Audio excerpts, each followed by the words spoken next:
Beep. The future system notifies you that you have a new order. Please check it promptly. Lying on the hospital bed, Bai Ning stared at the transparent display screen that appeared before her, doubting her own mental state. She had just undergone surgery for a teratoma, and the good news was that the tumor was benign. However, the bad news was that her parents had deceitfully taken the 80,000 yuan she had saved from 2 years of work and intended to sever all ties with her due to her illness. Bai Ning did not wish to argue further with them. She requested the return of the 80,000 yuan she had lent them the previous week, but was met with refusal. Resigning to a lesser demand, she asked for 20,000 yuan to fund her surgery, only to be met with scorn. Her parents berated her shamelessness and unceremoniously threw her and her belongings out of their home. Without hesitation, Zhang Xiu took her in and generously offered to fund her surgery. Ning, teratomas can grow larger, and yours is already the size of a fist. It can't wait. You need to have a surgery as soon as possible. With its current size, you can have a laparoscopic surgery through the navel to remove the tumor, ensuring that there will be no scars. If it gets any larger, you'll require an open surgery. Bai Ning's voice quavered with emotion, her eyes reddening. What will you do if you lend me the money?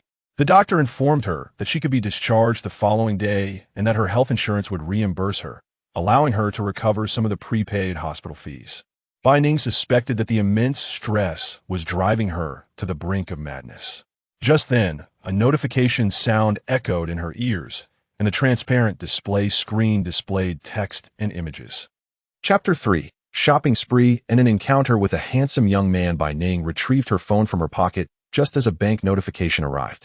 Zhao Bank. Your account 2916 has received a deposit of 800,000,000 RMB on April 21st. Bai Ning counted the zeros in the message.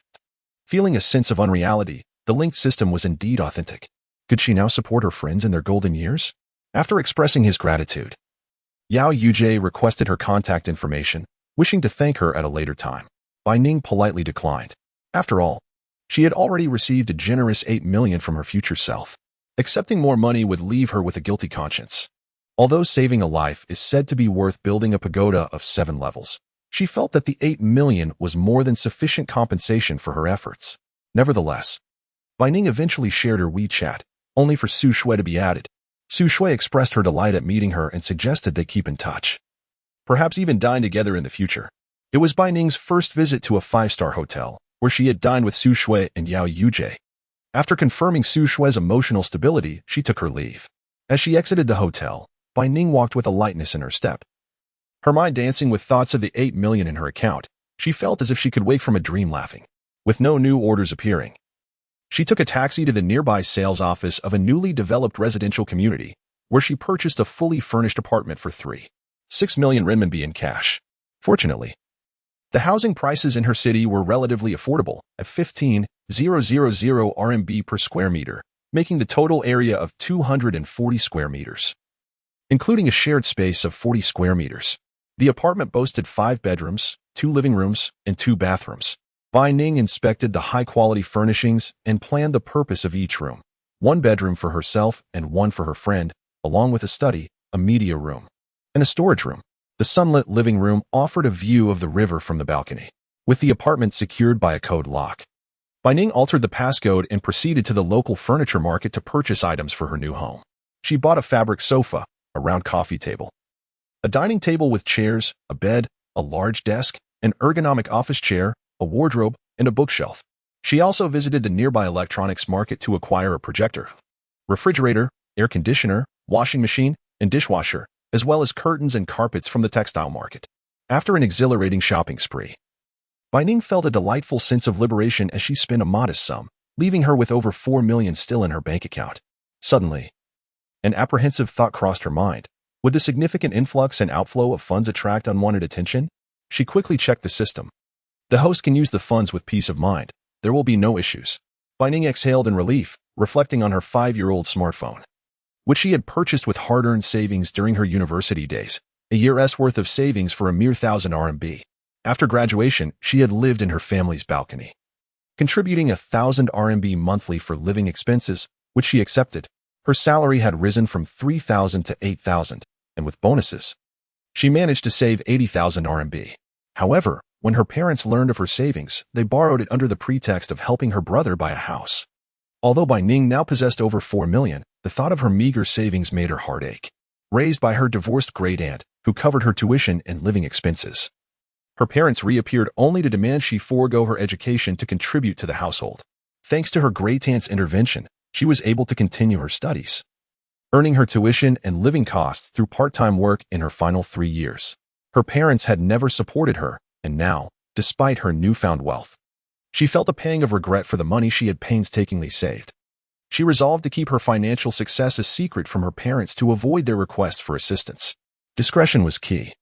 She refrained from posting on social media and would claim to be working in housekeeping if any relatives happened to visit her new neighborhood. Bai Ning treated herself to the latest smartphone, and upon inserting her SIM card, she experienced the smooth performance of her new device. Unlike her old phone, which lagged when opening applications, this one was a dream. She decided to buy one for her friend as well. The furniture delivery was scheduled for the day, while the appliances would arrive the following day. While waiting for the elevator, a young man wearing a black mask approached. Bai Ning stole a glance at the handsome features visible above the mask. He was undoubtedly striking. Tall, nearly 6 feet tall. His physique hinted at well-defined muscles beneath his black shirt and casual pants. She dared not stare too long, afraid of being perceived as forward. Yet she was certain that even with half his face concealed, he was the most handsome individual she had ever encountered. The thought of having such a neighbor elevated her spirits, and she felt immense gratitude towards the future system and her recent fortune, promising to continue working hard to assist others. As for earning money, that was merely a byproduct of her efforts. When the elevator arrived, Bai Ning swiped her card and selected the 9th floor, while the young man pressed the button for the 10th. Her cheeks flushed.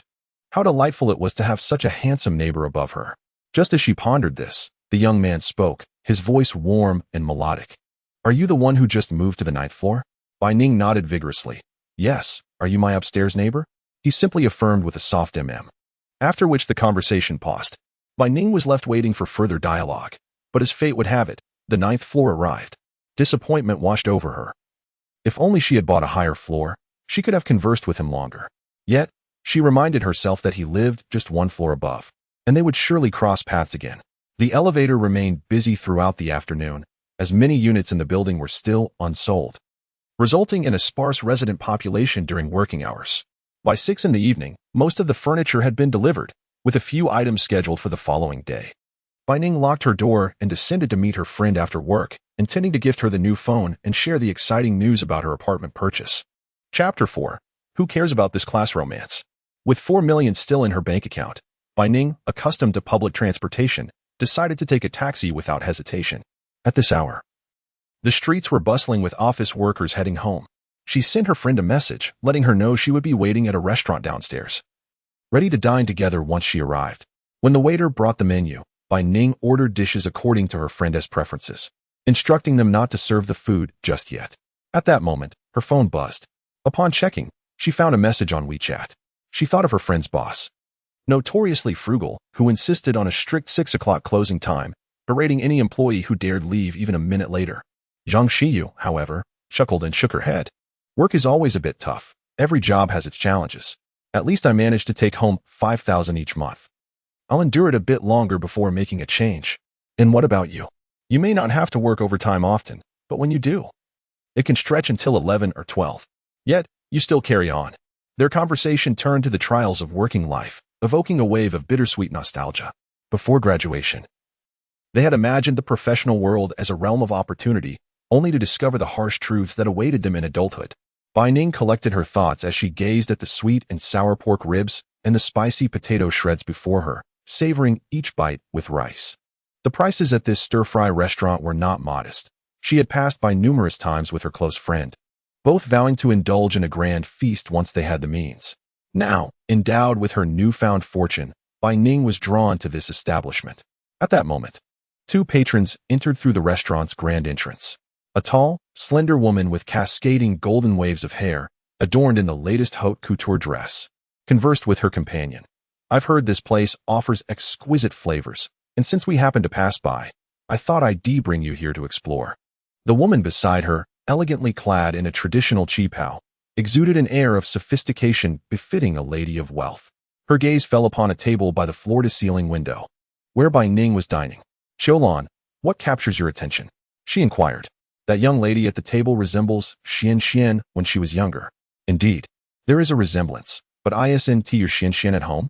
It's probably just a coincidence, the tall woman replied, gently pulling her companion toward the elevator.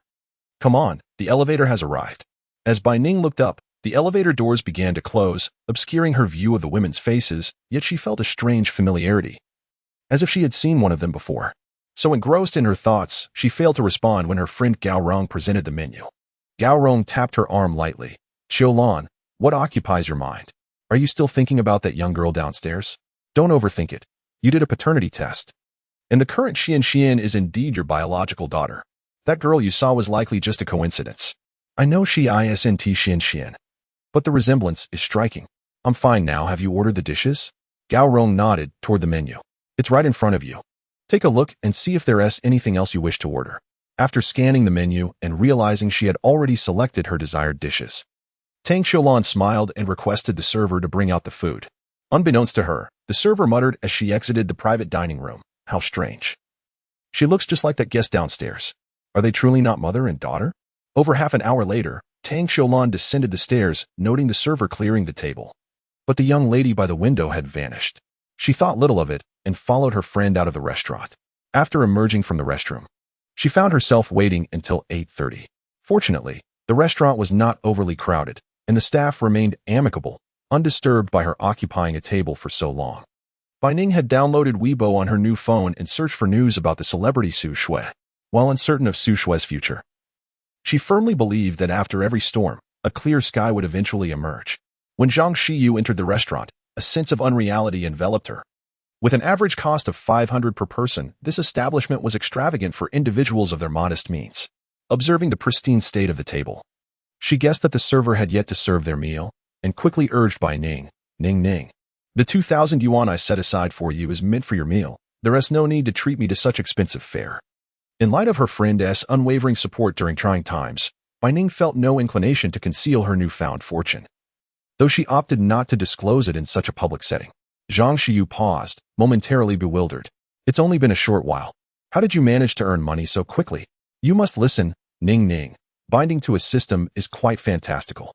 If you share this with others, they may not only disbelieve you but perhaps deem you insane. Since the system has chosen you as its host, it signifies your destiny. You mentioned buying a spacious apartment and inviting me to live with you. That is certainly a possibility. However, whatever you possess remains yours, even as your close friend. I cannot presume to claim your belongings. Having known each other for over a decade, since their elementary school days, a foundation of trust existed between them. After some hesitation, Zhang Xiyu accepted. All right, I will gradually repay you, but you must absolutely keep your connection to the system a secret. Rest assured, I shall disclose this to no one but you. Bai Ning suddenly recalled something and pulled out a brand new, unopened phone from her bag. I see your phone has been in use for quite some time. Consider this my gift to you. As she gazed at her beautiful and kind-hearted friend, Bai Ning couldn't help but marvel at how fortunate she was to have such a friend. If only Zhang Xiyu could also bind to a system, she would no longer suffer under the exploitation of others. Bai Ning planned to wait until the furniture was fully delivered, then hire a cleaner to tidy up before arranging for her friend's belongings to be moved in. Afterward, she intended to air out the new home for a few days before making the move. Even now, Bai Ning felt a lingering sense of unreality. Having opened her bank account multiple times, repeatedly counting the amounts displayed, the delivery personnel for the furniture and appliances were exceptionally kind, and by 11 o'clock, everything had been delivered. Bai Ning contemplated dining out, and as she remembered that she now depended on taxis for outings, a thought suddenly struck her. Perhaps she should purchase a car. She had obtained her driver's license after the college entrance examination, and during a summer that nearly scorched her to a crisp, she recalled her great-aunt promising to buy her a car upon her graduation. A promise unfortunately unfulfilled as her great-aunt passed away before that day arrived. Bai Ning composed herself, taking the elevator down. Upon reaching the first floor, she encountered a young, handsome man who appeared to be a college student. She surmised he must also reside in the building and greeted him with a smile and a nod, expecting him to return the courtesy. To her surprise, he directly inquired, "Are you the new resident on the 9th floor?" Bai Ning felt puzzled. She had not seen this young man before, yet he seemed to recognize her. "Do you know me?" He waved his hands in haste, clarifying, "Please don't misunderstand. I live on the 8th floor, just beneath you." I noticed the elevator was consistently in use, so I asked the security guard about any new residents on the 9th floor. His explanation made Bai Ning feel slightly embarrassed, having just moved in. She had indeed been using the elevator frequently. "Perhaps I'll treat you to a meal sometime, whether or not we dine together. I plan to give small gifts to the new neighbors in this building," Bai Ning thought. Just then, the young man exclaimed, "No trouble at all. I'll be making small wontons. Would you care to join me?" Bai Ning was taken aback by this young man's culinary skills, considering the current trend among youth was to order takeout. However, she had no intention of dining alone with someone she had just met, and thus politely declined. "I've made plans to eat with someone else, but I promise next time." The young man's demeanor fell, resembling a pitiful puppy. "Ah, it must be that my wontons aren't tasty enough for you to want to join me. Don't worry, I'll practice diligently." Bai Ning shuddered involuntarily at his enthusiasm. Thankfully, he did not linger and bid her farewell before taking the elevator back up. Observing closely, she noted the elevator indeed stopped on the 8th floor. The building's elevator required a card, confirming the young man's honesty. He was indeed an 8th floor resident. Such a gentlemanly young man was rare to encounter. After casually selecting a restaurant for lunch, she proceeded to a dealership to choose a car priced around 100,000.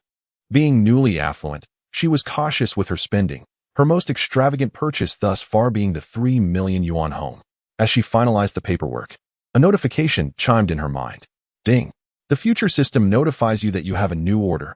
Please check promptly. In the brief moment she was lost in thought, the details of the order materialized upon a transparent display screen. Date: April 22nd. 2021. Location: South Gate of Times New City Community. Client: Tang Yuhing. Task: a 5-year-old girl named Tang has been sedated by human traffickers and is scheduled to leave the community in a white van at 1527.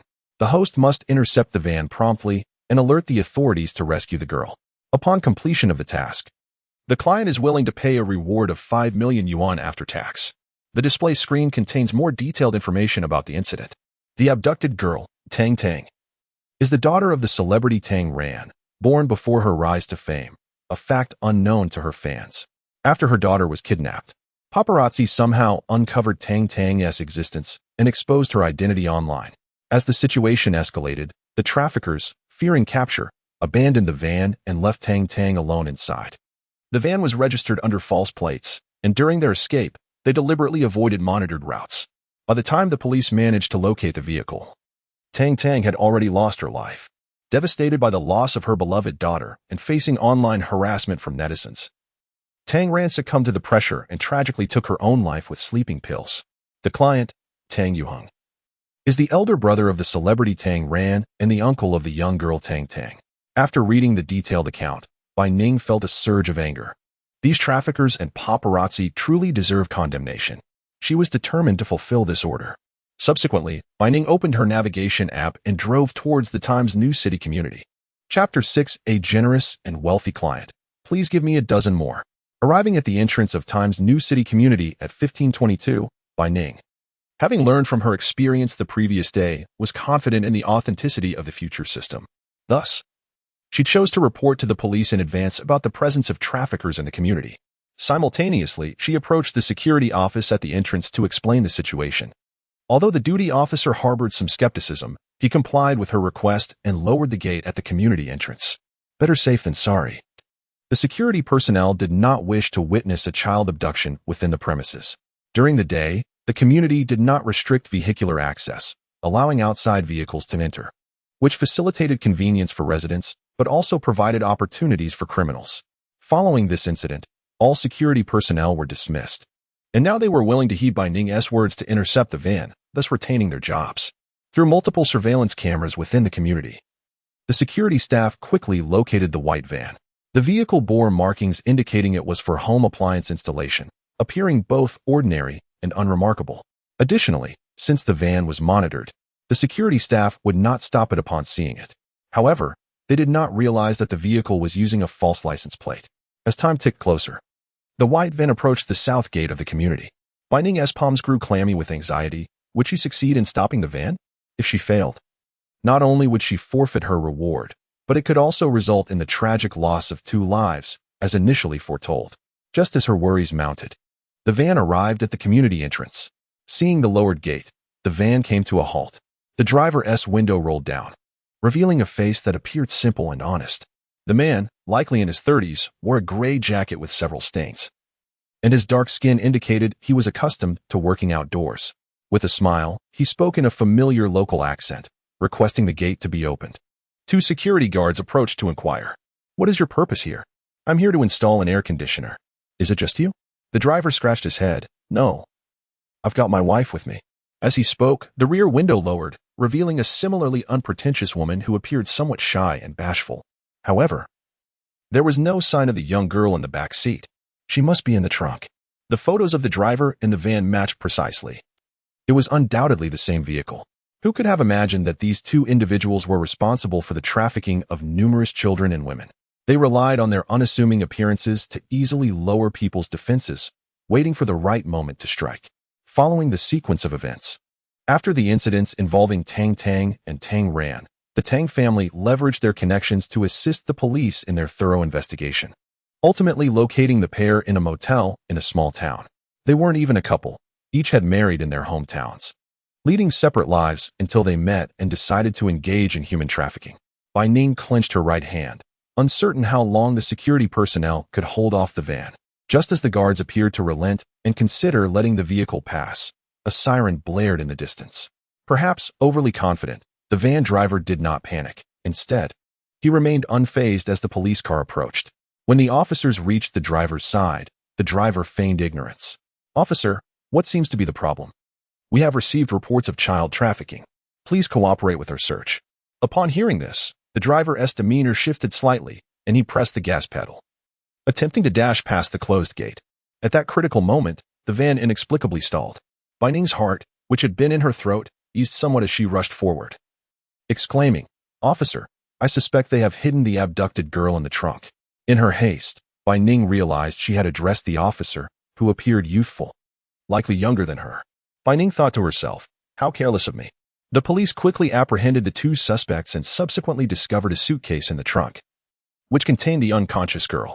Bai Ning compared her with the photograph. Indeed, it was Tang Tang. The despicable traffickers had rendered such a young child unconscious and stuffed her into a suitcase, leaving her to suffocate within the vehicle. Fortunately, this time, the girl's fate would be altered. Ding. Congratulations, host, for completing this order. A reward of 5 million yuan has been deposited into your bank account. Please check your balance. The police took the two suspects away, while Tang Tang was transported to the hospital, where authorities would contact her family. As the person who reported the incident, Bai Ning accompanied the officers to the police station. Unable to provide a suitable explanation for how she had learned of the traffickers' presence in the community and identified the van, she fabricated a story on the spot, claiming she had seen the van online, where netizens speculated it belonged to traffickers. Thus, upon seeing it enter Time's new city community, she decided to report it. Such an excuse would undoubtedly lead to reprimands, but thankfully, she had genuinely rescued the abducted girl. After the police's admonishment, they also took a moment to commend her. Even the security personnel who accompanied her were taken aback, realizing that her confident assertions had merely stemmed from her online observations. Before Bai Ning could leave, a tall young man in a suit, adorned with gold-rimmed glasses, hurried into the police station, seeking the person who reported the incident. When Bai Ning stepped forward, he deeply bowed to her, startling her and nearly causing her to stumble. He quickly apologized. "I'm sorry for startling you. I am Tang Tang's uncle, and Tang Tang is the girl you rescued. Had you not reported it promptly and communicated with the security to intercept the van, the consequences would have been unimaginable. Therefore, I wish to prepare a reward for you, and I hope you will graciously accept it." Bai Ning shook her head repeatedly. She could not accept it, as Tang Yuheng had already compensated her. Moreover, from his words, it was clear that this young man was Tang Yuheng, her future client. After enduring the tragedies involving his niece and sister, it must have been a considerable blow for Tang Yuheng. For some reason, Bai Ning found Tang Yuheng's features oddly familiar, and the little girl Tang Tang also seemed vaguely recognizable, though she could not pinpoint why. "I will decline the reward. Officer, I have already been advised not to report based on online information. I shall remember that. This time, it was merely a fortunate coincidence, and I cannot take credit for it." In any case, she had already received her payment, so the accolades were of little concern to her. Tang Yuheng, noticing her reluctance, withdrew a business card from his suit pocket. "This is my card. Feel free to call me whenever you come to your senses." Bai Ning accepted the card with both hands, glancing at the embossed gold lettering that read Tang Yuheng, general manager of Hengren Entertainment. So, her benefactor was indeed the proprietor of an entertainment company? No wonder he could offer her 5 million as long as he could stop the van. A generous and wealthy benefactor like this, she could certainly use a dozen more. Chapter 7. Paternity Test on September 3, 2025. In the presidential office of the Tang Group building, Tang Yuheng heard the notification indicating that his wish system order had been fulfilled. He picked up a family portrait from his desk and wiped it clean. His little niece and sister had both passed away 4 years ago, and he yearned to see them once more. He had initially claimed he did not wish to take over the family business and insisted on venturing out to start an entertainment company, all to ensure a better life for his sister, who aspired to enter the entertainment industry. After the tragedy that befell his niece and sister, he closed the entertainment company and took over the family business, not long after which his grandfather fell gravely ill and departed from their lives 2 years prior. At that moment, there was a knock on the office door. "President Xia, the young lady has arrived." Upon hearing his secretary's words, Tang Yuheng froze momentarily, his body tensed, and his voice altered as he replied, "Come in." The door swung open to reveal a charming little girl, around 8 or 9 years old, clad in a blue princess dress with 2 playful pigtails, bouncing into the room. "Uncle, I want to do my homework here again today," she exclaimed, effortlessly plopping down on the sofa in the presidential office and pulling out her textbooks and assignments from her pink backpack. Looking at the girl's face, which bore a striking resemblance to his late niece, he felt as though he were gazing at an older version of her, whether a dream or reality. He cherished this moment deeply. The girl, oblivious to Tang Yuheng's reaction, continued chattering away. "I want hamburgers and fries today. Can you buy them for me, uncle? My mom always says those are junk food and refuses to buy them for me." "Your mother?" Tang Yuheng's voice quivered uncontrollably. "Yes." The girl looked up, noticing his unusual expression, and immediately hopped off the sofa to approach him. "Uncle, what's wrong? My mom is your sister. We had breakfast together this morning. Don't you remember us? Ran is still alive. What about Grandpa?" Before Tang Yuheng could contemplate this further, a line of text appeared before his eyes. "Your wish order has been completed. The reward has been deducted, and the system will erase your related memories in half an hour. Thank you for your use." After leaving the police station, Bai Ning went to the nearest mall to select gifts for her neighbors and pick up some miscellaneous items for her new home. She browsed for tableware and daily necessities, buying anything she fancied, taking her time since there was no rush to move in. Passing by a jewelry store on the first floor, she caught sight of a rose gold necklace that would perfectly complement her best friend's style, so she paused and asked the sales assistant to show it to her.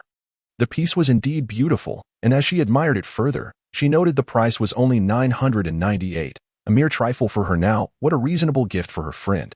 Thus, Bai Ning had the sales assistant wrap it up, and she chose another rose gold necklace for herself. After completing her purchase, she happily walked away, only to be suddenly bumped into by someone. Startled, she nearly dropped the bag in her hand, but fortunately, she regained her grip just in time. The other party was also a girl, and Bai Ning initially thought it was merely an accident, dismissing it as she stowed her bag in her purse and prepared to leave. However, the girl then began to scold her. "Haven't you got eyes? You bumped into me." Bai Ning looked at her in disbelief. "You say I bumped into you? Otherwise, did I bump into you? Apologize to me now." With such a brazen attitude, one might mistake her for a spoiled rich girl. Bai Ning surveyed her attire, noting that she did not recognize anyone in the vicinity. Yet, she was certain it was the other girl who had crashed into her. "To your disappointment, it was you who bumped into me. Why should I apologize? If you're upset, then stay upset." Having no desire to engage further with someone so unreasonable, Bai Ning turned on her heel to leave. "Stop right there. Xin, what's the matter?" The girl, infuriated, exclaimed, "Yao Yao, that person bumped into me and refused to apologize, just walked away, even if it were Su Yao Yao." Bai Ning felt no obligation to intervene in Su Shue's affairs, trusting that Su Shue could handle it. The security guard, noticing the numerous bags of gifts Bai Ning had brought, promptly remarked, "With you, there are only 2 residents in building number 3. You won't need so many." Bai Ning was taken aback. So, there were only 2 neighbors in the entire building, and they both lived directly above and below her? So that was the case. "That's fine. I'll consider the extras as my token of appreciation. Please distribute them to the community staff."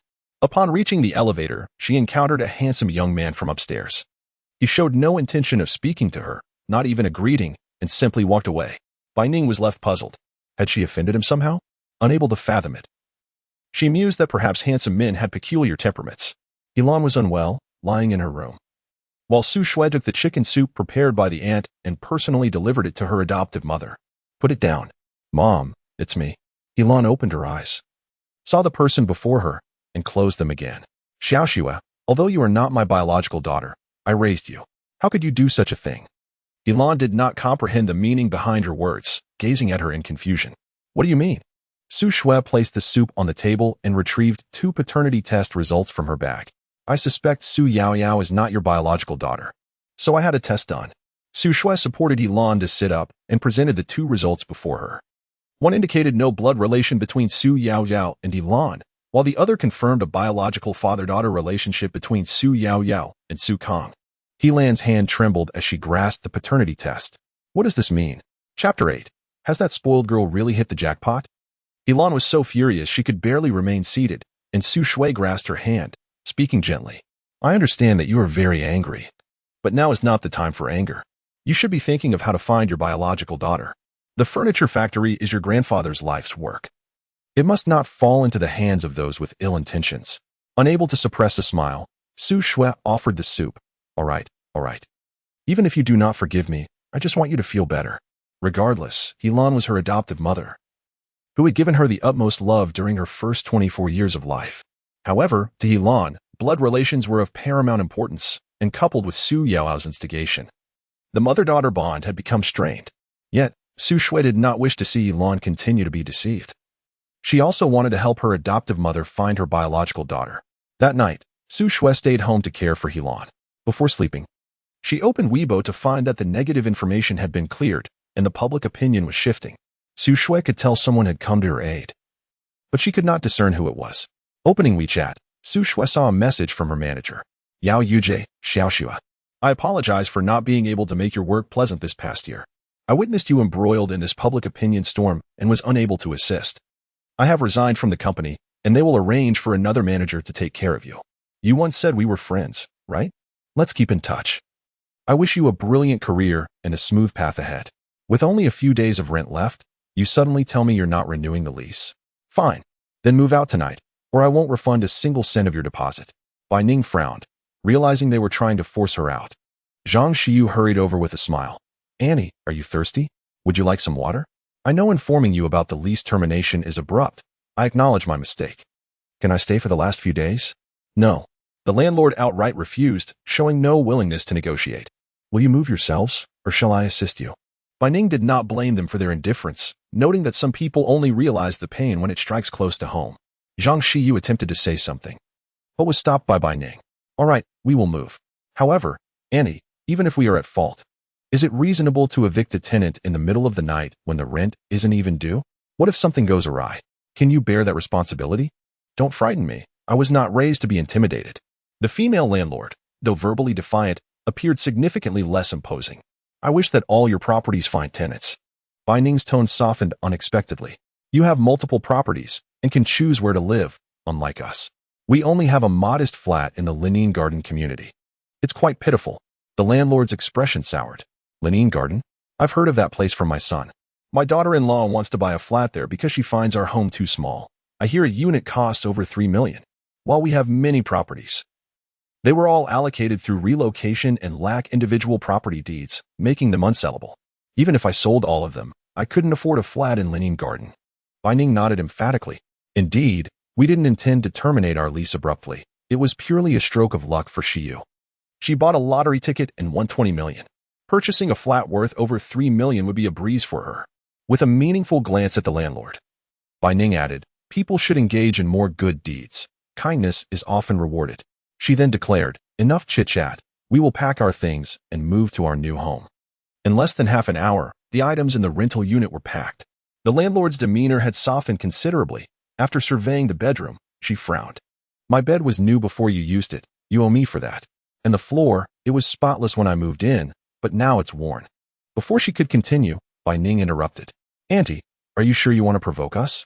Whether your claims are legitimate or merely nitpicking, you know best. If we escalate today as incident and leverage the internet, do you really think your properties will still find tenants? The landlord trembled with rage, glaring at Bai Ning, ready to unleash a tirade. Annie, I have lived here for 2 years, always believing you to be a kind person. This time, I admit I failed to notify you a month in advance as stipulated in our contract, but I was willing to move out a few days earlier. However, if you insult my friend, this matter will become quite complicated. Are you certain you wish to proceed with insults? The landlord swallowed her words, feeling an unfamiliar fury. It had been decades since she had felt this way, yet these 2 young girls had rendered her speechless. Zhang Xiyu stopped Bai Ning from carrying her belongings. Ning, let me handle this. You need to take care of yourself. The landlord observed the car key in Bai Ning's hand, vaguely familiar. Just days prior, her daughter had insisted on buying a car and had dragged her along for a test drive. When she learned the price, $10,000 for a dilapidated vehicle, she had refused to purchase it, leading to her daughter throwing a tantrum in the showroom. To her surprise, this troublesome girl was now driving that very car. Had she truly won the lottery? The landlord's envy was palpable, as if her own wealth had been snatched away. It's fine. In the future, we will have our own home and can store our belongings freely. If we run out of space, Bai Ning smiled knowingly. We can always buy another. How liberating it felt to say that. Upon arriving at Lenin Garden, Bai Ning parked the car downstairs. Just as she secured the vehicle, a familiar male voice called out, "Sister, did you buy a new car?" Bai Ning turned to see the young man from downstairs. She opened the car door and nodded. Yes, having a car makes going out much more convenient. Zhang Xiyu examined the unfamiliar face and asked Bai Ning, "Who is this?" Bai Ning replied, "A neighbor from downstairs." She did not know the boy's name, so that would have to suffice. The boy greeted her, "Hello, sister." Zhang Xiyu felt a bit shy and returned the greeting.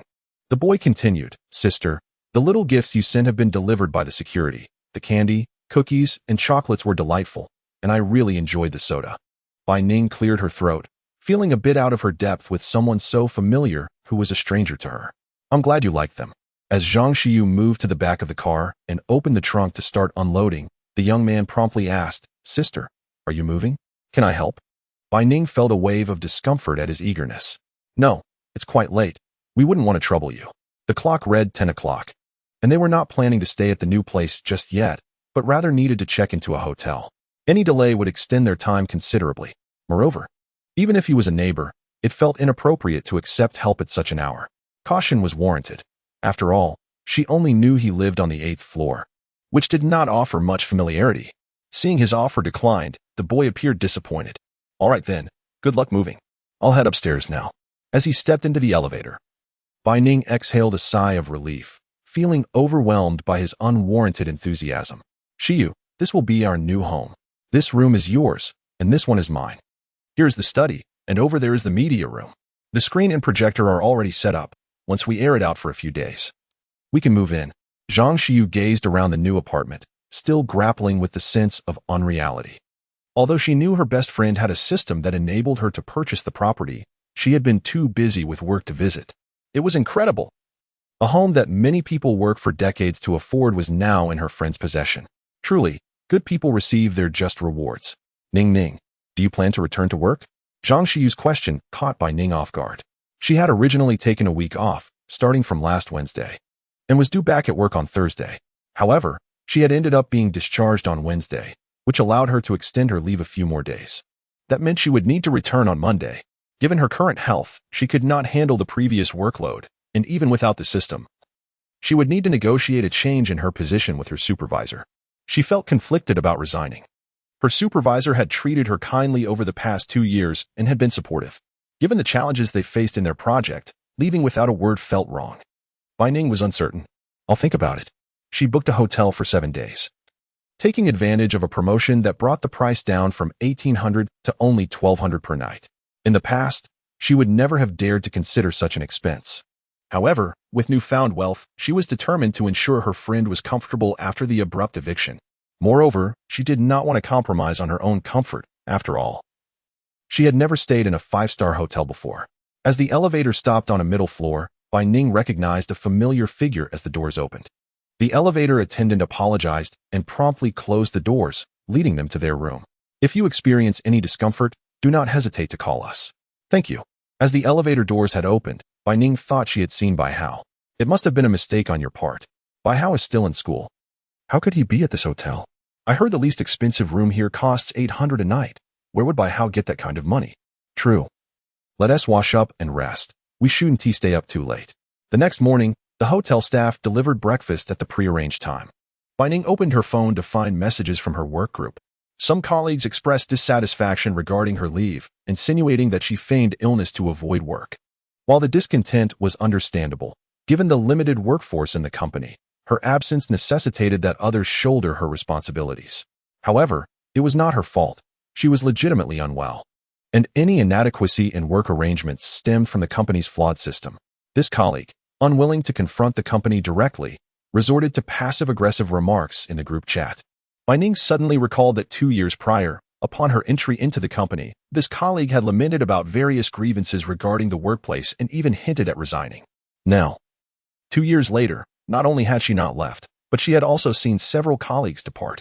Bai Ning decided to dismiss the matter with a smile, just as her superior intervened, stating, "This is a work group, not a venue for complaints. If you have issues with my work arrangements, feel free to discuss them with me." Upon this announcement, the group fell silent. At the Su residence, Helan feigned discomfort to visit the hospital, requesting Su Shui accompany her. Upon hearing that the fake heiress was going, Su Yao Yao felt compelled to join them. Helan said nothing in objection, tacitly agreeing. The driver transported them to the hospital. Throughout the journey, Su Yao Yao pondered how Su Shui appeared unaffected by the negativity surrounding her online, and why her mother's attitude had shifted. Just yesterday, her mother had expressed disdain for Su Shui. What had changed? Regardless, she resolved to keep a close watch on them, determined not to let Su Shui usurp her mother's affection. Chapter 10, Revealing Tang Tang's Identity. Upon arriving at the blood draw area, Helan had her blood drawn and insisted Su Shui do the same. Su Yao Yao was puzzled. Wasn't this a medical checkup for their mother? Why was her sister also required to draw blood? Mother believes one should not neglect their health despite youth, so she arranged a health check for me as well. By the way, do you want to have a checkup, sister? Su Shui's question was deliberate, as Su Yao Yao was indeed bound for a health assessment, ostensibly to draw her blood for a paternity test. Caught in a dilemma, Su Yao Yao was aware of her lineage and knew who her biological mother was. Yet she could not defy her mother's wishes by pushing Helan towards Su Shui. Considering this was a public hospital, she hoped they wouldn't disclose her blood type, biting her lip and reluctantly agreeing. Moreover, she had not anticipated that a paternity test was included in the arrangements Helan had made. What Su Yao Yao did not know was that a paternity test was indeed part of Helan's appointment, resulting in several vials of blood being drawn for various tests. Though she wanted to voice her displeasure, she hesitated since Su Shui was subjected to the same amount of blood draw, leaving her with little ground to protest. She understood that the results for Su Shui would confirm that she was not her daughter, so seeing that outcome would not be shocking. However, upon glancing at her own results, which indicated a lack of genetic relationship, her heart trembled uncontrollably. Su Kong was Su Yu Yao's biological father.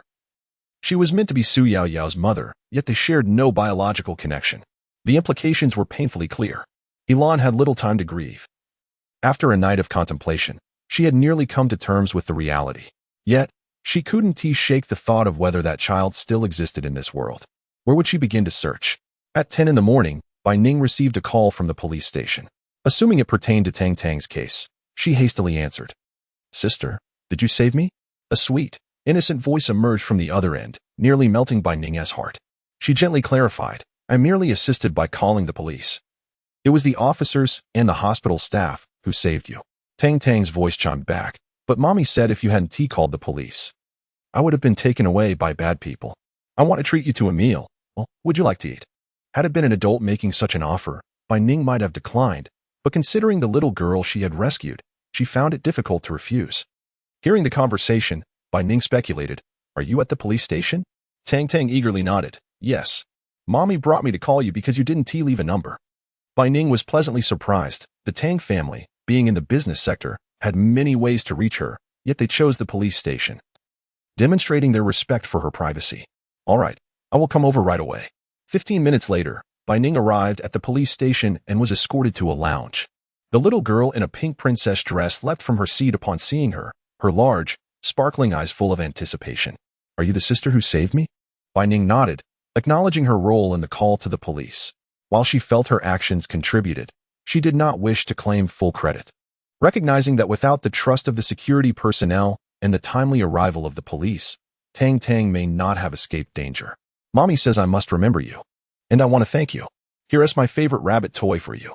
As she spoke, Tang Tang extended her hands, offering a fluffy white rabbit. Bai Ning hesitated, but the sincerity of the little girl's gesture made it hard to refuse. Instead, she knelt to ask, "If I take your toy, will you cry?" Having witnessed young children's misunderstandings about giving gifts, she wanted to ensure Tang Tang wouldn't be upset. The little girl pondered thoughtfully. "I understand. You mean like the chubby boy in kindergarten who wanted to give me his spicy strips, but when I touched them, he told the teacher I stole them. That wasn't he, right? I can't be like him." The young woman seated nearby couldn't help but chuckle, removing her sunglasses and mask to reveal her exquisite features. Bai Ning instantly recognized her as Tang Tang's mother, the renowned actress Tang Ran. Bai Ning had assumed Tang Ran would conceal her identity. Instead, she openly accompanied Tang Tang to the police station. Tang Ran's warm smile radiated maternal affection, and she explained, "You look surprised. Perhaps you've seen me on television. I gave birth to Tang Tang before my debut." Bai Ning nodded, acknowledging her surprise. Tang Ran continued, "Previously, I thought shielding her from the public I was protecting her. But now, I realize it's better to openly acknowledge her existence rather than let her grow up in secrecy. For reasons unknown." Bai Ning felt an inexplicable affinity towards Tang Ran, finding her more approachable than her on-screen persona. She silently embraced the role of listener. After sharing her thoughts, Tang Ran realized she had spoken at length to someone she had just met, likely due to her gratitude for Bai Ning saving her daughter. Feeling a tinge of guilt, she intended to treat Bai Ning to a meal, but now she had monopolized the conversation. Before long, the three of them arrived at a nearby restaurant known for its privacy. Tang Ran was a frequent patron, and the owner recognized her, promptly arranging a private room for them. Before the dishes arrived, Tang Tang eagerly exchanged phone numbers with Bai Ning, showcasing her new phone watch that could not only make calls and take photos, but also included a one-click parental call feature. Yesterday, while waiting for her mother to finish filming in the Times New City community with Tang Ran's assistant, Tang Tang had ventured outside after her assistant got caught up with work, which led to her being targeted by a trafficker. Tang Ran shuddered at the thought.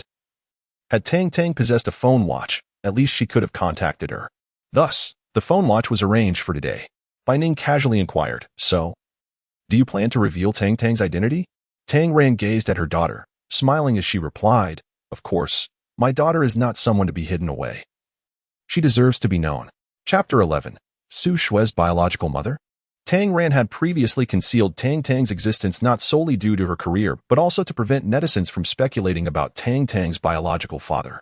Tang Tang was born before Tang Ran's debut, and after she entered the industry, she never established a single persona. She merely acted and occasionally participated in variety shows, never delving deeply into her personal life. It was not entirely a concealment. She simply never mentioned it. Back when Tang Ran was in university, she met someone she liked and believed that by hiding her identity as a wealthy heiress, she had found true love.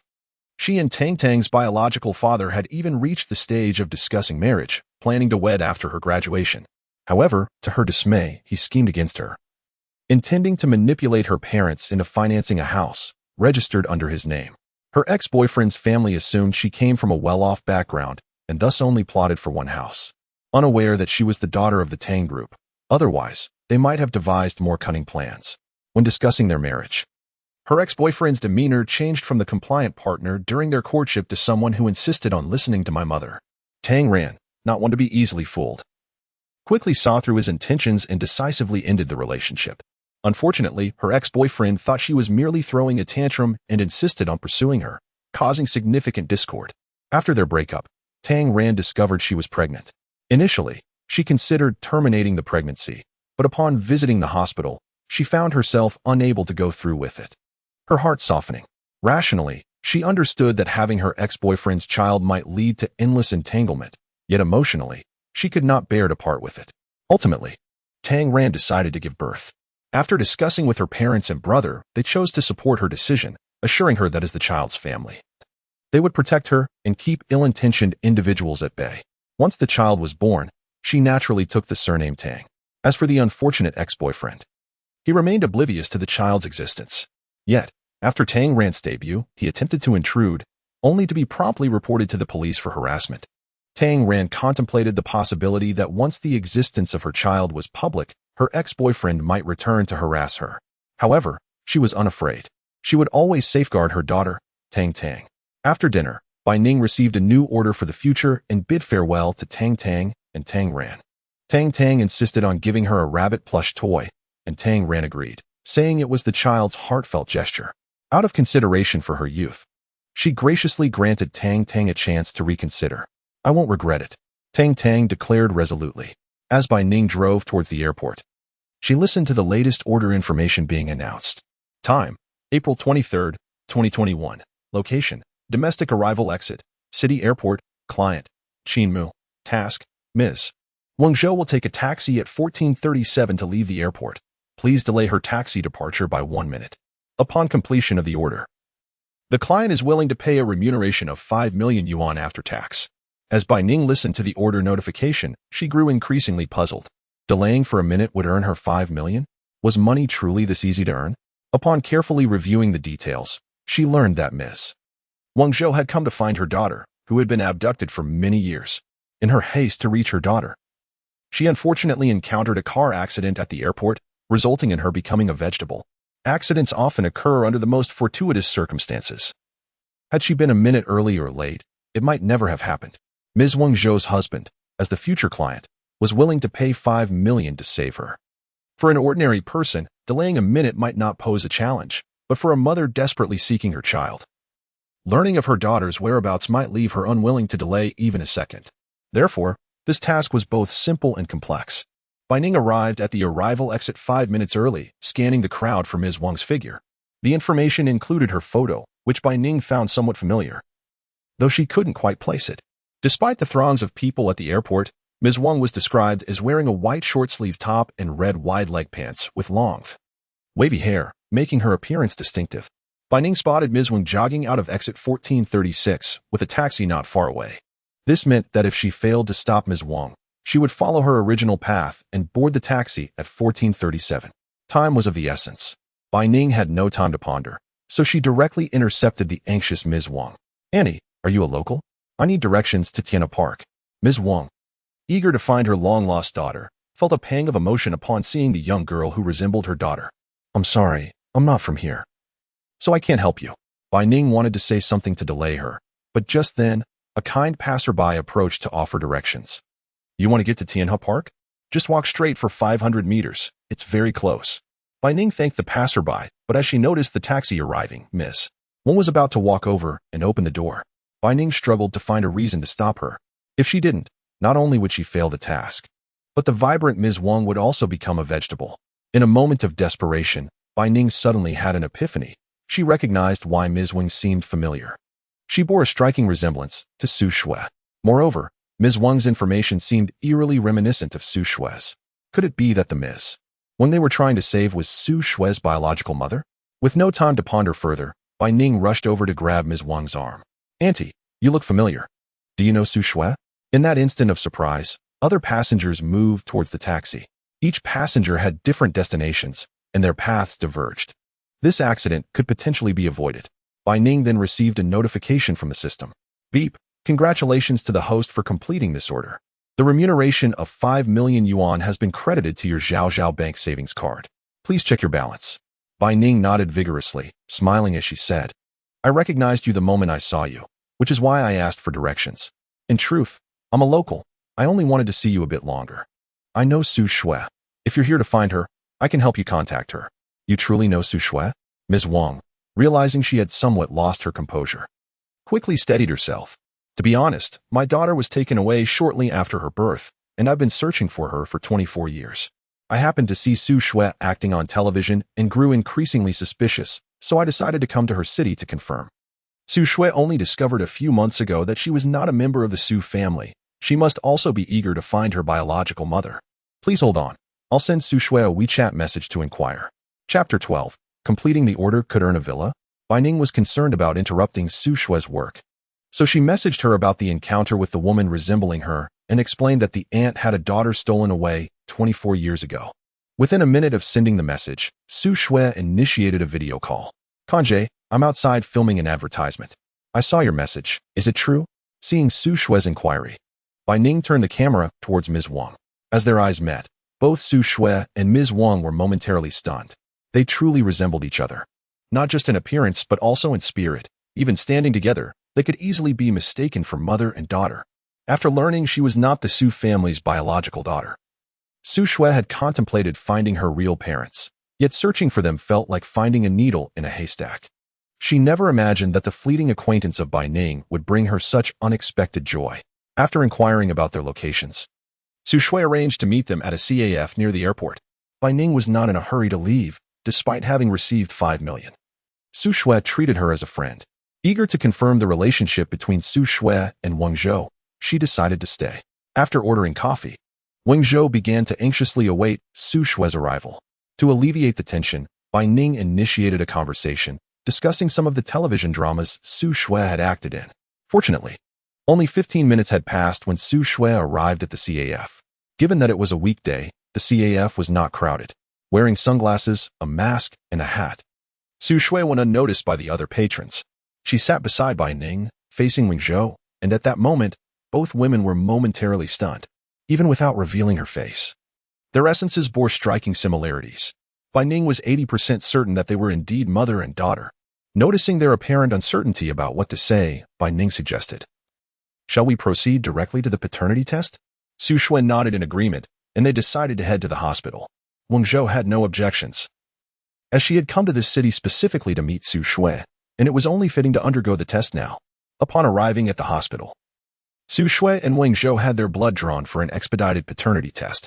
Bai Ning, filled with curiosity, occasionally helped spark conversation between the two, observing their nervousness as they struggled to engage in small talk, which further convinced her of their familial bond.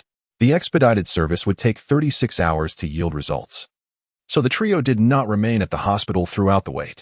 When the elevator stopped at an intermediate floor, Bai Ning caught a clear glimpse of Bai Hao's back and overheard him speaking to someone.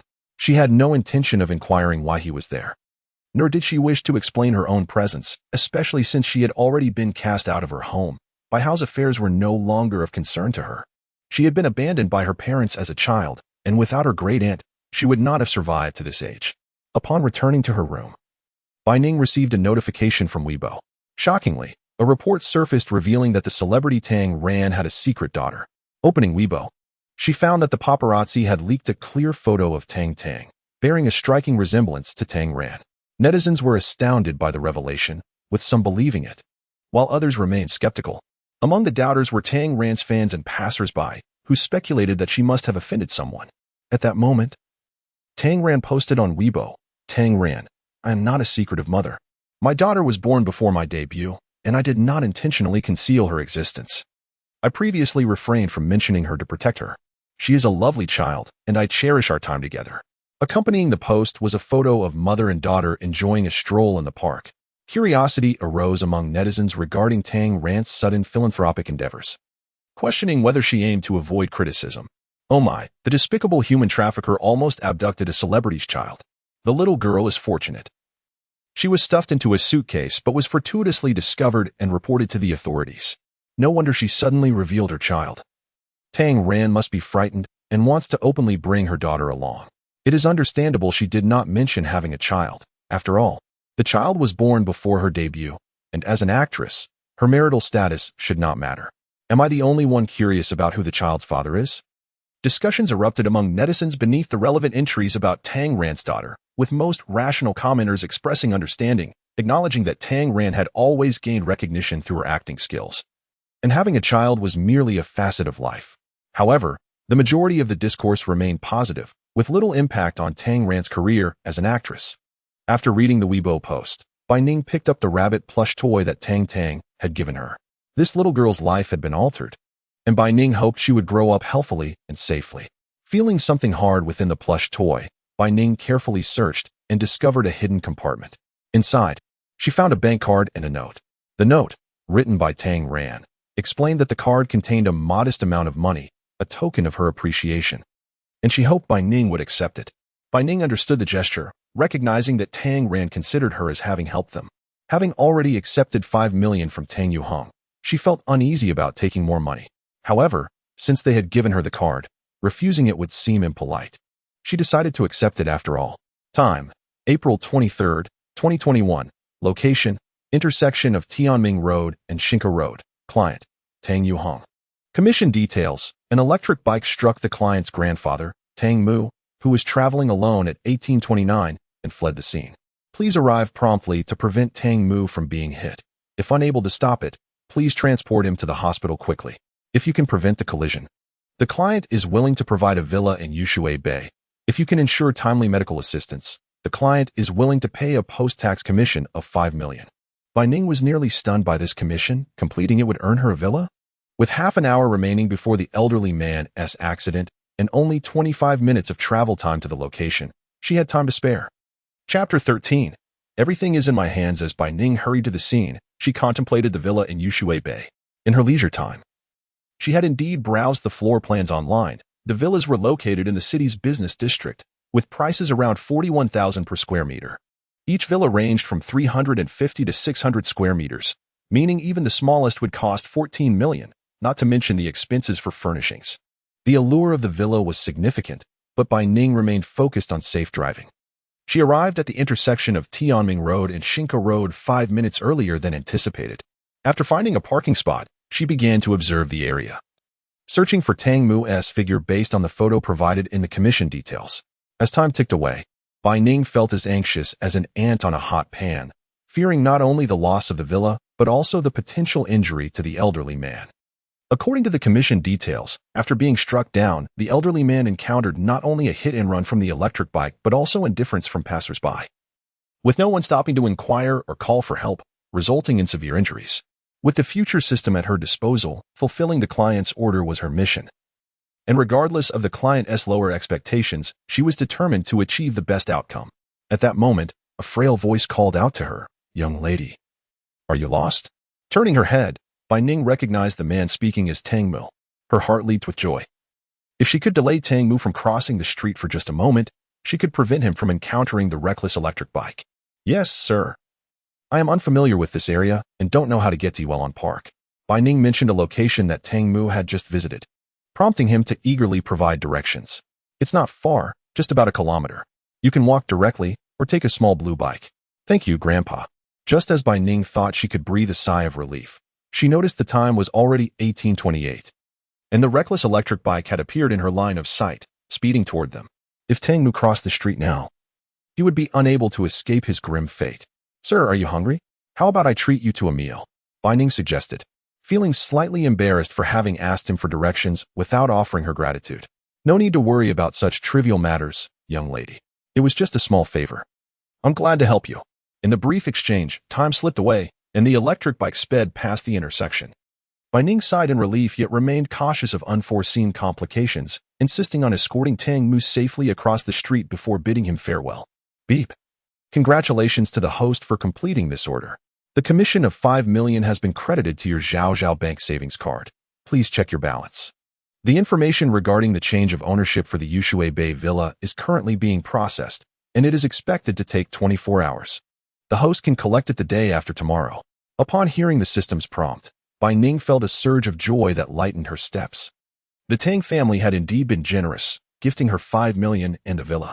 Remembering the bank card Tang Ran had given her, Bai Ning found an ATM nearby to check her balance.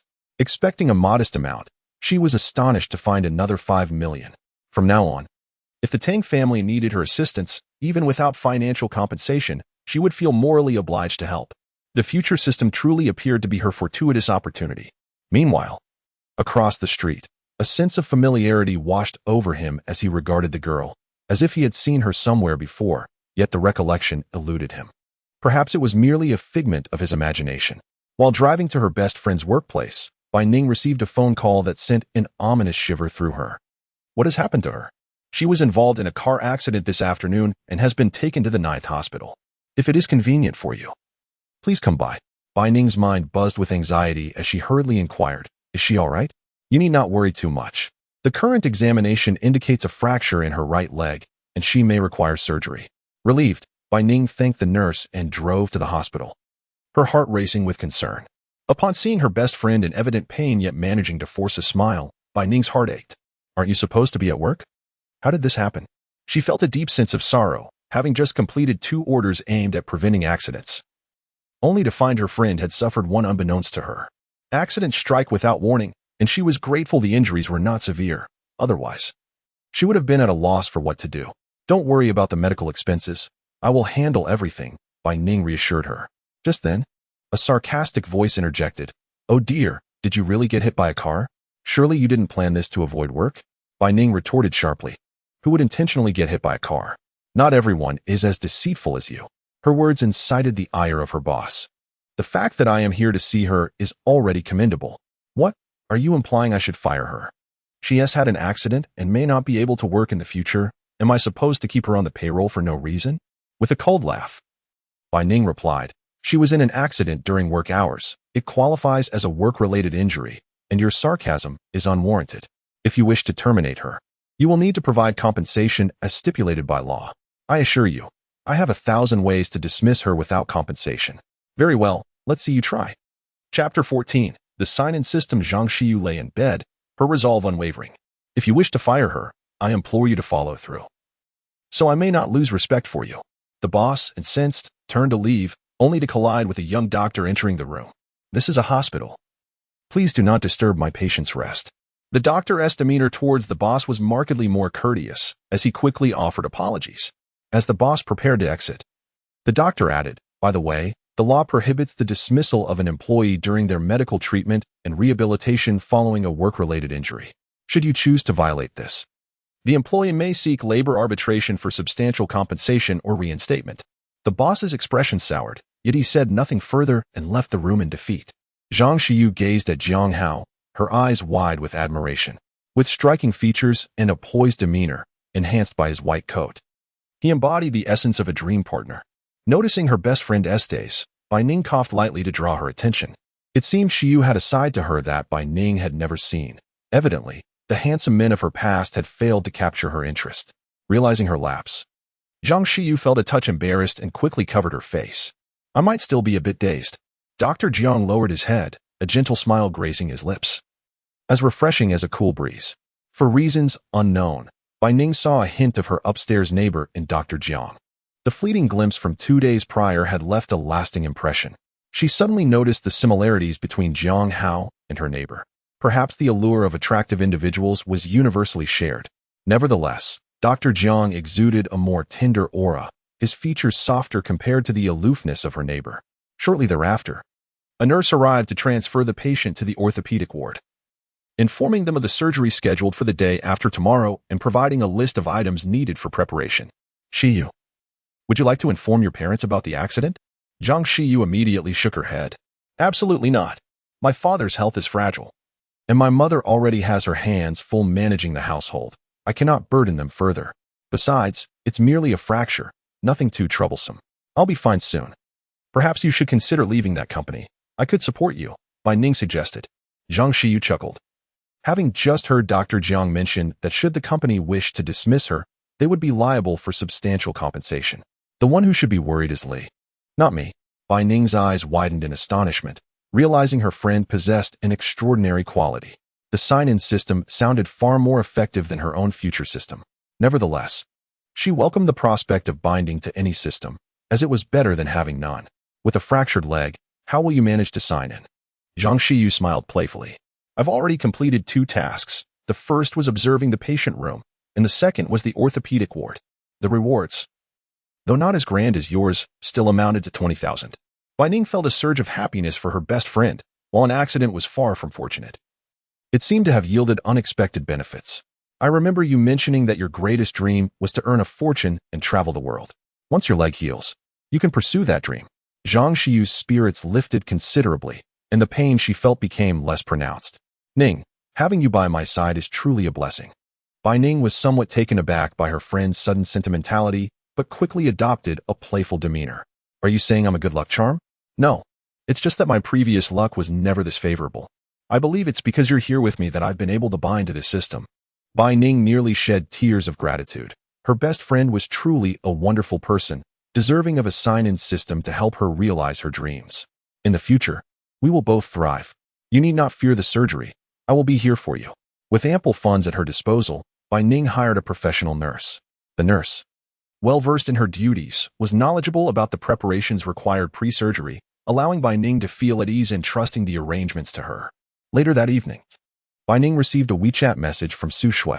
Ning, I didn't inform you yesterday because the results came in too late. Today, I was busy all day, and I've only just had a moment to relax. Thank you for helping me find my biological mother. I am truly grateful. When you have time, I would love to treat you to a meal. Confirming the maternal relationship between Ms. Wang Shou and Su Shui brought Bai Ning joy. Their lives had changed for the better, and she hoped they would reconcile, mending the regrets of the past 24 years. As for the meal invitation, Bai Ning declined, suggesting they discuss it in a few days, as she wished to remain close to her friend during her recovery. Not long after receiving Su Shui's message, Bai Ning noticed a notification on Weibo. Shock. Celebrity Su Shui spotted by paparazzi in the hospital. Clicking the post revealed numerous netizens speculating about Su Shui's possible pregnancy. Despite previous rumors being cleared, some remained skeptical. Wasn't she known for her wild lifestyle? Who knows who the father of her child is? Don't be so harsh. She could simply be at the hospital for a checkup. Who goes for a checkup in the afternoon? Moreover, the individual in question is a celebrity. One would expect them to seek medical attention at a private hospital rather than endure the lengthy queues of a public facility. Chapter 15. Returning to the company, Bai Ning meticulously examined the photographs disseminated online by the paparazzi, which included her and Wang Zhou's figures. As an ordinary person, she would likely remain unrecognized even if captured on camera. However, Wang Zhou was a different story. Astute netizens quickly identified him as the chairman of the Zhoumu group and began speculating about his relationship with Su Shui. Concurrently, a plethora of disparaging comments beneath the entry were expunged. Bai Ning smiled knowingly, suspecting that her first client, Yao Yujie, was likely behind this orchestrated effort. Su Shui's studio released a statement asserting, I have visited the hospital for routine examinations and am not pregnant. Hospitals are not solely obstetrics and gynecology, as the public should be aware.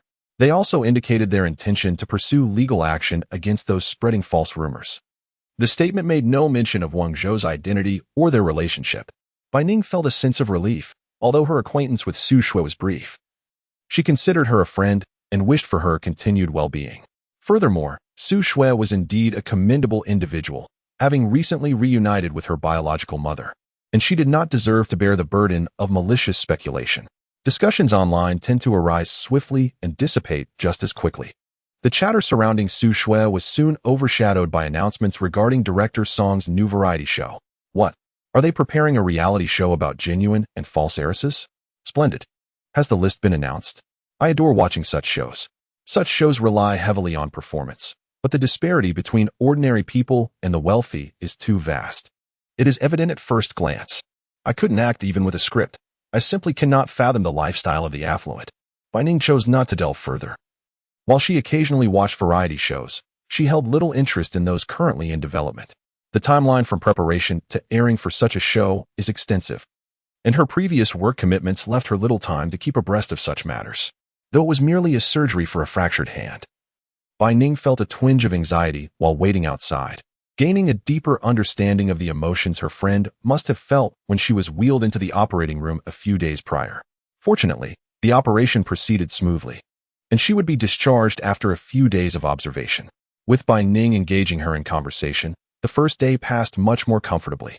Unexpectedly, upon entering the office that morning, Bai Ning overheard her colleague, Shui Liang, who had previously expressed dissatisfaction in their group chat, making sarcastic remarks. Bai Ning, uninterested in engaging with such a person, felt compelled to respond since the comments were directed at her. Previously, she had considered maintaining a cordial atmosphere among colleagues, preferring to minimize conflict. However, having decided to resign, she felt no obligation to tolerate such behavior. Bai Ning approached Shui Liang's workstation and, maintaining a courteous demeanor, inquired, Excuse me, whom are you referring to? Shui Liang appeared taken aback, seemingly unprepared for Bai Ning's approach, yet she showed no fear and rolled her eyes, stating, Whoever I am talking about knows in their heart. Shui Liang's manner of speaking was notorious, and other colleagues were accustomed to her behavior, rarely engaging her in conversation.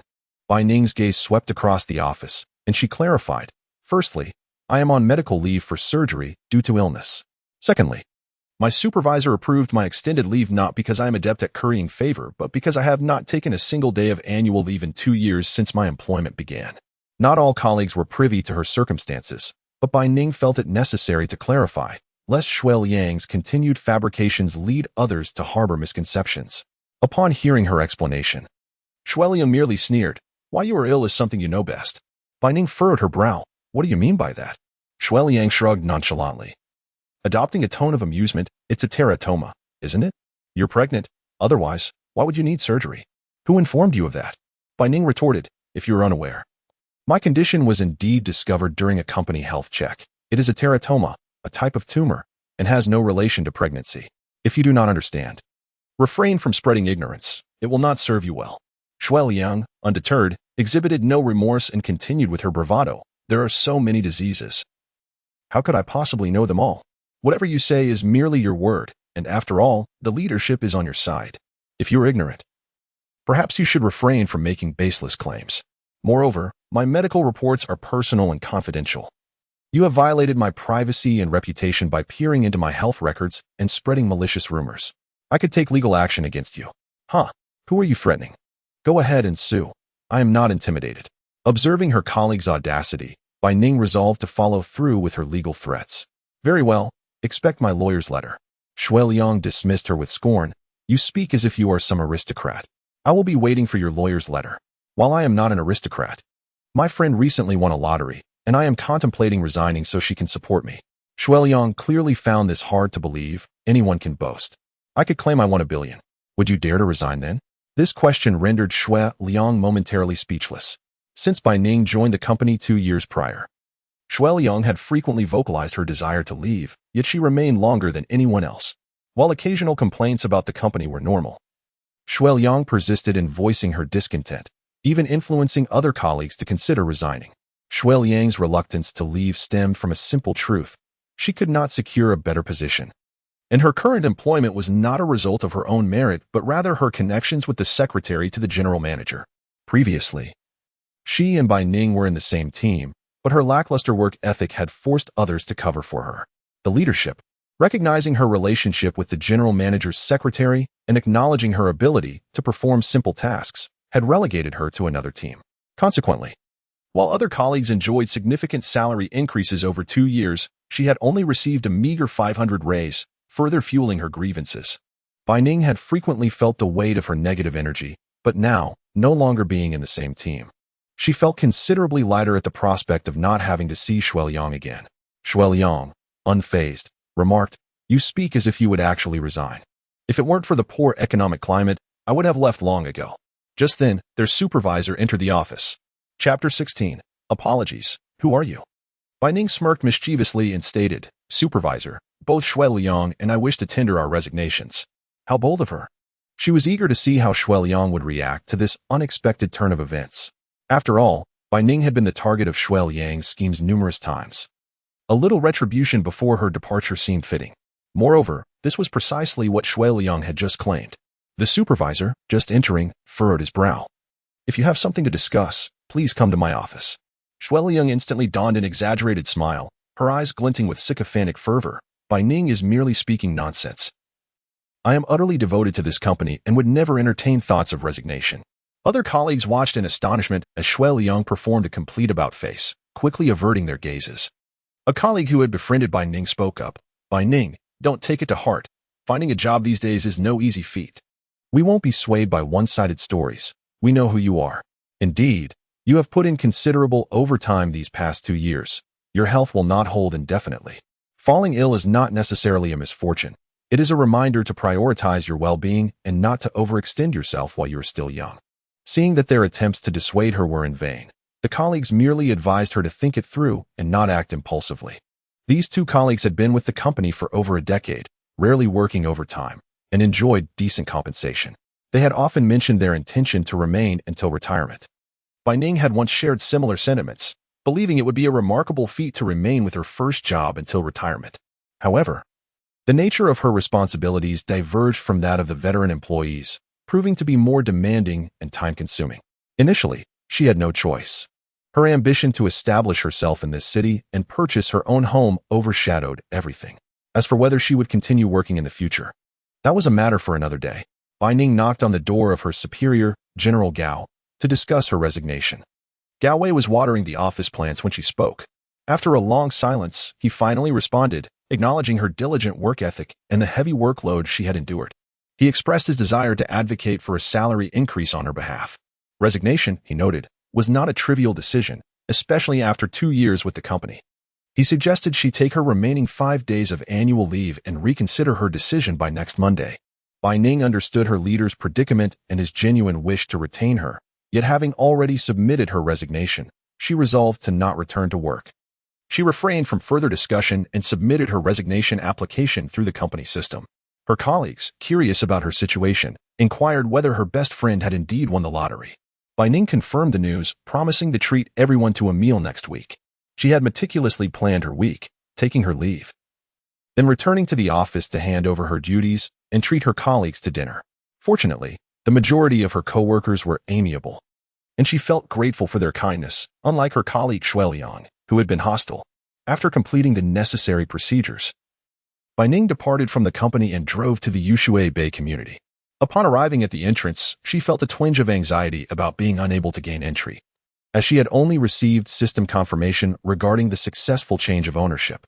This was her first visit to such an upscale community, and she feared being turned away by the security guard. To her surprise, the system had indeed been thorough, as her vehicle information was already registered. Upon locating her designated villa, Bai Ning parked in front of its entrance. The villa's main door was secured with a code lock, the password of which had been provided by the system. She managed to open the door with ease. Just as she was about to step inside, the door next door swung open, revealing a young man and woman. "Brother Jiangchen, my parents mean no harm. They simply want you to accompany me in filming," the girl implored. "You are a professional actor. It should be easy for you, unlike me, who struggles with acting." Bai Ning was taken aback by the oddity of the girl's words. The young man paused, responding coldly, "If you wish to act, seek a professional acting teacher. I am merely a singer, not an actor, and I do not understand acting." "Brother Jiangchen, are you angry? I truly meant no offense. I just thought filming with an idol would be easy, which is why I had my parents speak to your uncle and aunt." The young man's tone was unforgiving. "I believe you are doing this on purpose. If memory serves, I have repeatedly told you that I do not like you. Please do not appear before me again, as I will never agree to your request."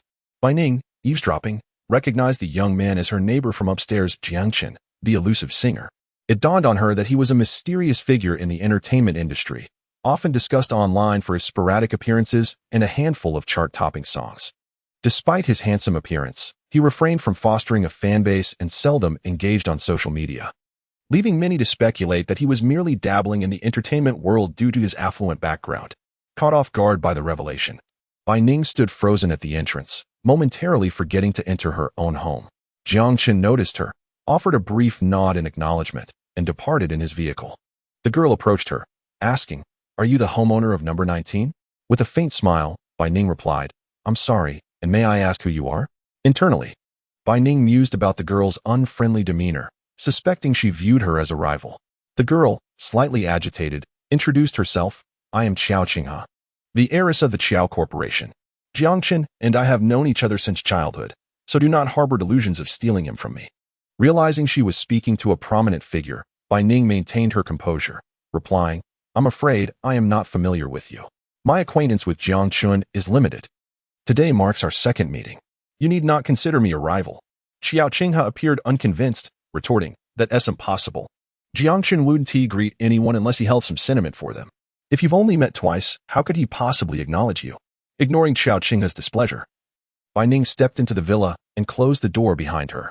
Upon entering, she observed a garden and gazebo to her right, while to her left lay a rectangular swimming pool. The villa boasted 3 floors, each adorned with expansive windows that illuminated the space beautifully. On the ground floor, the spacious living room was furnished with a sofa and coffee table, while the dining area and open kitchen occupied the left side. Additionally, there were 2 bedrooms, 2 bathrooms, and an elevator. The second and third floors each contained 4 bedrooms, all with en-suite bathrooms. As she surveyed the villa with her property deed in hand, Bai Ning felt a sense of disbelief. Was this villa truly hers? She had yet to occupy her spacious apartment and now found herself the owner of a villa. The dilemma of choosing where to reside was a peculiar concern she had never anticipated.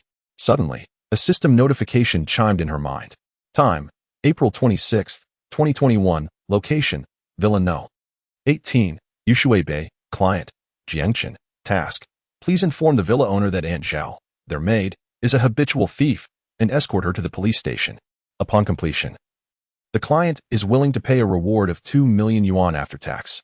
Bai Ning was momentarily stunned. How much had the maid stolen from the villa's owner for Jiang Chun, a neighbor she had just met, to offer such a sum? Wait, the client was Jiang Chun? The owner of the villa must be his parents. Living in such a residence suggested they were well off, and Bai Ning wondered whether they would believe her claim about their maid. Feeling hesitant, she recognized that this task differed from her previous ones, lacking a strict deadline. She began to ponder her approach. Bai Ning prodded the system, asking if she could delay the task. It is advised that the host complete this order promptly. You have successfully finished 4 future tasks, and upon completion of this one, system upgrades will be available. The prospect of an upgrade sparked Bai Ning's interest. What could an upgrade entail? The current future system is level 0. Upon upgrading to level 1, the host will have the ability to actively select nearby orders. Please strive to complete orders for system advancement. The system's enticing promise was hard to resist, and Bai Ning found herself curious about the upgraded features. The information provided indicated that Aunt Zhao's identity was forged, and having a notorious thief in close quarters posed a significant risk. Resolute, Bai Ning marched to the neighboring villa and rang the doorbell, only to be greeted by Aunt Zhao, the maid herself. Bai Ning felt her resolve falter. If the maid refused her entry, how could she inform the owner? "Hello, I'm your neighbor from next door," she began. But her sentence was cut short as the maid began to close the door. Just as Bai Ning was about to seek another opportunity, fortune smiled upon her as the door swung open once more, revealing a familiar face, a tall, slender young man clad in black athletic wear, who greeted her with a radiant smile. It was the boy from the dumpling shop beneath her apartment. What was his name again? "Sister. Have you come to find my cousin? He just left." Cousin? Could it be that the younger brother of the dumpling mentioned is Jiangqin? Bai Ning quickly waved her hand. "No, I live next door." She glanced at the unfriendly nanny and hesitated on how to continue. She certainly couldn't accuse the nanny of being a habitual thief in front of her. That would likely invite retaliation. Is it true that sister lives right next door? Should I come in for a visit? Just as I was dozing off, someone offers me a pillow. Bai Ning silently praised the younger brother of the dumpling. How convenient. She hadn't even prepared a small gift for the neighbor, which made her feel a tad awkward. "It's all right. My aunt and uncle are very nice people," Bai Ning said as she followed the boy into the neighboring villa, which mirrored her own in layout, though the furnishings and decorations were different, leaning towards a new Chinese style. "Aunt, the young lady next door wishes to greet you." A middle-aged woman in a fitted blue qipao turned her head at the sound. Bai Ning noticed that this lady had an admirable demeanor and bore a resemblance to Jiang Chun, about 50 to 60%. Despite not wearing makeup or extravagant jewelry, her innate elegance could not be concealed. According to the information provided by the system, this lady was Jiang Chen's mother, Song Kaifeng, the president of the Jiang Group. When Song Kaifeng looked at Bai Ning, her expression momentarily faltered. Bai Ning greeted her. "Hello, Aunt. I am Bai Ning, your neighbor." While this was indeed true, she felt slightly self-conscious, fearing questions about her sudden wealth. Thankfully, Song Kaifeng's demeanor was warm. She did not probe further and invited Bai Ning to sit on the sofa while instructing the nanny to prepare fruits and tea. Bai Ning noticed the remnants of a fruit platter and teacups on the coffee table, suggesting recent guests, likely the family of Qiao Qinghe. She nodded and settled onto the sofa. After she sat down, the younger brother of the dumpling excused himself, displaying remarkable understanding by not interrupting Bai Ning's conversation with Song Kaifeng. The tea area was open, and the nanny was within sight. If Bai Ning accused the nanny of being a thief, she would undoubtedly hear it. Just as she hesitated, Song Kaifeng spoke up. "No need to be anxious. I am not a harsh person. Do your parents live next door as well?" At the mention of her parents, disappointment flickered in Bai Ning's eyes. "No, they severed ties with me." This personal matter should not have been shared with a neighbor, yet for some reason, Bai Ning felt inclined to confide in this woman. There was a natural sense of closeness, and she feared neither criticism nor judgment. Song Kaifeng was somewhat taken aback. She had not anticipated that such a wonderful girl would be estranged from her family. After a prolonged silence, she ventured, "I hope my question is not too forward, but are they truly your biological parents?" In her view, regardless of the circumstances, how could a parent not feel heartache, especially if their daughter was unwell? Bai Ning recalled a time when she had posed a similar question to her great-aunt, who explained that while her parents were indeed her biological ones, not all parents comprehend the love they should have for their children. As she matured, Bai Ning accepted that her parents simply did not love her. Perhaps But it no longer matters. I won't allow them to cause me sorrow again. Recognizing their true nature is not without its merits, she replied. Song Saifeng's heart ached more the longer she looked at Bai Ning, particularly as she thought of the girl undergoing surgery without a single family member by her side. Good child, I have no daughters. If you don't mind, you can come to me whenever you need anything. Bai Ning was taken aback by the kindness of the stranger she had just met. Summoning her courage, she said, I have something I wish to discuss with you privately. If that is all right. The nanny entered with a fruit platter and tea, her demeanor markedly different from when she had turned Bai Ning away at the door. Song Kaifeng assumed Bai Ning had a na-ve question and led her to the garden pavilion to sit down. Go ahead, she said.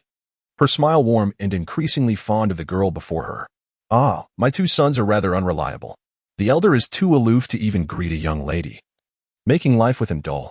As for the younger, he spends all his time in the hospital and is gentle but utterly clueless. Last time, he took a girl to see Bones. My nephew has better sense but is a bit too much. He has never been short of girlfriends, attracting too much attention. After considerable thought, she realized none of them were dependable. If any relationship ended, she would be embarrassed to see the young lady again.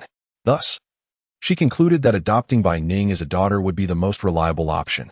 Bai Ning, observing the smile on Song Saifeng's face, found it curious and could not fathom the source of her joy. However, she put such thoughts aside and, noticing they were alone, lowered her voice. I have a friend who works at the police station. He showed me a photo of a suspect, and I recognized Aunt Zhao's face. I came today to alert you upon seeing her at your home. Song Saifeng's smile faltered. She had never expected Bai Ning to share such information. No way. She has been my housekeeper for 5 years and has done well. How could she be a suspect? The photo I saw was indeed Aunt Zhao's face, albeit under a different name. Can you show me the photo? Bai Ning requested the system to send the wanted photo to her phone and then handed it to Song Kaifeng. I suspect she is hiding her identity. Furthermore, she is a habitual thief. Have you noticed if she has stolen any valuables from your home? She owns too many clothes and jewelry, often careless enough to leave them lying around. I can't recall if anything has gone missing, particularly items I seldom use. Then you should report it. Call the police and have them investigate, Song Kaifeng urged. Bai Ning felt a wave of relief. She had completed half of her mission and now only needed to make a call. However, the next moment, Aunt Zhao unexpectedly appeared, brandishing a fruit knife against Bai Ning's neck. Song Kaifeng gasped, quickly attempting to soothe the situation. Don't be foolish. If you cause harm, you'll pay with your life. Aunt Zhao's smile turned menacing, entirely different from her previously gentle demeanor. You think I care? You want to call the police on me? What if I kill her? Besides, if I get caught, I might not get out again, so why not take someone down with me? Bai Ning closed her eyes in despair. She had deliberately avoided Aunt Zhao, not expecting to be overheard. It was no surprise, given that Aunt Zhao was far more familiar with the Jiang household than she was. Indeed, this task was more challenging than those prior to the system upgrade. But surely, she wouldn't meet her in just yet? The thought of the lavish penthouse, the grand villa, and the over 20 million still in her bank account caused her heart to ache. She had just begun to experience wealth. Surely, it wouldn't end this abruptly. Calm down, she reminded herself. She lacked the strength to overpower Aunt Zhao and would need to rely on her wits instead. Stay calm. Please don't act rashly. I can offer you anything you desire, Song Kaifeng implored, desperate to protect the girl she had just begun to cherish. Aunt Zhao laughed coldly.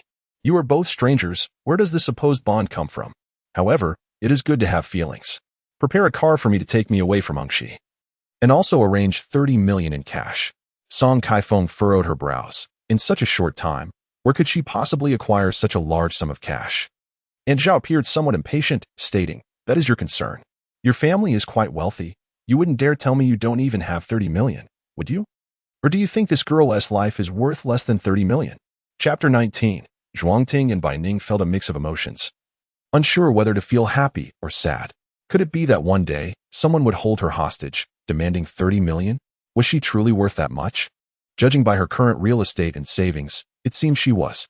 She realized she could not remain stagnant. If the nanny lost her patience or wielded the fruit knife unwisely, it could result in injury. Where had the rest of the Jiang family disappeared to? Not a single soul had come to check on her during this time. Bai Ning thought of the system. If it could send the suspect's photo to her phone, could it also control her device? System, can you help me call the police? In this moment, she pinned her hopes on the system. Aunt Song observed her growing agitation and likely hesitated to act recklessly. Bai Ning dared not call for help in front of the nanny. Apologies, host. The system can only send photos and cannot control your phone. I trust that you can use your intelligence to escape danger. Bai Ning felt a surge of gratitude. Just as she was racking her brains to soothe the nanny, the sound of a password being entered at the Villa's door resonated. In the next moment, the door swung open, and Jiang Chen strode in, clad in a black short-sleeved shirt. Bai Ning sensed a flicker of panic on his face. Did he know what was happening inside the villa? His sudden appearance left Bai Ning, Song Kaifeng, and Aunt Zhao momentarily stunned. Aunt Zhao quickly regained her composure and said, "Do not call the police. Do as I say, or I will kill her." After a brief flash of alarm, Jiang Chen's expression turned calm, inscrutable. "What do you want?" Aunt Zhao smirked and raised her price to 40 million in cash and a car. "All right," Jiang Chen agreed readily, surprising Aunt Zhao, who had anticipated a longer negotiation. However, he added, "We don't have that much cash on hand. It will take time to withdraw it from the bank without an appointment. Let me call a friend who works at the bank for assistance." Upon hearing that he intended to make a call, Aunt Zhao immediately grew wary. "No. Who knows if you might take the opportunity to call the police?" Jiang Chen chuckled helplessly. "If you want cash, we must find a way to obtain it. If you're not in a hurry, I can schedule an appointment with the bank for tomorrow." Aunt Zhao was certainly unwilling to wait until the next day. The longer things dragged on, the more uncertain they became.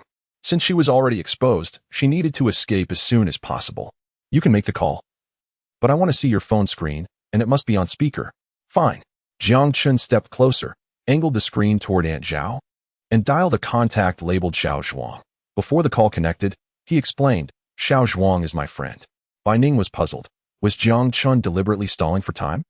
She failed to notice the peculiar glint in Song Kaifeng's eyes. When the call connected, Jiang Chen pressed the speaker button and spoke first. "Xiao Zhuang. You work at the bank, right? I need to withdraw 40 million in cash and have it delivered to my villa in Yushui Bay as soon as possible." A male voice responded, "Is it urgent?" "Yes, I need it now." "What do you need cash for?"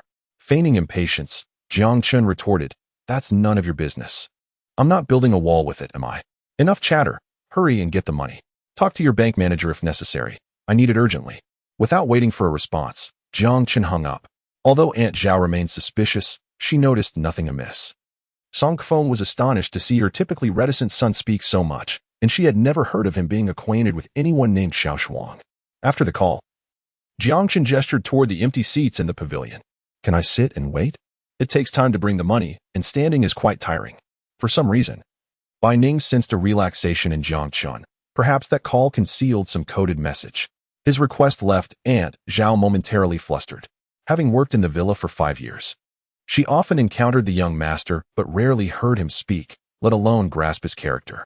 After some hesitation, Aunt Zhao consented to Jiang Chen's request, allowing him to sit and wait, yet she remained vigilant, gripping the fruit knife tightly. Jiang Chen fell silent, and Bai Ning and Song Kaifeng followed suit, enveloped in an uneasy quiet, save for the rustling of leaves. 30 minutes later, the door to the villa echoed with the sound of a password being entered again. Seizing the opportunity while Aunt Zhao's attention wavered, Jiang Chen swiftly disarmed her, snatching the fruit knife from her grasp, though he inadvertently cut his hand in the process. Ignoring the injury, he pinned Aunt Zhao to the ground. As the door swung open, several uniformed officers entered. Bai Ning instantly recognized one of them as the young officer she had previously called Uncle Police, feeling a wave of embarrassment wash over her. Even more mortifying was the fact that he seemed to know Jiang Chen. "Cousin, you certainly seem off, calling me out of the blue and pinning the nanny. What has she done?" Seeing his cousin approach, Jiang Chen sighed with relief, thinking, "At least you're perceptive." He gestured toward the courtyard's surveillance camera, explaining. The identity of the thief was discovered, leading to hostage-taking and extortion in an attempt to escape. But why hadn't he called the police earlier instead of playing cryptic games in front of the nanny? Fortunately, the other party understood. Otherwise, it would have been quite troublesome. In the end, Zhao was handcuffed by the police and taken away, while Bai Ning, Song Kaifeng, and Jiang Chen were also required to accompany them to the police station for questioning. In the police car, the young officer in the front seat turned to Bai Ning and said, "We meet again. Mississippi, allow me to introduce myself. My name is Zhuang Ting An, Jiang Chen's cousin." Chapter 20. Acknowledging a goddaughter, Bai Ning felt somewhat awkward, wishing she could dig a hole to hide in. It was indeed unnecessary to revisit the moment she had called someone younger than herself Uncle Police. Song Kaifeng inquired in surprise, "How do you know Ning Ning?" Zhuang Ting then flashed a bright smile, revealing his white teeth, exuding youthful exuberance. There was a child trafficking case that Miss Bai reported. Relieved that Zhuang Tingnan did not mention the uncle police incident, Bai Ning felt a weight lift off her shoulders. She noticed Jiang Chen's hand wound, though not deep. It was bleeding. Coincidentally, she had a band-aid in her bag. She took it out and offered it to him. Jiang Chen politely thanked her and accepted the cartoon-themed band-aid. Bai Ning felt slightly embarrassed. Had she known, she would have bought a plain one.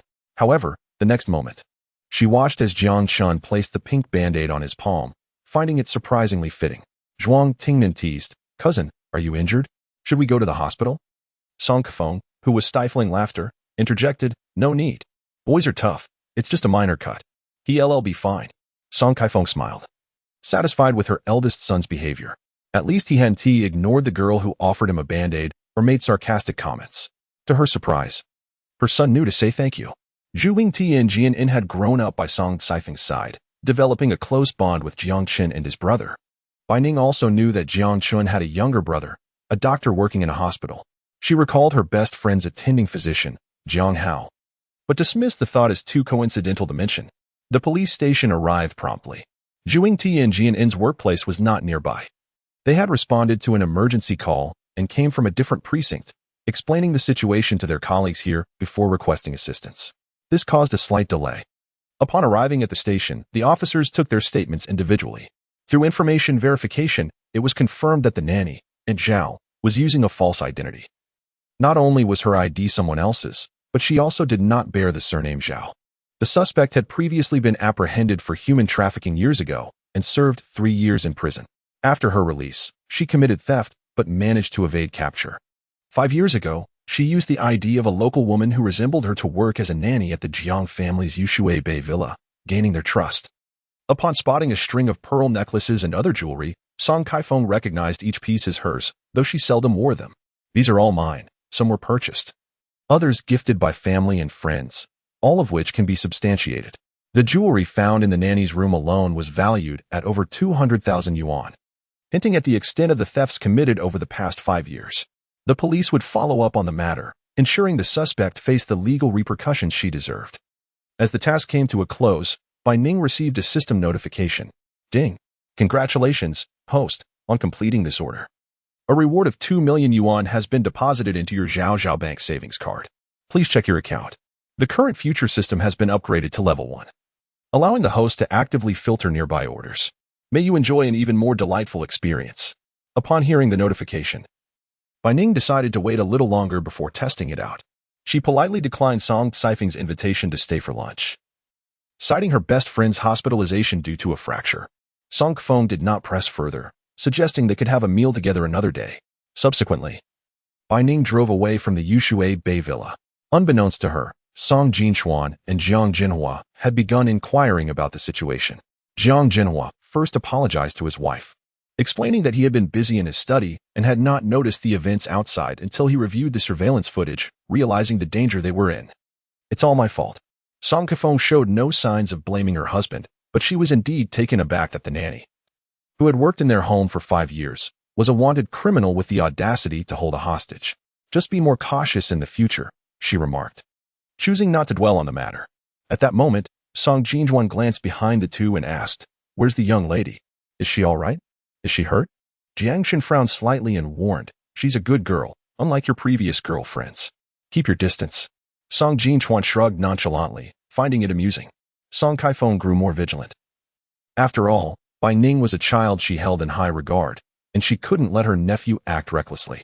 "I can't control who you date, but not her." Curiously, Song Jinchuan blinked and asked why not. "Aunt only met her once, yet thinks she's so special."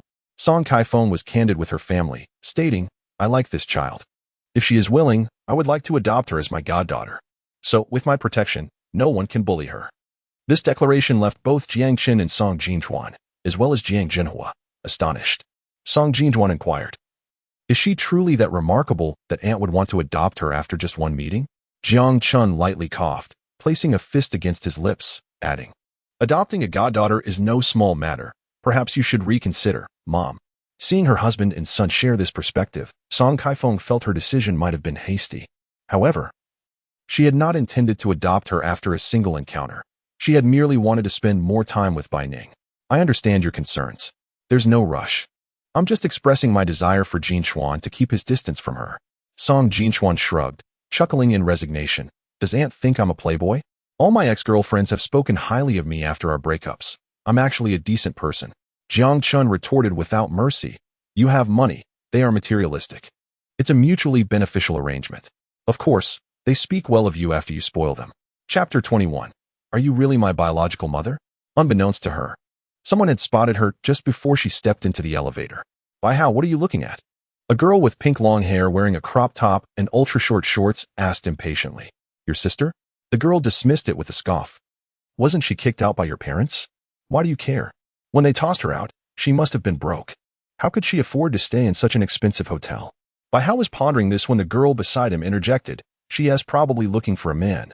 Otherwise, how could she afford it? Bai Hao felt uneasy. What if she had secretly stashed away some money? After all, Aunt had left behind not a single cent of her inheritance, and perhaps she had secretly given everything to my sister. No, I need to call my mom and tell her my sister is staying here. The girl stopped him. Are you out of your mind?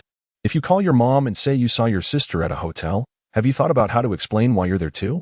Bai Hao froze. Realizing he hadn't considered that angle in his haste, the girl rolled her eyes, exasperated. Just say you went out for lunch with classmates and saw your sister enter this hotel. That should work. Bai Hao laughed and playfully tapped the bridge of the girl's nose. You're clever. He then called Qin Huilan. Upon contacting the hotel staff, he learned that the reservation had expired. Sir, if you wish to continue your stay, you will need to renew your payment. Your belongings have been secured, and you may check out if you prefer. Bai Hao had been staying at this hotel with his girlfriend for several days. Although expensive, he had managed to cope, but he hadn't anticipated it would be time to leave so soon. The girl tugged at Bai Hao's sleeve, pouting. How good. I want to stay here a bit longer. The beds are so comfortable. I want to have any back pain. Bai Hao recalled the countless times he had spent with her overnight and felt reluctant to let her stay in a standard hotel. Resolutely, he decided to pay for an additional 3 days. Bai Ning was unaware of Bai Hao's complaints about her. She hadn't even had time to take an afternoon nap when she noticed Qin Huilan calling her. Bai Ning hesitated to answer but was intrigued to know what Qin Huilan might say. After a moment, the phone rang again. Bai Ning pressed the answer button, her brow furrowing at Qin Huilan's unusual tone. The softness in her voice was so unlike Qin Huilan that, had it not been for the familiar timbre, Bai Ning might have doubted it was truly her. Ning, do you realize how much it hurts me to hear you say such things? Regardless of past grievances, we are family, and I am your mother. Recalling Song Siphon's words, Bai Ning blurted out, Are you really my biological mother? There was a brief silence on the other end. Bai Ning's heart raced. Could it be that what Song Annie had said was true? Just then, Qin Huilan vehemently denied the claim. You silly girl, what nonsense are you spouting? You are my daughter, and many relatives and neighbors are aware of that.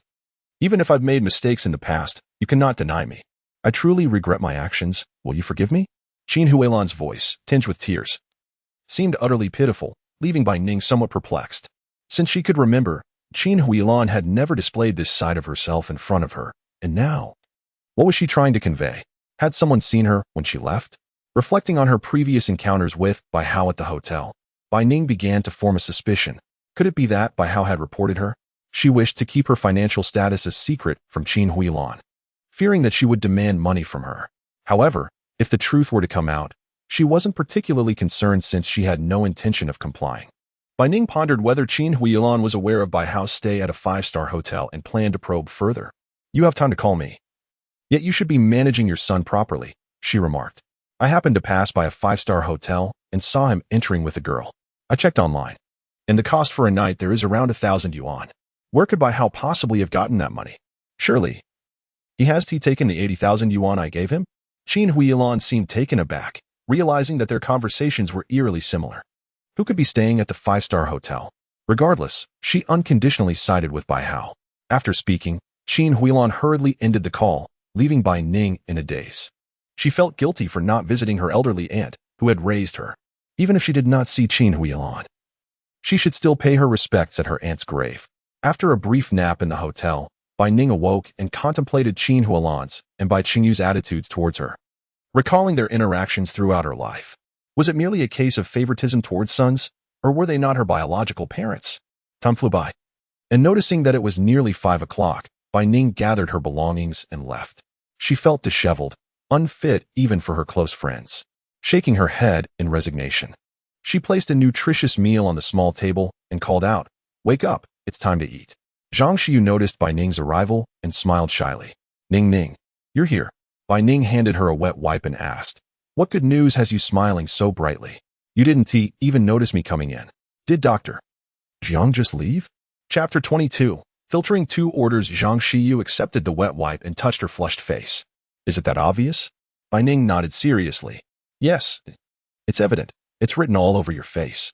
"Well, it's true that Dr. Jiang visited. He is different from other doctors. He speaks gently and even smiled at me, saying my post-operative recovery is going well. How can there be such a handsome, gentle, and professional young doctor?" Bai Ning handed her chopsticks. "Let us eat. If you keep talking, you'll start drooling." Zhang Xiyu giggled and began to eat. Bai Ning joined her, bringing a meal for the nurse as well.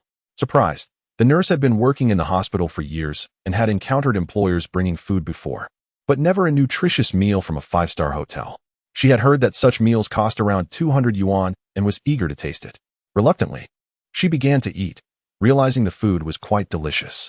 After finishing, she felt invigorated, as if she could work several more days without fatigue. Zhang Xiyu felt a pang of anxiety but remained silent. Ever since her accident, she hadn't dared to call home, fearing they might worry.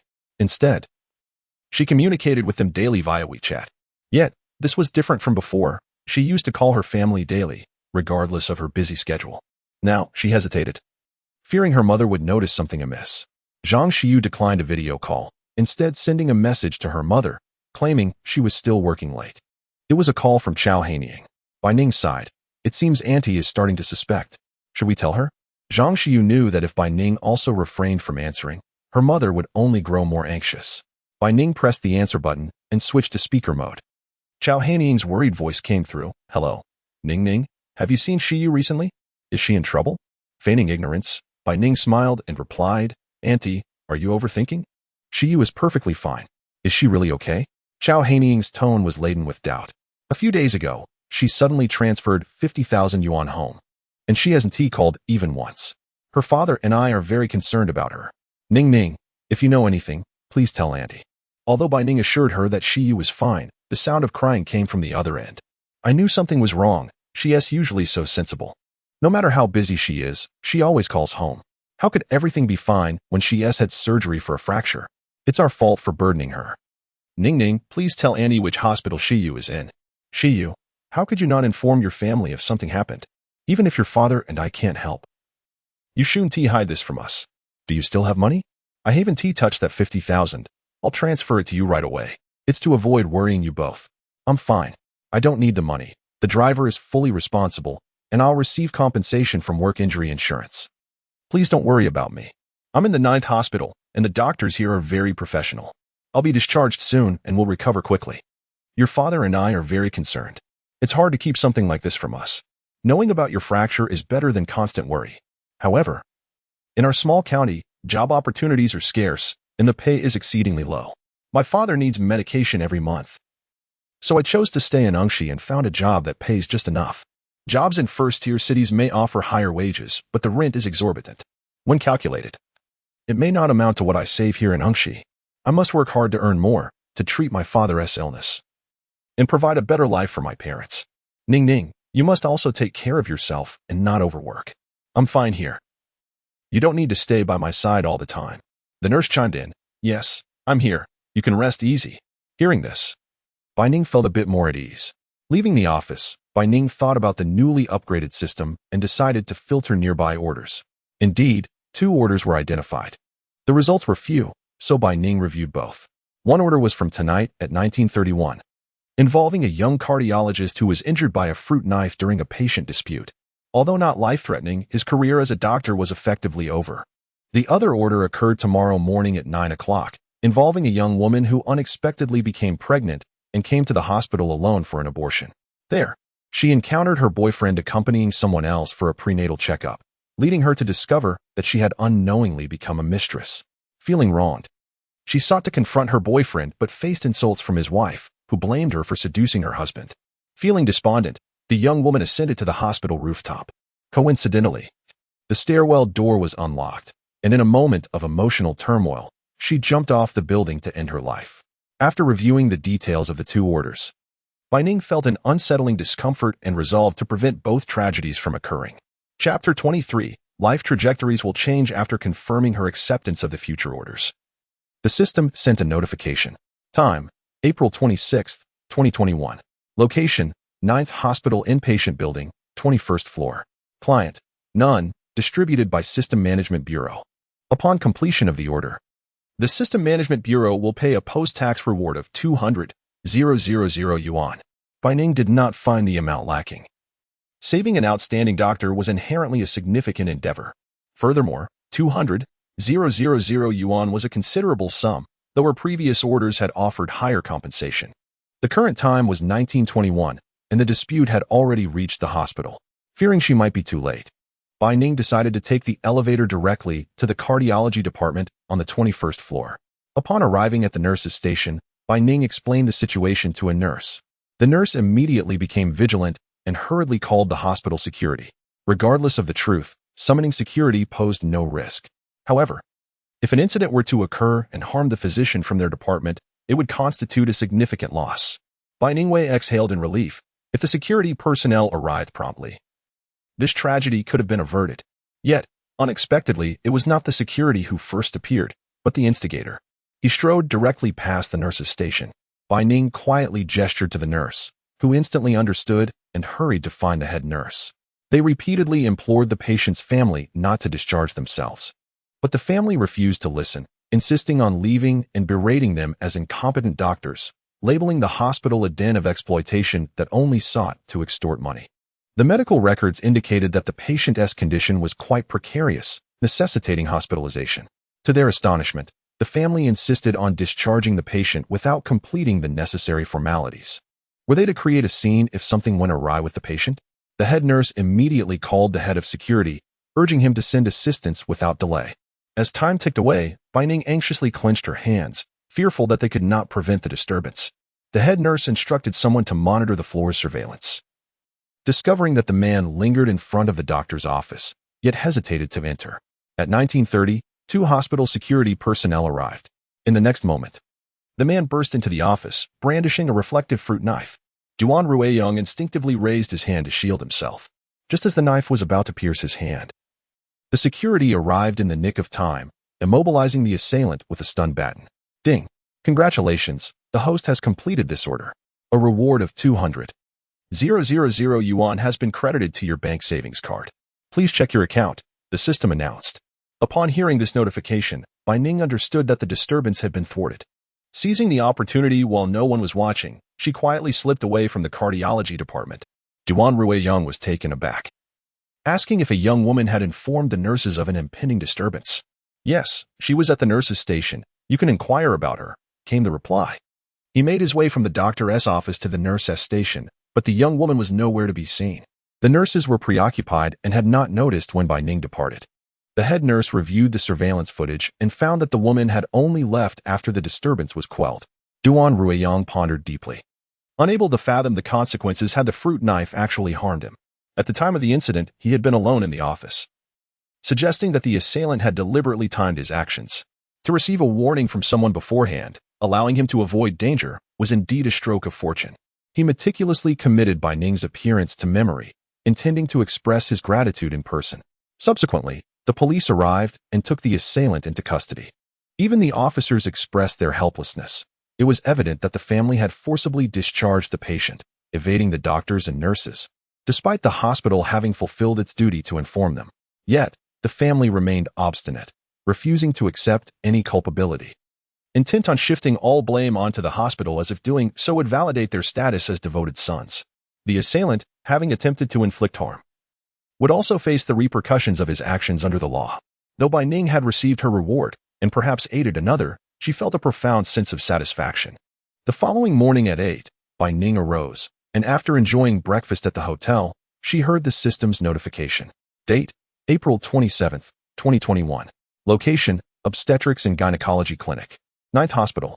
Client: Chao Hui. Task: the client's daughter, Chao Mingqi, will arrive at the hospital at 9 in the morning, deeply distressed and emotionally low. Please prevent Chao Mingqi from committing suicide by jumping off a building. Upon completion of the task, the client is willing to pay a reward of 100,000 yuan after tax. Bai Ning promptly set off for the 9th hospital, listening to the details of the order as she drove. The client, Chao Hui, came from a modest background and was a single mother raising her daughter alone. As Chao Mingqi matured, Chao Hui became increasingly preoccupied with work, resulting in a growing distance in their relationship, with many aspects of her daughter's life remaining uncommunicated. Now, Chao Mingqi was in her 2nd year at university in Anxi, while Chao Hui worked in her hometown, leading to infrequent meetings and an utter lack of awareness regarding her daughter's romantic involvement and pregnancy. Even when Chao Mingqi sought an abortion, Chao Hui remained oblivious. It was only after Chao Mingqi's tragic leap that Chao Hui, upon receiving the devastating news, rushed to Anxi, only to confront the icy reality of her daughter's lifeless body. Meanwhile, the scoundrel Sun Zihui and his wife suffered no consequences. They continued to upload videos online, tarnishing Chao Mingqi's reputation, claiming she had no idea how she became pregnant and attributing the child to Sun Zihui, all while denying any relationship with her.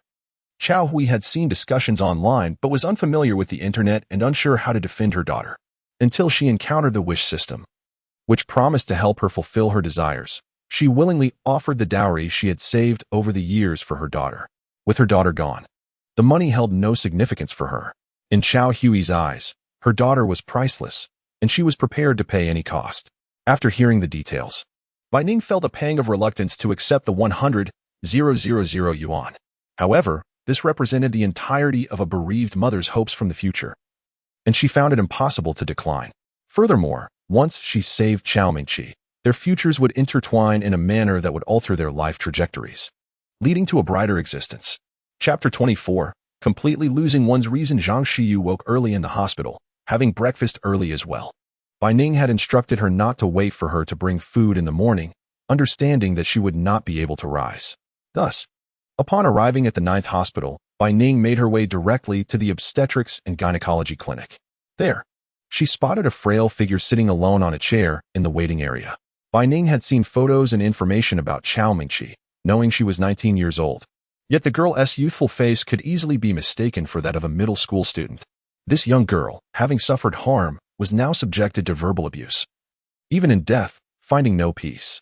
Bai Ning's heart ached as she approached and sat beside Chao Mingqi. The girl's hands trembled. Bai Ning initiated a conversation, asking, "Are you here for an examination?" Although she had not undergone her surgery at the same hospital, her own tumor had also been checked in the obstetrics and gynecology department. Thus she intended to convey that she was there for a post-operative follow-up. Chao Mingqi, so young and alone for the procedure, was terrified and trembling. Noticing that the girl beside her was also alone and appeared kind-hearted, she nodded in response. Bai Ning felt a wave of relief. As long as she was willing to engage, the conversation could continue. Indeed, if we had no issues, we would not find ourselves in a hospital. But do not be afraid. Things will eventually improve, she reassured. Gathering her courage, Chao Mingqi spoke, her voice barely above a whisper. "I'm here for an abortion." Bai Ning feigned a measured surprise. Too much would seem exaggerated, while too little would come off as cold. "You seem quite young. Are you married? An abortion is not a trivial matter. You came alone? Where is your boyfriend?" Chao Mingqi lowered her head. "I'm in my 2nd year of college and not married. My boyfriend just started working. He's busy and sent me 3,000 yuan to come to the hospital." Bai Ning nodded thoughtfully. "Well, you are indeed quite young and still in school, so having a child might not be suitable. However, your boyfriend should not have left you alone. It must be frightening for you. How about this? I'm just here for a follow-up and am not in a rush. Let me accompany you for the examination." Clearly terrified and inexperienced, Chao Mingqi had no defenses against strangers. Upon hearing Bai Ning's words, tears streamed down her face as she replied, "Thank you." Bai Ning handed her a tissue, asking, "Is your family unaware of your situation regarding the abortion?" Chao Mingqi's expression visibly shifted as she shook her head, saying, "My mother is very busy with work, and she doesn't even know about my relationship. I am unsure how to tell her." While they were chatting, Bai Ning looked up and spotted Sun Zihua and his wife emerging from the consultation room. "Dear, take your time. No need to rush." Sun Zihua gently spoke as he caressed his pregnant wife. Upon hearing the familiar voice, Chao Mingqi instinctively glanced up, locking eyes with Sun Zihua. She clenched her hands tightly in her lap. Bai Ning whispered, "Do you know them?" A tumult of emotions surged within Chao Mingqi, sadness intertwined with anger. He is my boyfriend. Then he must be a scoundrel, deceiving you into believing he is single, right? At this remark, Chao Mingqi momentarily forgot her anger, looking at Bai Ning with astonishment. How do you know?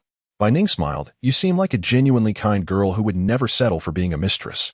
He has a pregnant wife, and yet claims to be your boyfriend. It can only mean he has deceived you. Sisterly advice, such a man is not worth your time. Discard him without hesitation. As for his wife, if she chooses to be a doormat, that is her choice. Chao Mingqi wrestled with her thoughts. Certain that her boyfriend had seen her, yet he dared not greet her. This was her first love. And she had stumbled upon a scoundrel who was now expecting a child. However, as her sister beside her had said, she would not play the role of a mistress. Now that she knew her boyfriend had betrayed her, he would become her ex-boyfriend. She took out her phone, opened WeChat, and decisively deleted her ex-boyfriend from her contacts. As for informing him, that was entirely unnecessary. Bai Ning observed Chao Mingqi's decisive action with a sense of relief, admiring the girl's ability to move on without being consumed by despair. What kind of harsh words could possibly drive a young girl to the brink of suicide? Chao Mingqi did not approach to say hello, but in the next moment, Sun Zihua's wife, Do Zhu, spoke up. Some young girls, at such a tender age, fail to learn self-respect and do not even know whose child they are carrying. They end up shamefully coming to the hospital for an abortion. Bai Ning, having seen the order details, understood that Do Zhu was aware of her husband Sun Zihua's deceit towards the college student Chao Mingqi but chose to turn a blind eye, reasoning that since she was pregnant, she needed someone to care for her husband. Given their actions, it was evident they belonged to the same ilk, deserving to be firmly locked away. Just as Bai Ning was about to speak, Chao Mingqi stood up. I am an adult, and I do not lack self-respect. I am merely engaging in a normal romantic relationship. Unfortunately, I have had the misfortune of encountering a scoundrel. However, I believe that those who frequently commit wrongdoings will eventually face retribution. Sun Zihua's expression shifted dramatically, his face contorting with discomfort. Yet he was at a loss for words, unaware that Do Zhu was informed. Do Zhu, displeased, retorted, What do you mean by scoundrel? I see it as a lack of self-respect on your part. You should know your place. At that moment, Bai Ning interjected lightly. How do you know? Could it be that you were already aware? Do Zhu was taken aback, having accidentally let slip her knowledge. What nonsense are you spouting? I am a pregnant woman. If you provoke me into a state of distress, can you bear the responsibility? She spoke as though she were the only one pregnant. If you cause us any harm, can you take responsibility for that? Seeing the argument escalate, Bai Ning decided to join in the fray. Knowing that Do Zhu did not recognize her, and therefore did not know the truth of her words, others nearby began to take notice. An utterance of Annie sent Do Zhu into a frenzy as she charged at Chao Mingqi. Though Chao Mingqi was also pregnant, she had only just discovered it. And being younger, she was much more agile than Do Zhu. Thus, when Do Zhu lunged at her, Chao Mingqi deftly sidestepped. Do Zhu clutched her belly, shouting in pain, as Sun Zihua attempted to lift Do Zhu from the ground. He was at a loss until someone nearby reminded him to seek the assistance of medical personnel for a stretcher. Do Zhu was helped up, disregarding her pain as she accused Chao Mingqi. It's your fault. You caused me to fall. If anything happens to my child, I will not let you off the hook. Bai Ning replied, Do not falsely accuse. We all saw that you were the one who lunged at her. Besides, the hospital has surveillance cameras that clearly show no one pushed you. Do Zhu, already in pain, was unable to argue effectively, which only fueled her anger, intensifying her discomfort. By the time medical personnel arrived with the stretcher, Do Zhu was sweating profusely, unable to articulate her thoughts. Chao Mingqi watched with an indifferent gaze as Do Zhu and Sun Zihua departed, feeling an unexpected sense of relief. She had been correct in her assertion, indeed. Those who do evil will eventually face consequences. When the hospital security staff arrived to inquire about the situation, Chao Mingqi recounted the events with clarity and composure. Bai Ning felt a sense of relief. With this, it seemed Chao Mingqi would not fall into despair. However, the system notification had yet to appear, suggesting something was still amiss. After checking the surveillance footage and confirming that Do Zhu's fall had nothing to do with Chao Mingqi, the security personnel departed, and the others dispersed. Chao Mingqi thanked Bai Ning. I am grateful for your support. Without you, I might have been too intimidated to stand up for myself. It was never your fault. You need not punish yourself for the mistakes of others. As a stranger, I wish to kindly remind you that your mother likely loves you more than you realize. You should confide in her about this matter and let her support you. Chao Mingqi hesitated, fearing her mother's disappointment. To become pregnant while attending university was far from honorable, and she did not wish for her classmates to find out, which is why she had chosen a hospital far from their school. Unexpectedly, she encountered Sun Zihua and his wife here. Chao Mingqi was uncertain whether to consider this good or bad fortune. To say she was lucky would imply she had not been deceived by a scoundrel. To say she was unlucky would mean discovering the truth about his deceit at this moment. Regardless, the past was behind her, and she needed to look ahead. A smile of relief graced her face as she expressed, "Thank you for your advice. I will give it serious thought." Chao Mingqi chose not to undergo further examination and left the hospital. Bai Ning, watching her depart, was uncertain if this meant she had fulfilled her task. At least Chao Mingqi had left the hospital, but would she truly not consider despair? As a stranger, Bai Ning could not follow her, lest she be mistaken for a malevolent figure. Moments later, as Bai Ning made her way to the orthopedic ward, she finally received the system notification. Ding. Congratulations, host. For completing this task, a reward of 100,000 yuan has been deposited into your Zhao Bank savings card. Please check your account. A smile of relief spread across Bai Ning's face. She felt joy in having helped Chao Mingqi and hoped the young girl would find brighter days ahead. Auntie? Chao Heining nodded at her and gestured for her to enter. What's wrong? Zhang Xiyu sighed heavily. What else could it be? My mother saw me lying here and was heartbroken. She said she would go fetch me a pot of hot water. I suspect she sneaked away to cry. Your mother truly cares for you and is deeply concerned. She must be very worried about your hospitalization due to a fracture. Fearing Bai Ning would think of her own parents, Zhang Xiyu quickly changed the subject. Ning, why did you come over this morning? Shouldn't you be resting? I had nothing to do while lying down, so I thought I would come see you. There were other patients in the ward. And Bai Ning refrained from mentioning her system. Zhang Xiyu understood and felt a bit better. The water room in this big hospital is hard to find. It took a bit of time. Mom, I really am fine. You see, I am feeling much better now, so you need not worry about me.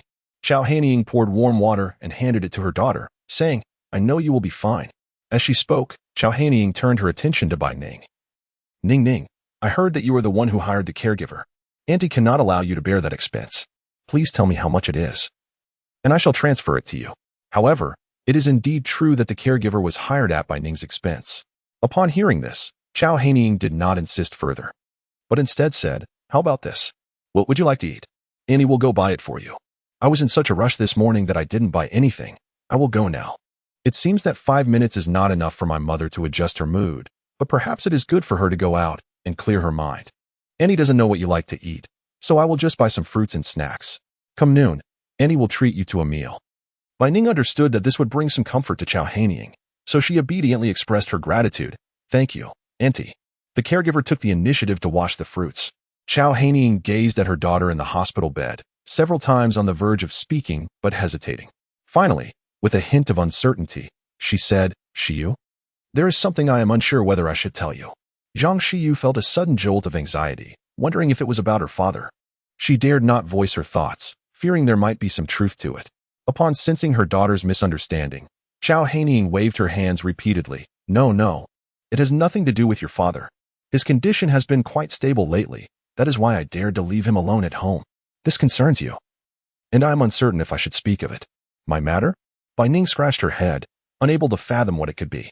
Chao Heining took a deep breath, as if steeling herself for a difficult revelation, and finally said, Actually, you are not my biological daughter nor your father's.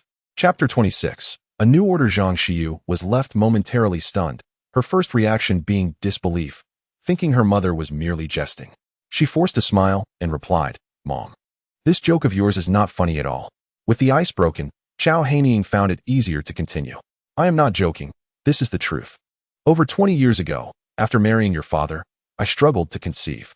We both underwent examinations, and there were no issues on either side. We tried medication and various remedies, but to no avail. Zhang Xiyu was still processing the weighty news she had just received, observing her mother with a serious demeanor that suggested she was not joking. Confused, she felt a bit lost.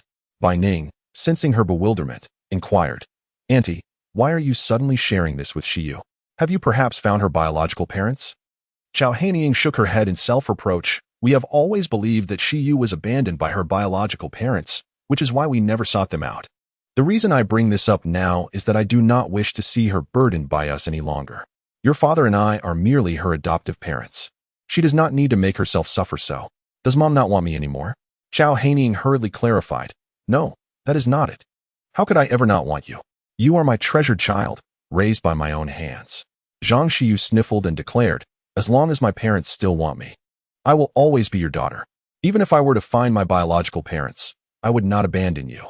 What remained unspoken was that if her biological parents had truly abandoned her, even if she were to find them, there would be no need to establish any contact. The parents she had relied upon since childhood were her adoptive ones. The thought that she had been cast aside at birth was a heavy burden. Bai Ning, worried about her daughter's feelings, quickly reassured her. Perhaps they had their own difficulties. This matter has lingered for far too long, and it may not be easy to locate them. However, I hope you will seek them out, giving them a chance to care for you. The couple hoped their daughter could enjoy the love of more parents and no longer live such a burdensome life. Zhang Xiyu nodded in agreement. Do not worry, Mom. I will do my best to find them. After saying all that needed to be said, Bai Ning excused herself to use the restroom, stepping outside the ward to quietly wipe away her tears. Bai Ning, seated at the bedside, softly asked, So, Xiyu, do you truly wish to find your biological parents? Zhang Xiyu exhaled deeply. If Mom wishes for me to find them, then I shall. Once I am discharged in a few days, we will register with the missing children database. As for whether we can find them after that, it is beyond my control, whether biological or adoptive parents.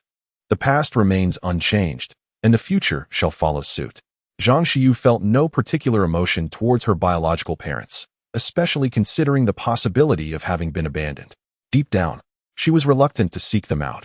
However, she wished to alleviate her parents' concerns, which compelled her to agree. Bai Ning looked up and recognized the identity of the individual approaching. Startled, she nearly jumped in place. What is this? Duan Ruiyang quickly replied, Thank you for your reminder. I have been searching for you these past few days. I heard from a colleague in the security department that you were in the orthopedic ward. So I wanted to express my gratitude in person. That is unnecessary. I have done nothing. Bai Ning merely wished to complete her order and did not desire to become too entangled with the task subject. Of course, she held a double standard. Treating Su Shui and Tang ran quite differently. Duan Ruiyang perceived Bai Ning's reluctance and clarified, Do not worry, I have no ulterior motives. I genuinely want to thank you. If it is convenient, may I treat you to a meal? If you feel uncomfortable, I can invite several colleagues to join us. Bai Ning did not wish to go. She was not keen on dining with strangers. She accepted his kind offer, albeit with reluctance. All right. After Duan Ruiyang departed, Bai Ning tucked the note away. Regardless, she now possessed a connection to a cardiology attending physician. Returning to her hotel, Bai Ning took a brief nap. Upon waking, she accessed the future system to filter nearby orders.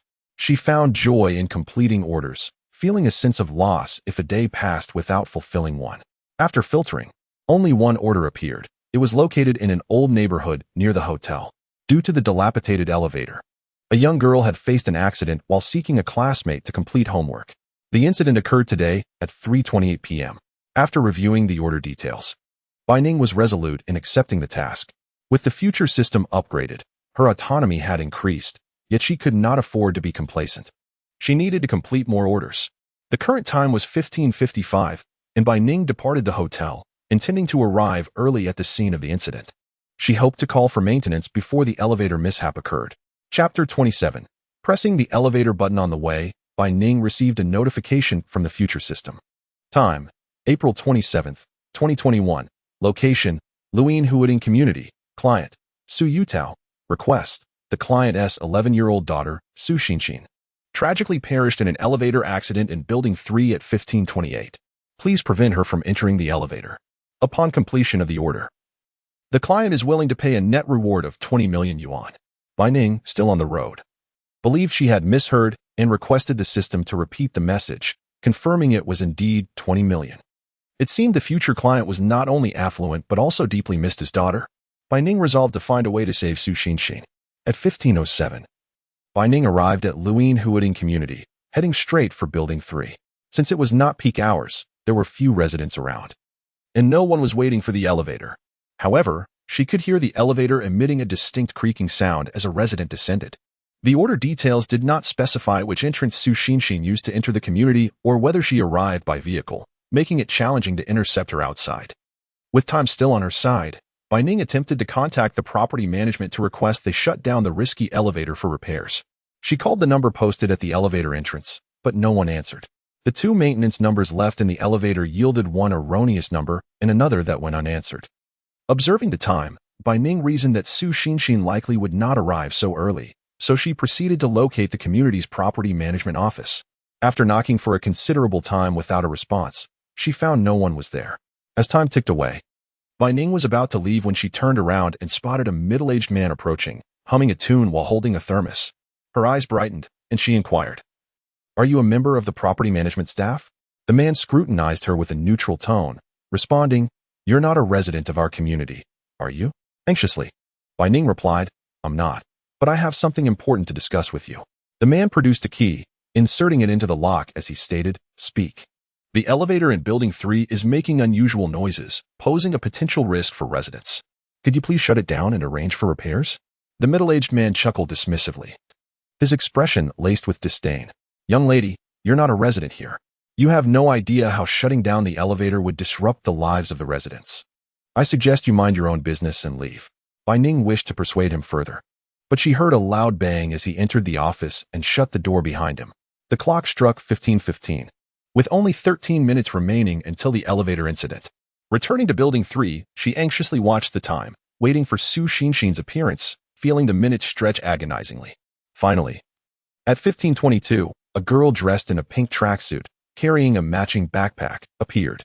Bai Ning recognized her immediately. She was the person she needed to save. Before the time was up, the elevator halted at the first floor, meaning that if Su Xinxin pressed the button, she would soon enter. Just as Su Xinxin was about to press the elevator button, Bai Ning rushed over and stood in her way. "Little sister, you're adorable. May I treat you to some spicy strips?"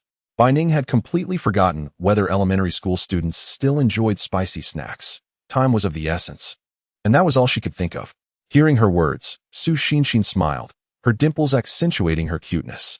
"Pretty sister, we don't eat spicy strips anymore. If not spicy strips, then what would you like? It's my treat." Su Xinxin's smile was delightful, but Bai Ning noticed a hint of skepticism in her eyes. Bai Ning added, "I'm not short on money. Who would understand? Just half a month ago, she was a pitiable creature borrowing money for surgery. Now, she was a wealthy individual with over 20 million in her bank account." Su Xinxin still shook her head, declining. "Really, it's unnecessary. I usually eat imported snacks that you can't find in our community supermarket." Bai Ning observed that the girl seemed sincere. Perhaps her allowance was indeed substantial. 1 minute had passed since she began to delay, Su Xinxin, feeling as though time was crawling. If this awkward conversation continued, she would genuinely be unable to stop her. Bai Ning steeled herself to find a new topic, noticing the pink watch on Su Xinxin's wrist. "Is that a smartwatch? I'm curious about how well it works. I'd like to get one too. What features does yours have?" Su Xinxin sighed like a little adult. "Pretty sister, your choice of topic is rather poor. As if you're intentionally trying to make small talk.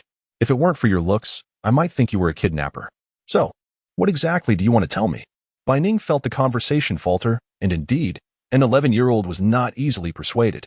After such prolonged dialogue, only 2 minutes had elapsed. Time was truly dragging. It turned out that earning 20 million wasn't as simple as she had imagined. When Su Xinxin asked her directly, Bai Ning decided to abandon the small talk and stated, "Actually, I can foresee danger. I knew the elevator wasn't safe and didn't want you to enter." Su Xinxin blinked, curiously asking, "So, pretty sister, do you want to save me?" "I suppose," Bai Ning replied, sensing her belief in her words. She suggested, "How about a bet? Let us wager 5 minutes to see if I'm right." Just as Su Xinxin was about to agree, her smartwatch rang. Her classmate was calling. "Hello, Xinxin. Where are you? My mom has tidied up the study and prepared snacks. We can do our homework together once you arrive." Su Xinxin looked at Bai Ning, feeling helpless. "I'm downstairs. I'll be up in a moment." "All right, Xinxin." The other girl cheerfully hung up, listening to the two girls chatting merrily. Bai Ning pondered whether Su Xinxin would have received a call from her classmate if she had entered the elevator. What would their feelings have been at that moment? The call ended, and it was now 15:25. Su Xinxin was about to press the elevator button when Bai Ning grabbed her hand. "You really can't go. Just wait 3 more minutes. But my classmate is really waiting for me. My dad says it's polite not to keep classmates waiting too long." Bai Ning nodded in agreement. "Your dad is right, but only if it's under the premise of ensuring your safety. Have you considered how worried your dad would be if you encountered danger in the elevator?" Upon hearing her words, Su Xinxin froze, no longer inclined to press the elevator button. Just then, another resident appeared, reaching out to press the elevator button. Chapter 28. Can you afford it? Bai Ning's eyes widened in alarm. The individual before her was a burly young man, far less approachable than Su Xinxin, and she could not stop him. Although her task was to prevent Su Xinxin from entering the elevator, she also did not wish to witness anyone else in the elevator facing peril. As she hesitated on how to intervene, she noticed the elevator doors remained shut. The man cursed and pressed the buttons multiple times, but the elevator doors showed no sign of responding. The clock now read 15:26, with just 2 minutes until the incident. After a few more expletives, the man turned toward the stairwell. Su Xinxin, observing the unresponsive elevator, began to believe Bai Ning's warnings. The building had 28 floors, and her classmate lived on the 26th. To complete her homework, she had no choice but to take the elevator. Climbing the stairs was beyond her capabilities. Bai Ning's heart raced. She was uncertain if the elevator would still malfunction without any residents on board. As she fixated on the elevator, the floor indicator began to change. 1, 2. Suddenly, with a loud bang, the elevator failed to stop and began to ascend rapidly. It passed the first floor without pausing. The digits on the display flickered rapidly, each jump echoing in their hearts. Bai Ning held her breath, while Su Xinxin's mouth fell open in astonishment. In unison, they raised their heads to watch the elevator display. 26, 27, 28. Bang! After an enormous crash, the elevator display malfunctioned. In a state of shock, Bai Ning heard a system notification, ding. Congratulations to the host for completing this order. A reward of 20 million has been deposited into your bank account. Please check your balance. Su Xinxin had yet to process the events when her smartwatch rang again. A panicked voice came from the other end, laced with tears. Xinxin, are you in the elevator? Are you all right? Su Xinxin closed her mouth, which had been agape in surprise. I'm not inside. The girl on the other end burst into tears, sobbing. I heard the elevator. It broke down. I thought you were in there. I was terrified. Su Xinxin turned her stiff neck to look at Bai Ning. A beautiful sister saved me. In that moment, Su Xinxin began to trust Bai Ning's words and understood why she had gone to such lengths to initiate conversation. Mom, I never want to ride the elevator again. The girl on the other end cried pitifully, prompting Su Xinxin to comfort her. All right, dear, please reassure Duo and tell her not to be afraid. Witnessing the elevator incident firsthand, it was not only children who would be frightened, even adults would feel the same. After hanging up, Su Xinxin turned to Bai Ning and sincerely asked, Sister, do you want to eat spicy strips? I can treat you. The family chauffeur brought me here, and I shall call him to pick me up. Bai Ning nodded, seemingly recalling something as she inquired, By the way, why didn't you attend class today? Surely, a 5th grader wouldn't finish school by 3 o'clock? This afternoon, the school had a half day off. I came over after having lunch at home. As I promised to do my homework with my classmates, Su Xinxin replied, her bright eyes blinking. Beautiful sister, can you truly predict the future? Bai Ning awkwardly touched her nose, feigning an air of mystery. Not always, but what would you like to know? Su Xinxin eagerly responded. I want to know when my mother will wake up. Bai Ning was taken aback. The order details had mentioned that Su Xinxin's mother had suffered a car accident 6 years ago, although her life was saved after being rushed to the hospital. She had remained in a vegetative state. Bai Ning wished to convey that future medical advancements might offer hope, yet feared that such hopes could lead to disappointment for the young girl. Just as she felt awkward, Su Xinxin's watch buzzed once more, this time with a call from her father. Pressing the answer button, a deep, magnetic voice came through. Hello, Xinxin. Have you arrived at your classmate's house? The composed Su Xinxin, upon hearing her father's voice, burst into tears like pearls falling from a broken string. Daddy, I'm so scared, she sobbed. The elevator suddenly shot up to the top floor. So you tell, her father, urgently asked, Xinxin, are you in the elevator? Are you hurt? Don't be afraid. Daddy will be right there. I didn't get on the elevator. A beautiful sister stopped me, she replied, hearing that his daughter was safe. So Yutao sighed in relief, though he couldn't completely relax. While comforting her, he instructed the driver to hurry over. Su Xinxin, amidst her tears, leaned into Bai Ning's embrace, wiping her eyes on her. Bai Ning gently patted her back, fully understanding Su Xinxin's current feelings. After all, she was just a child who had witnessed a frightening incident with the elevator. Once she had almost entered herself, it was impossible not to feel fear. Su Xinxin had appeared too composed earlier. Bai Ning led her to a bench in the community to wait for Su Yutao. Exhausted from crying, Su Xinxin rested her head on Bai Ning's shoulder, listening to her father's soothing words on the phone. Bai Ning noticed a property staff member hurriedly approaching Building 3, likely alerted by a resident about the elevator incident. 10 minutes later, a black Rolls-Royce Phantom halted before them. The door swung open, and a man in a suit rushed out, calling Xinshin. Su Xinshin opened her eyes and, recognizing her father, immediately ran into his arms. "Daddy, I was so scared." Su Yutao gently patted his daughter's back, equally shaken. "It's all right, Daddy is here." Bai Ning felt her eyes welling up at the sight of such paternal affection. At that moment, the property staff member approached angrily. The middle-aged man, hands on his hips, said, "Finally found you. It's your fault for saying the elevator would malfunction. Now it's actually happened. Can you afford the damages?" Bai Ning was taken aback that her caution could lead to being blamed. How could the aging elevator's failure be attributed to her? Just as she opened her mouth to respond, Su Yutao interjected. "Maintaining the elevator is the responsibility of the property management. As a staff member, you allowed it to operate after being warned. If anyone had been injured or killed, could you afford that?" Su Yutao's demeanor suggested he was not an ordinary person. And with the Rolls-Royce parked behind him, the property staff member wilted under pressure. Su Yutao continued, "If it weren't for this young lady's kind warning, my daughter might have been in that elevator when the incident occurred. The loss would have been far greater than just a malfunctioning elevator." The staff member, now frightened, realized the gravity of the situation. He had initially only thought about the cost of repairs and failed to consider the potential for human casualties.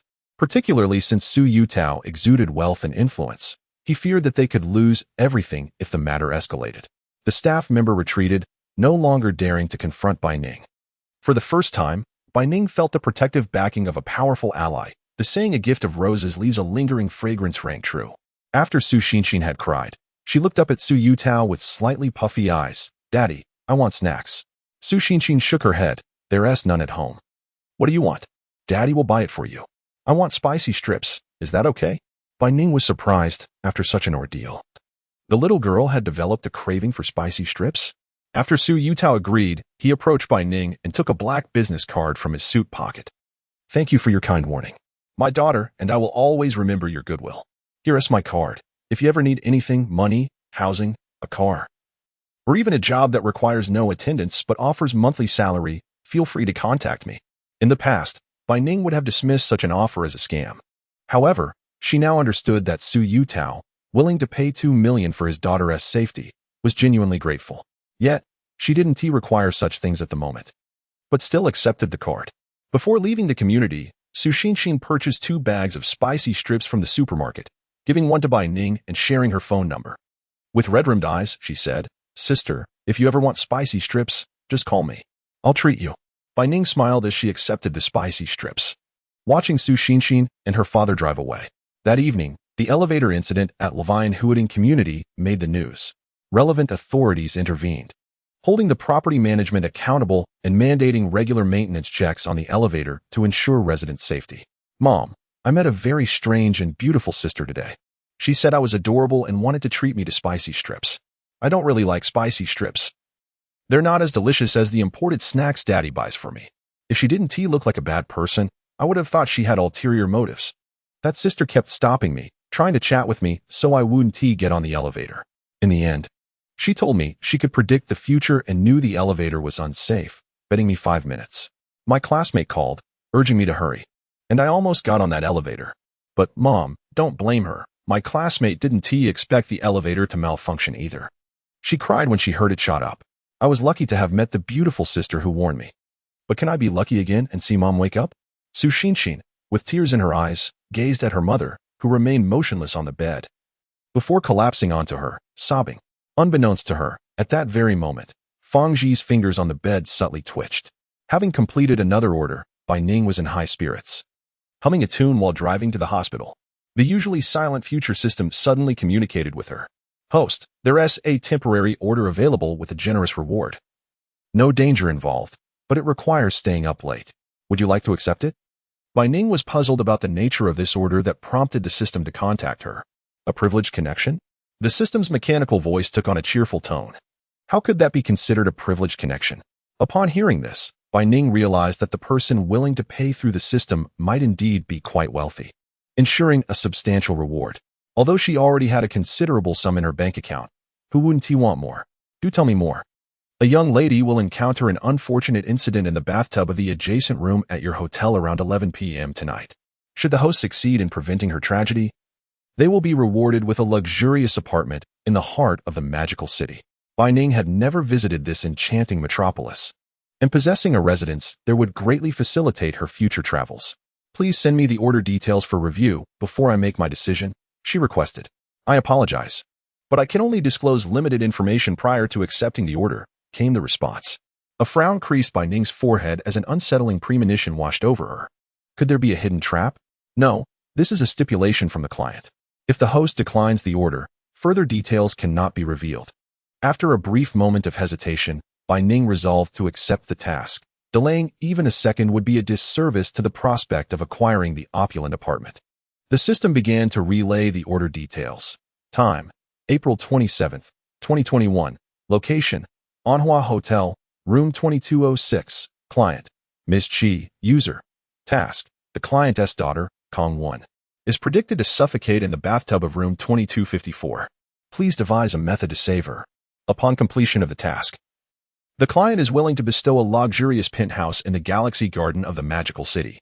However, the reasons behind Kong Wen's indulgence in alcohol were not included in the order details. It appeared that she would succumb to suffocation due to falling asleep in the bathtub while intoxicated. This indicated that the task might not be overly challenging, though Bai Ning remained curious about the underlying cause of Kong Wen's despondency. With her newfound wealth, Bai Ning felt a sense of joy each morning upon awakening. Any trace of unhappiness dissipated as she gazed at her bank balance. The afflictions of the wealthy were foreign to her at that moment. Arriving at the hospital, she parked her car and proceeded to the inpatient department. A girl wearing a hat and mask brushed past her, engaged in a phone conversation. Hello, I'm pregnant, and the child is yours. Please come to the hospital tomorrow to accompany me for an abortion. Chapter 30. Kong Wen. The girl on the phone paid no mind to Bai Ning as she walked by. Bai Ning, however, felt a flicker of recognition. Upon closer inspection, she realized that this was the same girl who had collided with her a few days prior, arrogantly demanding an apology. What was her name? Xian, perhaps? The name was quite pleasant, but the girl herself left much to be desired. Bai Ning dismissed the thought. A decision regarding abortion was a personal one, and her annoyance stemmed solely from the girl's rude demeanor during their previous encounter. Nevertheless, the girl was merely a stranger, and it was unlikely they would cross paths again. Bai Ning arrived early and, having not brought lunch, opted for takeout instead. As they awaited their food, Bai Ning engaged in conversation with her friend. She had anticipated that her best friend would feel a sense of melancholy or discomfort upon learning that she was not biologically related to her parents. I've made a decision, Zhang Xiyu suddenly announced, catching Bai Ning off guard. A decision about what? With a playful grin, Zhang Xiyu leaned in conspiratorially and said, I plan to pursue Dr. Jiang. What? Bai Ning was taken aback, having expected her friend to discuss matters related to her biological parents, only to be met with the revelation of a romantic pursuit. You're serious? Zhang Xiyu nodded eagerly, her eyes sparkling. You know, I've never felt this way about anyone before. Dr. Jiang is both handsome and gentle, and more importantly, I truly like him. I don't want to regret not trying. Bai Ning wished her friend would exercise some caution. As you mentioned, Dr. Jiang is exceptional. He likely has no shortage of admirers. Are you sure about this? What's the scoop? Bai Ning's interest piqued. It's said that Dr. Jiang's mother introduced him to a young lady, essentially a blind date. But instead of a romantic outing, Dr. Jiang took her to the hospital at night to examine bones. He frightened her to tears while explaining the purpose of each bone.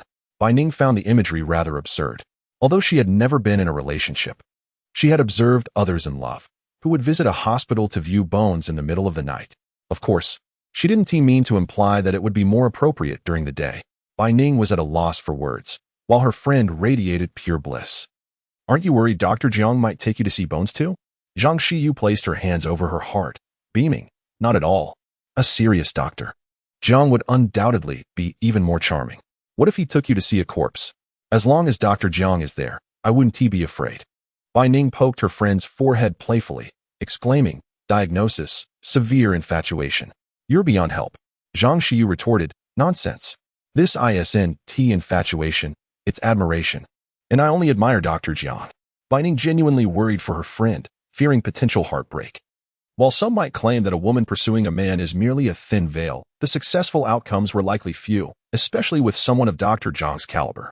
If her friend were to pursue him, she could very well face heartache. Yet, as a loyal friend, Bai Ning resolved to assist her in formulating a pursuit plan. Naturally, two inexperienced romantics could only devise so much. As they departed the hospital, the clock had yet to strike 7:30 p.m. Upon returning to the hotel shortly after 8, Bai Ning searched for a drama starring Su Shui online. She watched while remaining attentive to the happenings next door. As for her rationale, she had already devised a plan. The clothing she ordered online had arrived, and she intended to use this as a pretext to have Kang Wen come over and help her assess whether the garments were suitable. If she failed to intercept Kang Wen, she would execute her second plan when the waiter delivered the red wine. Should that fail as well, she would contact the hotel staff or even resort to calling the police. Ultimately, she was determined to fulfill the order, not solely for the reward, but also to prevent a vibrant life from quietly slipping away in the adjacent room. Fast forward to 2029. Bai Ning opened the door upon hearing footsteps in the hallway. Indeed, she found the person she was meant to save, Kang Wen, appearing to be in her early 20s. Kang Wen was dressed in a businesslike manner, exuding an air of sophistication as she walked. Bai Ning silently marveled at the daughter of the Kang family. She certainly seemed extraordinary. Kang Wen noticed Bai Ning and smiled warmly. This smile, gentle and full of kindness, instilled Bai Ning with confidence in her ability to complete the task. "Hello, may I ask a favor?" Bai Ning feigned hesitation, allowing Kang Wen to perceive her dilemma. Kang Wen was somewhat puzzled. She smiled at the attractive and amiable girl before her, and was surprised that Bai Ning wished to engage her in conversation or request assistance. However, understanding the need for self-protection in unfamiliar situations, she resolved to listen to the favor being asked of her. Bai Ning smiled sheepishly. "It's not a bother, really. I recently purchased a few new outfits online and would appreciate your opinion on their suitability. If they don't fit well, I can return them tomorrow." "Oh, is that so?" Though the daughter of the Kang family, Kang Wen was no stranger to online shopping and the process of returning ill-fitting garments. Bai Ning's request instantly made her feel a sense of camaraderie with the girl. Chapter 31. Familiarity. All right, Kang Wen readily agreed, not overthinking it. Having just discovered her fiancé's infidelity, she welcomed the chance to engage in conversation with someone. After all, it was merely a matter of helping someone assess their clothing. Bai Ning was pleasantly surprised by how smoothly things were going. She gestured towards her room. "I live alone.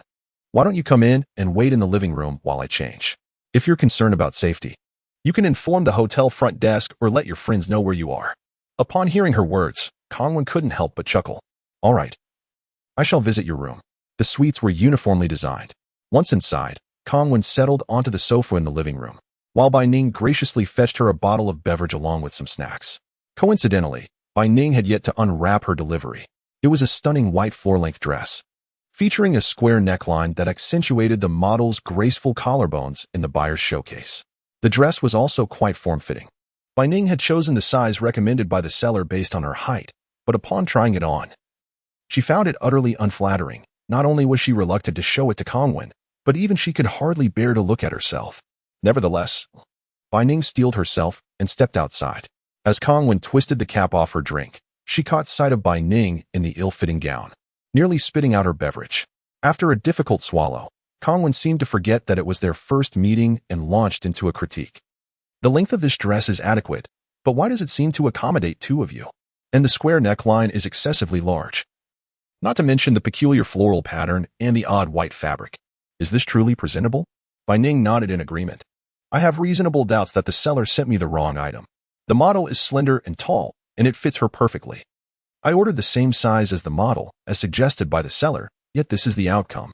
The unattractive dress swiftly bridged the gap between the two women. Kang Wen's verdict was succinct. In summary, it must be returned. This time, she had ordered a form-fitting red gown.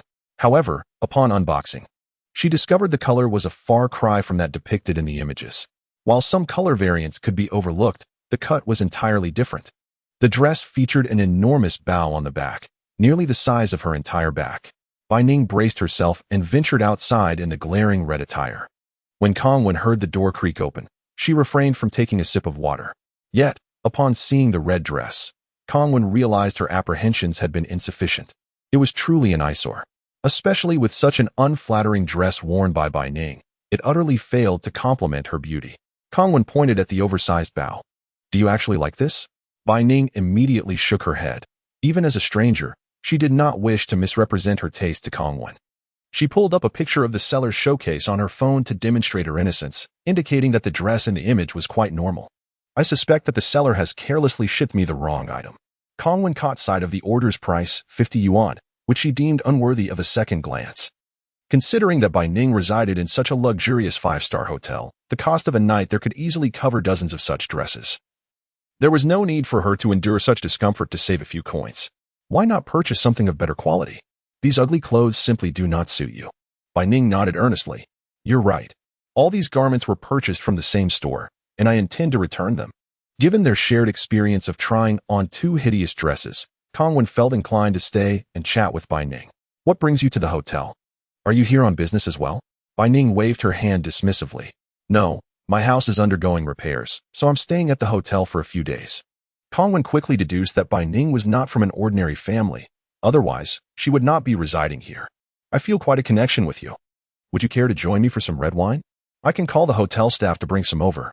Bai Ning, slightly apologetic, explained. I recently underwent surgery and cannot drink alcohol. I wouldn't want to spoil the mood. She then revealed her recent tumor surgery, omitting the detail about being disowned by her parents. Upon hearing this, Kongwen let out a sigh of relief. It's all right. You will recover. Not being able to drink is no issue. I can have the staff bring juice instead. What do you prefer? Orange juice, please. Bai Ning had enjoyed the freshly squeezed orange juice at the hotel a few times. Kongwen made a quick call, and soon a staff member arrived with red wine, fresh orange juice, and some fruits. The red wine and juice were placed on the coffee table, and after a sip of red wine, Kongwen couldn't help but share her own experience. To be honest, I wasn't in the best of spirits today. I came to City for work, only to discover that my fiancé has been unfaithful. We've been in a relationship for 2 years, got engaged 2 months ago, and were supposed to marry in the latter half of the year, yet he betrayed me. That is his misfortune. You are a wonderful person. Bai Ning's words made Kongwen smile, her eyes curving beautifully. You're right, it is indeed his loss. I just don't understand. Our relationship seemed quite solid, and we had discussed our future. Why would he betray me? Perhaps he is not your true match. Discovering his betrayal now allows you to extricate yourself before marriage, which is far better than realizing it afterward. Remarkably, Bai Ning's comforting words eased Kongwen's spirits considerably. Bai Ning raised her freshly squeezed juice. Leave that scoundrel behind, and you will undoubtedly thrive in the future. Observing Kongwen's reaction, Bai Ning noted her genuine sadness, yet she did not exhibit any suicidal tendencies. This indicated that, as per the order details, Kongwen had likely dozed off in the bathtub, resulting in her near asphyxiation, not an intentional act of self-harm. Thus, it sufficed to prevent Kongwen from going to the bathroom alone to avert this tragedy. With the effects of the wine beginning to show, Kongwen's cheeks flushed. She looked at Bai Ning and laughed. Sister, we seem to have an instant connection. I, Kongwen, shall consider you a friend. I plan to establish an entertainment company, and you will be my first signed artist. Bai Ning smiled, nodding. That sounds wonderful. I look forward to it. You must make me famous. Kongwen squinted at her, alternating between nodding and shaking her head. Sister, you look so familiar. I feel as if I've seen you somewhere before. Bai Ning's heart skipped a beat, pondering her suspicion. Where could that be? Chapter 32. Someone is watching. Bai Ning noticed that Kongwen had already fallen asleep on the sofa. It seemed her alcohol tolerance was indeed quite low. With a resigned sigh, Bai Ning fetched a blanket from the other room and draped it over the young lady. Kongwen curled up on the sofa, her sleeping form utterly adorable and innocent, a stark contrast to her awake demeanor. Bai Ning mused that this might be the only occasion the young lady would sleep on the sofa. It was now 10 o'clock at night, and there was less than an hour until the time mentioned in the order when Kongwen would succumb to asphyxiation. Bai Ning resolved to stay awake until then, fearing any unforeseen events. Should Kongwen, in a daze, wander into the bathroom, it would spell trouble. Bai Ning hugged her laptop, seated nearby, and began searching for information about Kongwen online.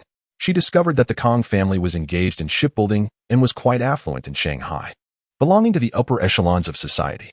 Bai Ning also found photos of Kongwen's engagement from 2 months prior. Her fiancé was also from a wealthy family, hailing from Jiang City and bearing the surname Sun. The financial standing of the Sun family in Jiang City paled in comparison to that of the Kong family in Shanghai, suggesting that their union was not a mere business arrangement. Online speculations hinted at a romantic relationship. Yet this Sun Ji, while still unwed, dared to pursue others. As Bai Ning examined Sun Ji's photograph, she noted he was handsome enough, yet he paled in comparison to Kongwen, and the two appeared mismatched together. It was astonishing that someone who aspired to be with Kongwen would dare to cheat. It was evident some individuals had insatiable appetites. At that moment, Kongwen's phone began to ring. In her slumber, she groggily reached for the phone on the sofa and pressed the answer button. Hello? A man's voice came through. 1-1. I was just momentarily confused. You are the only one in my heart, and I only wish to strive for our future. You know, ever since I first met you 3 years ago, I have been infatuated with you. I pursued you for an entire year before you finally agreed to be with me. How could I bear to part ways with you now? Kongwen, clearly still asleep, showed no reaction to the man's words. Bai Ning, overhearing the voice on the other end, furrowed her brow. That voice sounded somewhat familiar. Bai Ning suddenly recalled the girl who had brushed past her in the hospital parking lot. The voice on the phone had resonated with the same tone as that girl's. Could it be that this girl was the third party meddling in the relationship between Kongwen and her fiancé? Bai Ning possessed no evidence, merely a hunch based on the similarity of their voices. Moreover, she had no way of knowing whether that girl was an innocent bystander or not. She could not reach a conclusion based solely on her biases, especially since this was merely a speculation. Kongwen had fallen asleep once more, while the man on the other end of the line continued to prattle incessantly. His voice was not only irksome but also filled with excuses, claiming confusion and that the girl had seduced him. Bai Ning decided to intervene, walking over to help Kongwen disconnect the call, then silenced the phone to prevent Sun Ji from calling again. Subsequently, Kongwen remained curled up on the sofa, sound asleep, hardly stirring, let alone rising to use the bathroom, until the clock struck 2:54. Bai Ning breathed a sigh of relief, simultaneously receiving a notification from the system. Ding! Congratulations, host, for completing this order. The homeowner information for the Star River Garden in Magic City is being updated. It will be accessible in 24 hours. Although she had received the system's notification indicating that Kongwen's tragedy would not repeat, Bai Ning still dared not let her guard down. Even when night fell, she refrained from sinking into a deep slumber. Upon waking at dawn, her first act was to check on Kongwen, lying peacefully on the sofa, confirming her safety before finally relaxing her worries. As Bai Ning was washing up in the bathroom, she suddenly heard a knock at the door. It was coming from the neighboring room, calling out Kongwen's name. 1-1, open the door. The sleepy Kongwen stirred. Rubbing her hair as she approached to open the door. Sun Ji, upon seeing Kongwen emerge from the adjacent room, paused in his knocking, questioning whether he had made a mistake. Was Kongwen not in room 2206, but rather in 2207? Without delay, he turned and called out, 1-1, please forgive me. It's all my fault. What's all this commotion early in the morning? Kongwen said, her annoyance evident. When she looked at Sun Ji, her eyes reflected nothing but disdain. I have nothing to say to you. Since you chose to betray our relationship, let's end it. 1-1, please give me another chance. Bai Ning approached tentatively, saying, you not only cheated but also have a child. How can you still have the audacity to come here? At these words, both Sun Ji and Kongwen turned to stare at Bai Ning in surprise. Sun Ji instinctively asked, how do you know? Realizing he had misspoken, he quickly shifted the topic. Why are you in 1-1's room? Even though the person was a girl, she was someone Sun Ji had never encountered before. Bai Ning smirked slightly, pleased to have been correct in her assumptions. Why should I explain how I know? I just do. When someone is under surveillance, their actions inevitably leave traces. Sun Ji, humiliated and enraged, glared at Kongwen. Did you investigate me? Before Kongwen could respond, still dazed from just waking up, Sun Ji inadvertently revealed his own identity. Can I come in? He asked, glancing into the room. Kongwen firmly declined. No. Sun Ji, undeterred, lowered his voice. I'll be honest with you. The girl I'm involved with is the daughter of the Tao family in the capital. My closeness to her is for our future. Your family, the Kong family, is quite wealthy and a top-tier family in Magic City, but you must know the status of the Tao family in the capital. They possess not only wealth, but also influence. In the future, whether it's your family or mine seeking to enter the capital circle, we'll have to rely on her. Kongwen rubbed her head, her mind clearing a bit as she speculated. The Tao family daughter you mentioned, is it Tao Xian? Sun Ji nodded. Yes, it's her. You should understand, it took a lot of effort for me to win her over. She doesn't know about our relationship, so it's best if you keep this under wraps. It wouldn't bode well for either of our families. Kongwen nearly laughed in anger. Sun Ji, your audacity is astounding, even at this juncture. You still claim it's for the Tao family? And do you think your affair with Tao Xian has anything to do with me? If the Tao family holds a grudge, it will be against you for ruining their daughter's reputation. Sun Ji's expression soured. Don't say such harsh things. I'm not a homewrecker. It's not what you think. Kongwen rolled her eyes dramatically. I, Kongwen, have never stooped to using relationships for personal gain. When I got together with you, it was because I valued your sincerity. Since that sincerity never existed, there's no reason for us to continue. Chapter 33. Can't you buy some decent clothes? Furthermore, since you have attached yourself to the daughter of the Tao family, why not go be her loyal servant? Perhaps she might show you some generosity and throw you a scrap to eat. You can leave now. Go slowly, and I won't see you off. With that, Kongwen slammed the door shut. Sun Ji, left outside, was momentarily stunned before he quickly knocked on the door. Wen, don't be impulsive. Kongwen smiled at Bai Ning and then picked up the room's landline to call the front desk.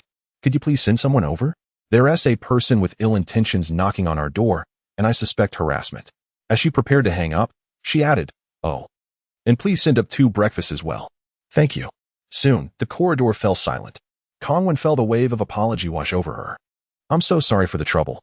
I ended up sleeping here after drinking too much last night. It's no problem. You were asleep the whole time. You didn't inconvenience me at all. Good. The hotel staff promptly delivered breakfast. The two sat at the dining table, enjoying their meal while discussing the Tao family. Kongwen remarked, I don't think you know much about the Tao family. They are one of the top families in the capital, having been established for many years. They come from a scholarly lineage and have an extraordinary background. Many families aspire to befriend the Tao family to leverage their influence to enter the capital. As Bai Ning listened to Kongwen, she recalled the girl named Xian she had spoken to on the phone yesterday. Could she be Tao Xian? Having never encountered a true top-tier family before, Bai Ning noted that Tao Xian did not embody any semblance of such status. Instead, she exuded an air of arrogance and entitlement, leading Bai Ning to wonder if this was how the Tao family raised their daughters. Kongwen continued, suddenly remembering Bai Ning's remarks to Sun Ji. How did you know that Sun Ji and Tao Xian already had a child? Bai Ning did not hesitate to share her encounter with Tao Xian at the hospital the day before. I noticed that the voice on the phone sounded remarkably similar to the one that called you last night, which led me to this conclusion. Kongwen scoffed, feeling a twinge of bad luck. To be honest, I've met Tao Xian before. My family isn't lacking in wealth, but we were taught to be polite and humble. However, Tao Xian is nothing like that. She is petty, arrogant, and unreasonable. I've made it a point to avoid any situation where she might be present. I even suspect that Tao Xian might not be the real daughter of the Tao family. I've seen the rest of the family, and they all possess an air of grace and distinction. By the way, I believe you are far superior to her. Kongwen quickly realized her mistake and added, of course, I didn't mean to insult you. Comparing you to Tao Xian is an affront to your character, and I apologize. What I meant was that you embody the qualities of a true lady of the capital far better than she does. Bai Ning couldn't help but laugh. Her? It's only because I'm currently bound to a future system and have some financial security that people perceive me as possessing charm. No need to explain, I understand. Bai Ning recalled Kongwen's earlier comment and asked, by the way, you mentioned last night that I looked familiar. Do you remember where you might have seen me? Kongwen thought carefully.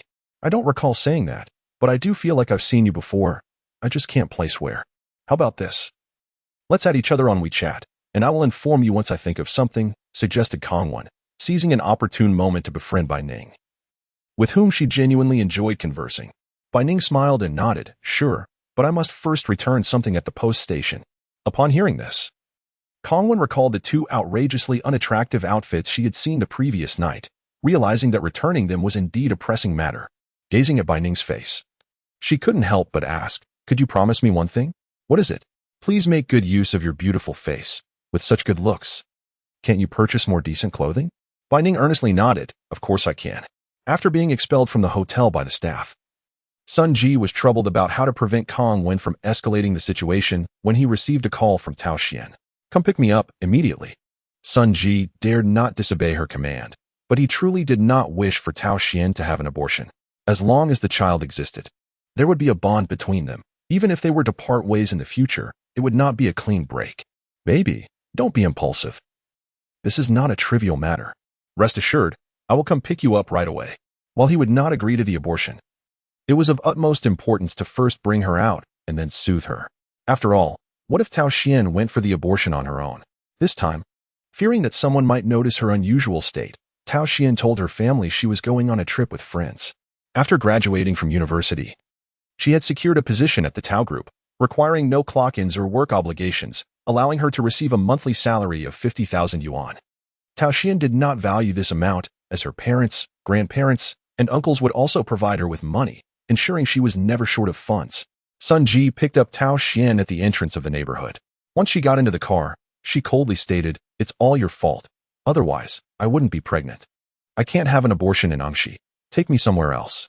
I've already told my family I'm going out to play with friends." Sun Ji fastened her seatbelt and, while driving, softly reassured her, "Baby, don't be impulsive. This child is a fruit of our love. Wouldn't it be better to keep it?" Tao Xian pulled out a cigarette from her bag, lit it, and took a puff, exhaling smoke. "I can't be pregnant before marriage. Baby, smoking is harmful to the child. We could also just get married. I can speak to my family about it right now." At that moment, Sun Ji had completely cast aside the engagement he had with Kongwen. Tao Xian shot him a disdainful glance, her eyes full of scorn. "We're just having fun. You'd better not think of making me have your child. If you dare to go against my wishes, I will make you regret it." Chapter 34. The old lady's outburst. Seeing that his attempts to placate her were futile, Sun Ji decided to take Tao Xian to Jiangxing. The Sun family held considerable influence there, making it convenient for him to secure evidence should she choose to cause a scene later. He was confident that, no matter how favored Tao Xian was, she would never want her family to know about her abortion. Unbeknownst to Tao Xian, she boarded a flight to Jiangxing with Sun Ji. Meanwhile, Bai Ning and Kongwen arrived at a nearby amusement park, the kind that charged 300 yuan per ticket. Kongwen generously offered to treat, but Bai Ning quietly opened a group buying app and purchased a pair of tickets for 570 yuan. This shocked the young lady, who was unfamiliar with group buying. Bai Ning remarked, "One should save where possible and spend wisely. It's just a matter of a few taps." Kongwen gave a thumbs up. "That makes sense. Teach me how to do it." "Sure." The two of them huddled together, discussing the group buying tickets. Suddenly, they heard a commotion near the entrance of the amusement park. "I don't know you at all. Let go of me." A young woman screamed, her voice filled with anguish, showing utter despair.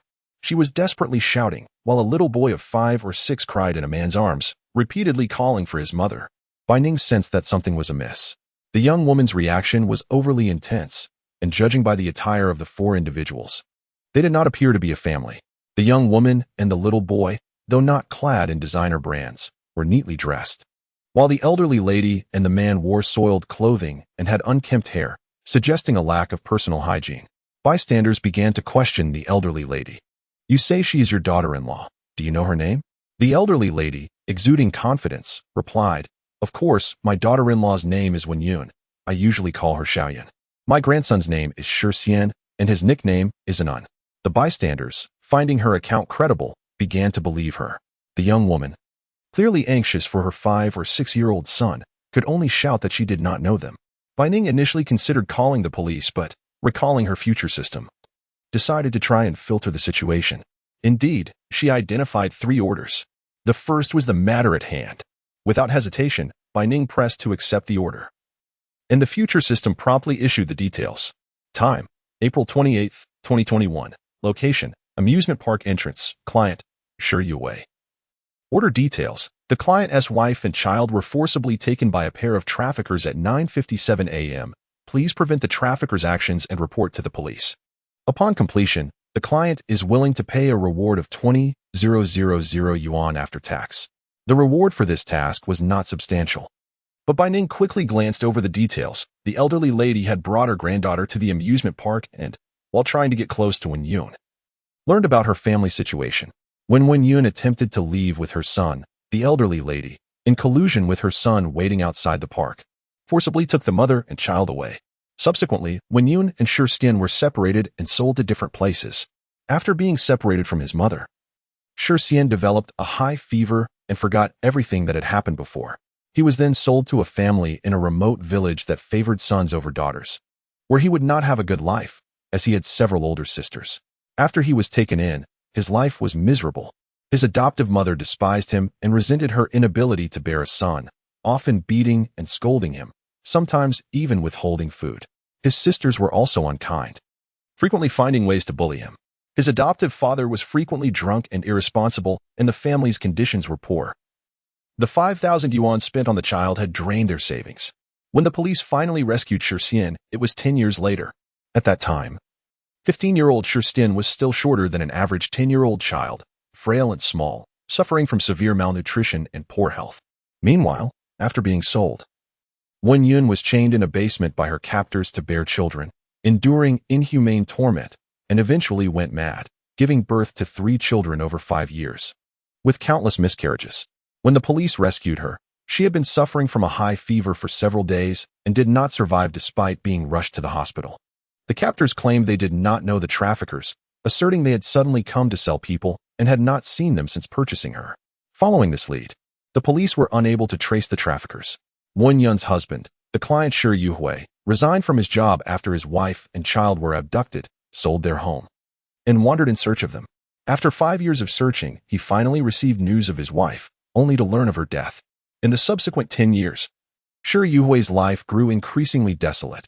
He would go to any lengths to check on anyone who might resemble his son. Unfortunately, over the course of 15 years, he faced one disappointment after another. If it were not for the hope of his son still being alive, Shi Yuhui would have long since given up. 15 years later, the police apprehended a group of traffickers, and following their confessions, were able to locate Shirxian. At such a critical moment, the client, Shi Yuhui, issued the order, and thus the remuneration of 20,000 yuan was exceedingly generous for him. Bai Ning yearned to rescue this originally harmonious family. She urged Kong Wen to report to the police and promptly approached the scene. You claim to be her mother-in-law and husband, but that is utterly false. You are not her family at all. Just as they were about to successfully take the mother and son away, an unexpected figure emerged, and the old lady's face displayed discontent. Young lady, do not speak nonsense. This is my daughter-in-law. Why would I bring them along if it were otherwise? Bai Ning coldly smirked, deliberately raising her voice. Certainly, it is because you harbor ulterior motives. It cannot be simply out of kindness, can it? Nonsense.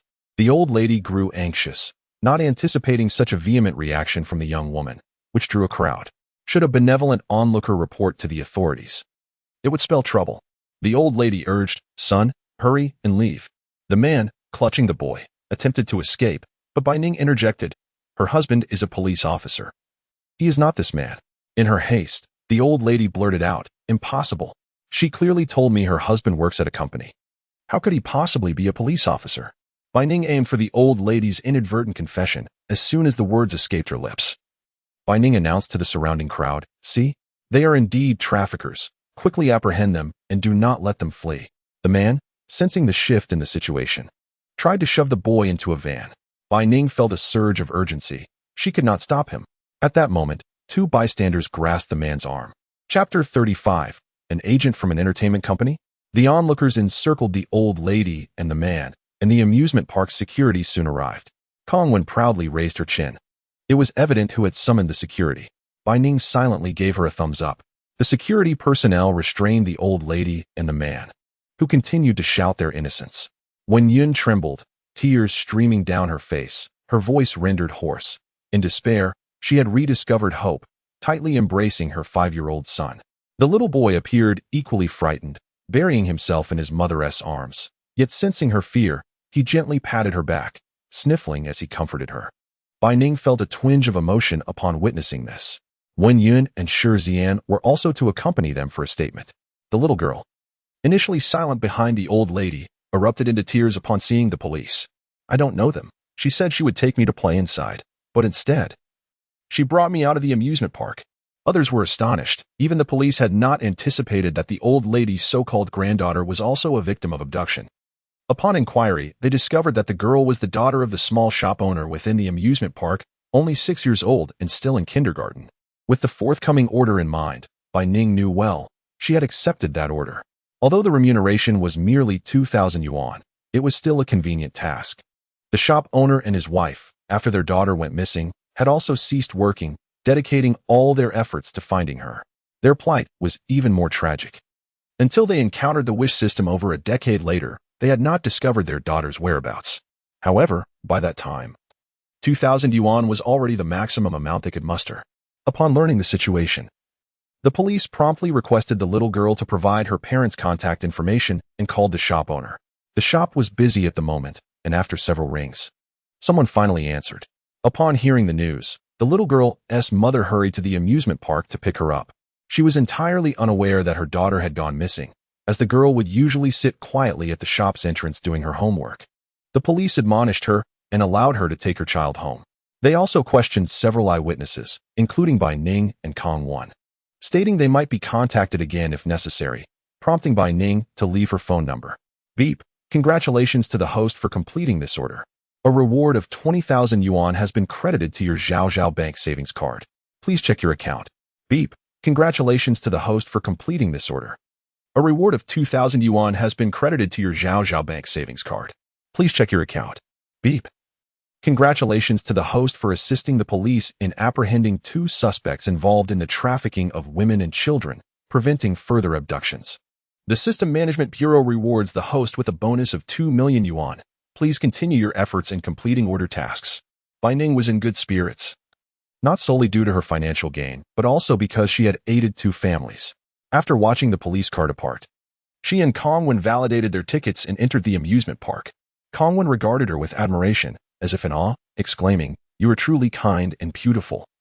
Bravely standing against evil forces, I knew I had not misjudged you. To help those in need is commendable, provided one ensures their own safety." Kong Won nodded seriously in agreement. The two enjoyed their time at the amusement park immensely. Bai Ning had seldom had the opportunity to visit such a place, as the 300 yuan admission was too steep for her. Kong Won, having never visited an amusement park of this caliber, found it equally enticing. They took numerous beautiful photos together. And just as they were about to leave, a man with red hair approached them. The red-haired man grinned and said, "Ladies, I am an agent from Xinglu Entertainment. I noticed your remarkable appearances. Would you be interested in signing with our company?" If the red-haired man had not approached them, Bai Ning might have forgotten that she had filtered a 3rd order.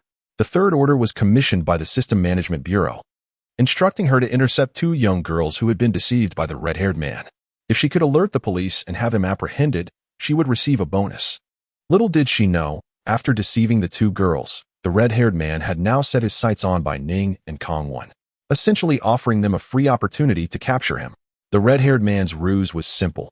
He tricked young girls into believing they could sign contracts to debut in entertainment. And prior to signing, they could experience life on set abroad, with all expenses covered by the company. The 2 girls, viewing it as a chance to travel abroad, were excited about the prospect of debuting and earning substantial money. They hailed from humble backgrounds, merely university students studying in a city. Given their recent experience, Bai Ning and Kong Won instinctively shared a silent understanding. With a subtle glance, Bai Ning signaled to Kong Won to call the police. Seizing the moment when Bai Ning was engaged in conversation with the red-haired man, Kong Won stepped aside and dialed the emergency number. 2 calls to the same number in quick succession from the same location raised the operator's suspicions. However, Kong Won explained that there was likely another trafficker posing as an agent from Xinglu Entertainment. She mentioned that she had traveled to N-City for business and had verified that their company did not employ such an agent, indicating he must be a fraud. Furthermore, she added that the red-haired man had already deceived 2 young girls, and if the police did not arrive soon, they would be abducted. The operator, finding Kong Won's account credible and aware that filing false reports could lead to legal consequences, promptly contacted the nearest police station for assistance. Kong Won nearly burst into laughter. Even she would not dare to concoct such a tale with such conviction. In the entertainment industry, achieving stardom is not merely a matter of throwing money around. Bai Ning feigned interest, posing more questions to the red-haired man. He, parched and weary from the interrogation, contemplated purchasing a bottle of water but hesitated at the price. Little did he expect that the next moment, police officers would arrive. Instinctively, the red-haired man attempted to flee, but his legs felt as heavy as lead, rendering him immobile. Bai Ning immediately called out, "Officer, this individual is likely colluding with overseas trafficking rings, attempting to lure us abroad under the guise of filming. Please apprehend him." Kong Won nodded repeatedly, affirming that the man, who claimed to be an agent from Xinglu Entertainment, was indeed a fraud, having deceived not only them, but also 2 unsuspecting young women. The 2 female university students were still processing what had transpired when they witnessed the red-haired man being subdued by the police. He shouted in desperation, "I haven't done anything wrong. I'm innocent." Chapter 36. Was Bai Hao her firstborn? Was he truly innocent? Bai Ning discovered through the order system that the red-haired man had a history of petty thefts and had recently murdered his girlfriend in her home. Fearing capture, he planned to flee the country, hoping to profit from one last scheme before his departure. Thus, he resorted to luring young girls with promises of stardom, intending to sell them abroad. Had he not been intercepted, he would have successfully deceived 5 young women and escaped the clutches of the law. Before leaving the amusement park, the little girl's mother rushed over, carrying a large bag of snacks, insisting on giving them to Bai Ning. Additionally, she offered a roll of red bills. Bai Ning declined, understanding that the mother worked hard for her money, especially since she had already received her reward for the order. The mother, with tear-filled eyes, expressed her gratitude, saying, "I've heard it said that if you hadn't stepped in to stop the trafficker, my daughter would have been taken." Bai Ning cautioned her to never leave her child unattended again, even in a place like an amusement park, where vigilance is still essential. The mother nodded repeatedly, realizing her oversight. She had thought it safe since they were at the park and her daughter was typically well-behaved, often playing alone outside. In truth, the girl was supposed to attend kindergarten that day, but having heard her reluctance, the mother had indulged her. She vowed never to repeat that mistake, planning to ensure her daughter's safety by enrolling her in school later that year, with her own mother assisting with pickups, perhaps feeling grateful towards Bai Ning. The mother opened up more. Bai Ning accepted the snacks but firmly refused the money, stating, "I'll take the snacks, but not the money. It was just a small effort on my part. Beep, congratulations host on completing this order. A reward of 500,000 yuan has been deposited into your savings card. Please check your account. Beep, congratulations host for assisting the police in apprehending a criminal suspect and preventing the trafficking of individuals abroad. The system management rewards you with 1 million yuan. The current future system has been upgraded to level 2, granting the host access to higher difficulty order qualifications. May you enjoy an even more pleasant experience." Bai Ning smiled knowingly, feeling content. Subsequently, Bai Ning and Kong Wen proceeded to the police station to provide their accounts. There, Bai Ning encountered a familiar face, Officer Zhuang Tingnan, who was attending to matters in the precinct. Upon spotting her, Bai Ning felt a swell of anxiety, pondering how many times she would have to remind him of her identity, especially given that she had once called him uncle in reference to his youthful face. Fortunately, Zhuang Tingnan did not bring it up, instead expressing curiosity about her presence. Other officers informed him of Bai Ning's 2 acts of heroism that day. Surprised yet unsurprised, Zhuang Tingnan greeted her before returning to his duties. Bai Ning felt a sense of relief. She might often find herself in the police station in the future, given her propensity to encounter criminal suspects in the orders ahead. Thus, she resolved to maintain her composure and face these situations with poise. The 2 university students were advised by the police to remain vigilant and not to easily trust others, especially those offering to help them make it big in the entertainment industry. Realizing the gravity of the situation, the young women were left shaken and apprehensive about their near miss. After completing their statements, it was already noon. Bai Ning and Kong Wen found a restaurant to enjoy a meal together. Kong Wen expressed her delight in meeting Bai Ning and insisted that when she visited Magic City, she must contact her. Bai Ning nodded earnestly, remembering the luxurious apartment gifted to her by Kong Wen's mother, affirming her intent to visit. "Absolutely. I'll let you know before I come," she replied. Kong Wen stirred her soup with a spoon as she continued, "I genuinely plan to start an entertainment company and I'm reserving a position for you. So please don't sign with anyone else." Bai Ning had no intentions of debuting and thought Kong Wen was joking, so she simply agreed, saying, "Don't worry. I'll be waiting for you." After their meal, Kong Wen opted to take a taxi to the airport instead of having Bai Ning drive her. Bai Ning gave her half of the snacks to enjoy on her journey. Upon returning to her hotel, Bai Ning received a call from the police station, indicating that Wen Yun's husband wished to express his gratitude. Earlier, Wen Yun had been overwhelmed and hadn't noticed Bai Ning, nor could she focus on much else. Consequently, Shi Yuhui contacted the police to obtain Bai Ning's information to extend his thanks. Bai Ning politely declined, feeling she had already received her due rewards and had no need to accept further gratitude. The officer on the line understood her position and conveyed Shi Yuhui's message. Noting that he had anticipated her refusal, he mentioned that if she ever needed assistance, she could reach out to him as he worked at Tang Group. The police also provided Bai Ning with Shi Yuhui's contact number. Although she had no intention of leveraging the gratitude, she decided to keep the number in her contacts, recognizing the value of an additional connection. Having completed 3 orders in a single day, Bai Ning felt quite fatigued and indulged in a restful sleep on her plush bed. In the afternoon, she refrained from going out and instead came across a post by the 2 university students detailing their near-deceptive experience. The post garnered significant attention, raising awareness among aspiring actors and encouraging them to remain cautious against such scams. The following morning, Bai Ning packed her belongings and checked out of the hotel. Anticipating her future, she felt invigorated.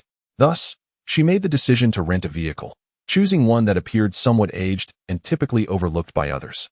Her hometown was in the countryside of a city, and traveling by car was far more efficient than public transport, allowing her to arrive in just over an hour. Bai Ning purchased some fruits, snacks, and a roast chicken favored by her great-aunt, arriving early at the cemetery to pay her respects. Before she could lay out her offerings, she noticed something amiss. The earth atop the grave appeared disturbed. Coincidentally, an elderly couple from the village resided nearby, so Bai Ning approached them for information. However, she overheard two villagers conversing quietly about Qin Huilan. "I heard it directly from her. Don't doubt it," she said. Bai Hao was her firstborn. Bai Ning halted in her tracks. Chapter 37. Assisting in the capture. The speaker, seemingly unaware of Bai Ning's presence, continued, "Wait. Isn't Qin Huilan supposed to have a daughter too? Raised by Bai Qingyu's great-aunt? That girl is so well-behaved. Any other family would cherish her. Yet Qin Huilan and her husband neglect her. Hold on. Are you implying that Bai Ning isn't Qin Huilan's child? Most likely not. As Qin Huilan explicitly told me, Bai Hao was her first." Upon hearing this, they finally noticed Bai Ning. She approached them with a smile, inquiring about the disturbed grave. The two women exchanged glances, hesitating to respond. Confirming her suspicions, Bai Ning sensed that something was indeed amiss. Rather than press them further, she turned to the elderly man guarding the cemetery. The old man, hard of hearing and alone since his wife passed years ago, welcomed her with a warm smile. Preparing to offer her some snacks, Bai Ning's eyes were slightly red. In her childhood, she lived with her great-aunt, and the elders in the village treated her kindly, allowing her to experience their benevolence. "Grandfather, I would like to inquire about my great-aunt's grave. Has it been disturbed?" The elder, having lived a significant portion of his life, was no longer afraid of trouble or offending anyone. "Ning, your great-aunt had a difficult life. Last month, her ex-husband passed away, and his family came to dig up her urn to bury it with him. Your parents are aware of this and have agreed, even accepting 500 yuan from that family." Bai Ning felt a surge of anger mixed with incredulity. It turned out that just before she was cast out of her home, they had sold her great-aunt's urn. It was not enough for them to occupy her great-aunt's yard and belongings. Now they were unwilling to spare even the urn. "Thank you for sharing this with me, grandfather." Observing the elder living alone, Bai Ning recognized the hardships he faced. Although his children worked outside and provided him with living expenses, it remained challenging for rural folks to earn a living in the city, especially with children to raise. Before leaving, she discreetly handed him a roll of money as a token of gratitude, hoping to offer him a bit more assistance in his daily life. Bai Ning drove directly to the neighboring village. Her great-aunt's ex-husband's family bore the surname Su. After inquiring about the grave's location at the village entrance, she obtained the contact information of a nearby funeral service and arranged for them to come and excavate the grave. As long as the payment was sufficient, they arrived promptly, equipped with an excavator. With a decisive wave of her hand, she directed them to commence digging at the grave site. Though some villagers recognized her, none went to inform the Su family. Many elders still recalled the hardships Bai Shuang endured after marrying into the Su family. What a wonderful person she was. Yet the Su family failed to cherish her. After their divorce, her ex-husband remarried, and within a year had a plump baby boy. Casting aside the two sons Bai Shuang had born, it wasn't until last year that the children's biological father came looking for them, revealing to the Su family that the children were not theirs. The new wife, along with her son, fled with the children's father, leaving the ex-husband bedridden with grief until his demise last month. The Su family had long since alienated themselves from the villagers, which is why no one interrupted Bai Ning as she unearthed her great-aunt's urn. After carefully wrapping the urn and placing it in her vehicle, she settled the payment with the funeral service and even provided refreshments for the onlookers as a gesture of thanks. Suddenly, a notification appeared on the transparent display screen before her. "Alert! You have a new order. Please check promptly." Bai Ning was momentarily taken aback as the screen displayed. Date: April 29, 2021. Location: Su Family Village. Client: Xian Mingyu. Task: the client's girlfriend, Yu Fangxi, was abducted and subsequently murdered, her body buried in Su Family Village. Please excavate the body and notify the authorities. Upon completion, the client will pay a reward of 2 million yuan after tax. Initially intending to leave, Bai Ning was intrigued by the order and quickly examined the burial location details. She called back the funeral service personnel who had not yet departed and instructed them to dig at the specified site. This excavation was not for a grave, and onlookers expressed curiosity about her intentions, wondering if she was simply indulging her wealth. Some dared to inquire, "What are you doing?" Bai Ning furrowed her brow in feigned confusion, shaking her head. "I'm not sure. My great-aunt visited me in a dream last night, urging me to dig here." She seemed to have seen something. The soil appeared freshly turned, prompting the villagers to lean forward, eager to uncover what lay beneath. Not long after, the excavator unearthed a woven bag. The funeral service personnel, emboldened, approached to open the bag, revealing chilling human bones inside. "These are human bones? Who buries bones like this in a woven bag?" Bai Ning recognized the gravity of the situation. The bag was new, containing bones that appeared to have been stripped of flesh. According to the order details, the victim Yu Fangxi had died a month prior, coinciding with the Su family's burial, suggesting that this bag of bones had been clandestinely interred. Feigning fear, Bai Ning remarked, "No wonder my great-aunt wanted me to dig here. It seems she truly saw something. Has anyone from Su family village gone missing recently?" The villagers murmured among themselves, puzzled. "We haven't heard of anyone disappearing. Is this a murder? We should alert the police." Bai Ning nodded in agreement and promptly dialed the emergency services.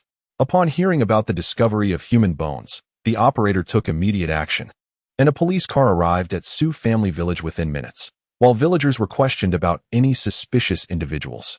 "Congratulations. You have completed this order. A reward of 2 million yuan has been transferred to your bank card. Please check your account." The notification continued. "You have a new order. Please check promptly. Assist the police in capturing the suspect Su Wuda, who is currently hiding in Su family village. Upon completion, you will receive a reward of 5 million yuan after tax." Bai Ning was momentarily bewildered by how to apprehend the suspect when a small red dot appeared on the display screen, indicating Su Wuda's location was in motion, suggesting he intended to flee. Bai Ning felt a sense of urgency. How could she inform the police that the suspect was Su Wuda and that he was attempting to escape? The villagers exchanged glances, their faces a mix of confusion as they denied having seen anyone suspicious. In the meantime, the village's roads, though muddy, were relatively smooth. Yet Gu Jingshan insisted on riding through the rough patches, particularly where large stones jutted out. After some struggle, they paused, exchanging affectionate glances at the laughing level, both filled with endearment. Bai Ning's visit had not been intended to detain the elderly, but rather to facilitate the arrival of Lang Yu and Yi Jiuqin to the Western Liang Kingdom. Yet, she noted that even in their dire straits, they maintained an air of disregard. Lu Kong assumed Yang Hao had reached a transcendent state, misinterpreting his remarks as a slight. Breathless, he coughed up blood. A barrage of questions left Nyo-Nyo's mind in a whirl. What was going on? Regardless, Liang Dong was in high spirits, now armed with newfound abilities that would render him impervious to traps. It seemed that the esteemed Madame Zhu cared not for her brother's quest for revenge, but rather for her child's well-being. Should Suja triumph, it would signify a heroic victory. If he perished, it would be a self-inflicted demise. As Lin Shifan appeared skeptical, Chen Minjing's frustration was palpable. Was it truly so unbelievable that she could prepare a meal? The silver-haired youth emanated an aura of terrifying ferocity, causing the crowd to tense. Once the warm atmosphere settled, Bai Ning found herself resting against Lin Shifan's chest, his hand gently patting her back. Suddenly, Luffy Yang felt a gaze directed at him. Following the sensation, a sudden chill swept over him. For Bulma and the others, it was of little concern. However, out of consideration for Maru, they all boarded the Nelson battleship, utilizing its instruments to capture the entirety of the battle. From the outset, she sensed something was amiss. How could a person of Li Haonan's caliber be interested in her? Why would he relentlessly pursue her, showing her endless tolerance and care? Upon hearing that the Crown Prince of Jing had arrived, Yin Yin and her companions instantly became excited. Her hair was tugged slightly. Ji Qingming rolled her eyes, yet deep inside, she felt an overwhelming warmth. She understood Ji Ningran's thoughts, but at this moment, she truly wished to avoid accumulating too many debts to others. Among them, Song Hie's eyes suddenly opened wide, transformed into a deep crimson hue, radiating a wild, cold, and ruthless light. Chapter 39. A deposit of 50,000 yuan. It was not until the car had driven quite a distance that Bai Ning noticed an elderly woman, over 90 years old, leaning on a cane, attempting to chase after her vehicle. If she was not mistaken, this woman was her great-aunt's former mother-in-law. a notoriously cantankerous figure known throughout the villages. She stared at the cemetery for quite some time, tears flowing silently. Zhao Qianzhong, without uttering a word, would stomp on Jiang'an. The martial artist's strength left Jiang and utterly defenseless, akin to a ball being kicked about. His designer clothes were shredded into strips, leaving him resembling a beggar. In an instant, a piercing blade aura sliced through the air, aimed at the approaching dark shadow creature. Observing the trembling Lan Jie, I pondered whether someone was indeed pursuing Shen Bing and another man, leading to the scene Lan Jie witnessed of the two being chased, while in reality, they were fleeing for their lives. However, Lin Rao grew bolder, her hands slipping past Zhao Yang's grasp, venturing further in. Like the pure, refreshing morning mist descending from the Alps, it enveloped his heart. Moreover, both parties had previously conducted simulations regarding interactions and personnel arrangements, ensuring no issues arose. At this moment, it was merely 8:30, with the sun ascending halfway into the sky, casting a golden glow over the mountain face as if gilded. "All right, if you have no further matters, I shall close the shop," Rayleigh remarked, stretching lazily before the three. There were numerous ways to earn bonus points, including defeating high-level enemies, collecting rare items, acquiring new intelligence, and nurturing newcomers. Of course, I would often remind you, whenever I remembered, as this is part of my duty, Starry Night proclaimed with a charming expression. This swordsmanship offered both offensive and defensive capabilities, a well-rounded technique indeed. Feng Melu nodded, contemplating. It was a pity she still could not escape the confines of the broken sword style. No matter the move she made, I could counter and retaliate effortlessly. "June Labelle, how long will you continue this charade?" Luo Qingyue's expression turned somber, her tone growing noticeably cold. He was like the wind, striving to pursue, yearning for just a moment's pause from him, yet always falling short. Having taken a hot bath and learned of Meng Fong and Xing Er's whereabouts, Yao Qingmu's previously tense nerves relaxed unexpectedly, and she found herself dozing off beside De Xiying. At that moment, Bai Yuliuxi struck a palm against Xianli's heart, only to be intercepted by the rushing Qing Shi Fanshin. Once this person departed, the private room fell into an even deeper silence, leaving only the crown prince of Jing, the Sima brothers, and Mei Shenxue, who was perpetually at her brother Sima Jihong's side during social engagements. "I am fine. My mother is merely pregnant. And it's not her first time. It's nothing to fret over," Yang Shi stated, although the tenderness and hope in her gaze revealed the radiance of motherhood. Regardless of how Gu Lanchan struggled, her outer garments were gradually peeled away. After sending Lu Fengfen out of the car, each one of them proved to be a source of concern. She preferred to tend to her cherished plants at home, alleviating her worries. In front of her grandchild, she always compromised. The child had grown, and she no longer wished to control or concern herself with matters, believing her descendants would find their own fortune. As Bai Yuliuxi bathed her, she languidly rested in the embrace of the enchanting figure, playfully blowing bubbles. They were buried with the utmost respect. The captain of the Angel Combat Team, the first Archangel Yulang, vanished for an entire day, standing before the graves of these 20 warriors, silently reflecting on their gravestones without uttering a word before departing quietly, leaving no one to discern his thoughts. Chapter 40. Can it be fulfilled today? Qin Huilan appeared somewhat displeased, her tone lacking the previous amiability. "What nonsense is this about selling? They are husband and wife, and couples should be buried together in death. Isn't that the norm? It seems you've been led astray, lacking understanding of basic customs." Bai Ning's fists clenched tightly. Had it not been for the fact that they were her parents, and her great-aunt was also their kin, she would have never let this issue slide. "From now on, do not contact me. Do not forget, I have been severed from you." In truth, Xiang Long also wished for Alina to pause. Yet this was Alina's own desire. As her partner, fulfilling her wishes to the best of his ability was the greatest repayment he could offer. Ashin's limbs bled profusely from the counterattacks of the sharp blades. Witnessing the blade beast remain unscathed by his attacks only heightened his anxiety. I had no prior acquaintance with Du Xiao. Forming any connection with him was merely a stroke of bad luck, let alone the matter concerning Ning Ling. Following the sudden assault earlier, everyone was wary, proceeding with caution as they advanced. Along their path, a few oblivious soldiers appeared, but they were swiftly dispatched by the group. "Are you implying that you do not wish to resign voluntarily? Very well, I hereby announce the termination of Hizishio and Yu Lei, never to be employed again," Wei Sheng declared sternly. The bald man, with a furrowed brow and tearful eyes, spread his hands. "I just tried it. The moment I laid hands on it, it hurt unbearably. Boss, is Sherry beyond saving?" He crouched on the ground, cradling his head and sighing despondently. With me present, do you dare to imagine that you have the strength to resist? Yao Yi raised her fan toward the four leopard men. Although the odd expression on her face was fleeting, Long Sheng and Long Biao clearly noticed it. However, what concerned me even more was that the ground should have been level. I could not ascertain what had tripped me. With a single strike, a horn of the thunderhorn bull shattered instantly, its mournful bellow echoing throughout the lake. Lin Fei gripped the endless sword, his body trembling, as an invisible gust erupted from every pore, transforming into a swirling current, akin to a long snake, racing toward Blackbeard. No, this is my realization of my wrongdoing. We, as a couple, have come to deliver this to you, Yin Buhui said with a heavy heart, likely still pained over the loss of money. Chang Tian and Jia Su believed that Shi Tao and Su Shu were the primary targets of this assassination, as the events had been instigated by the two of them. Feng Xian's eyes widened. She had not yet been born when the genius alchemist Yu Xingchen had already perished. Yu Wushuang sat cross-legged within a golden vortex, the golden essence swirling around him like rivers rushing toward his being.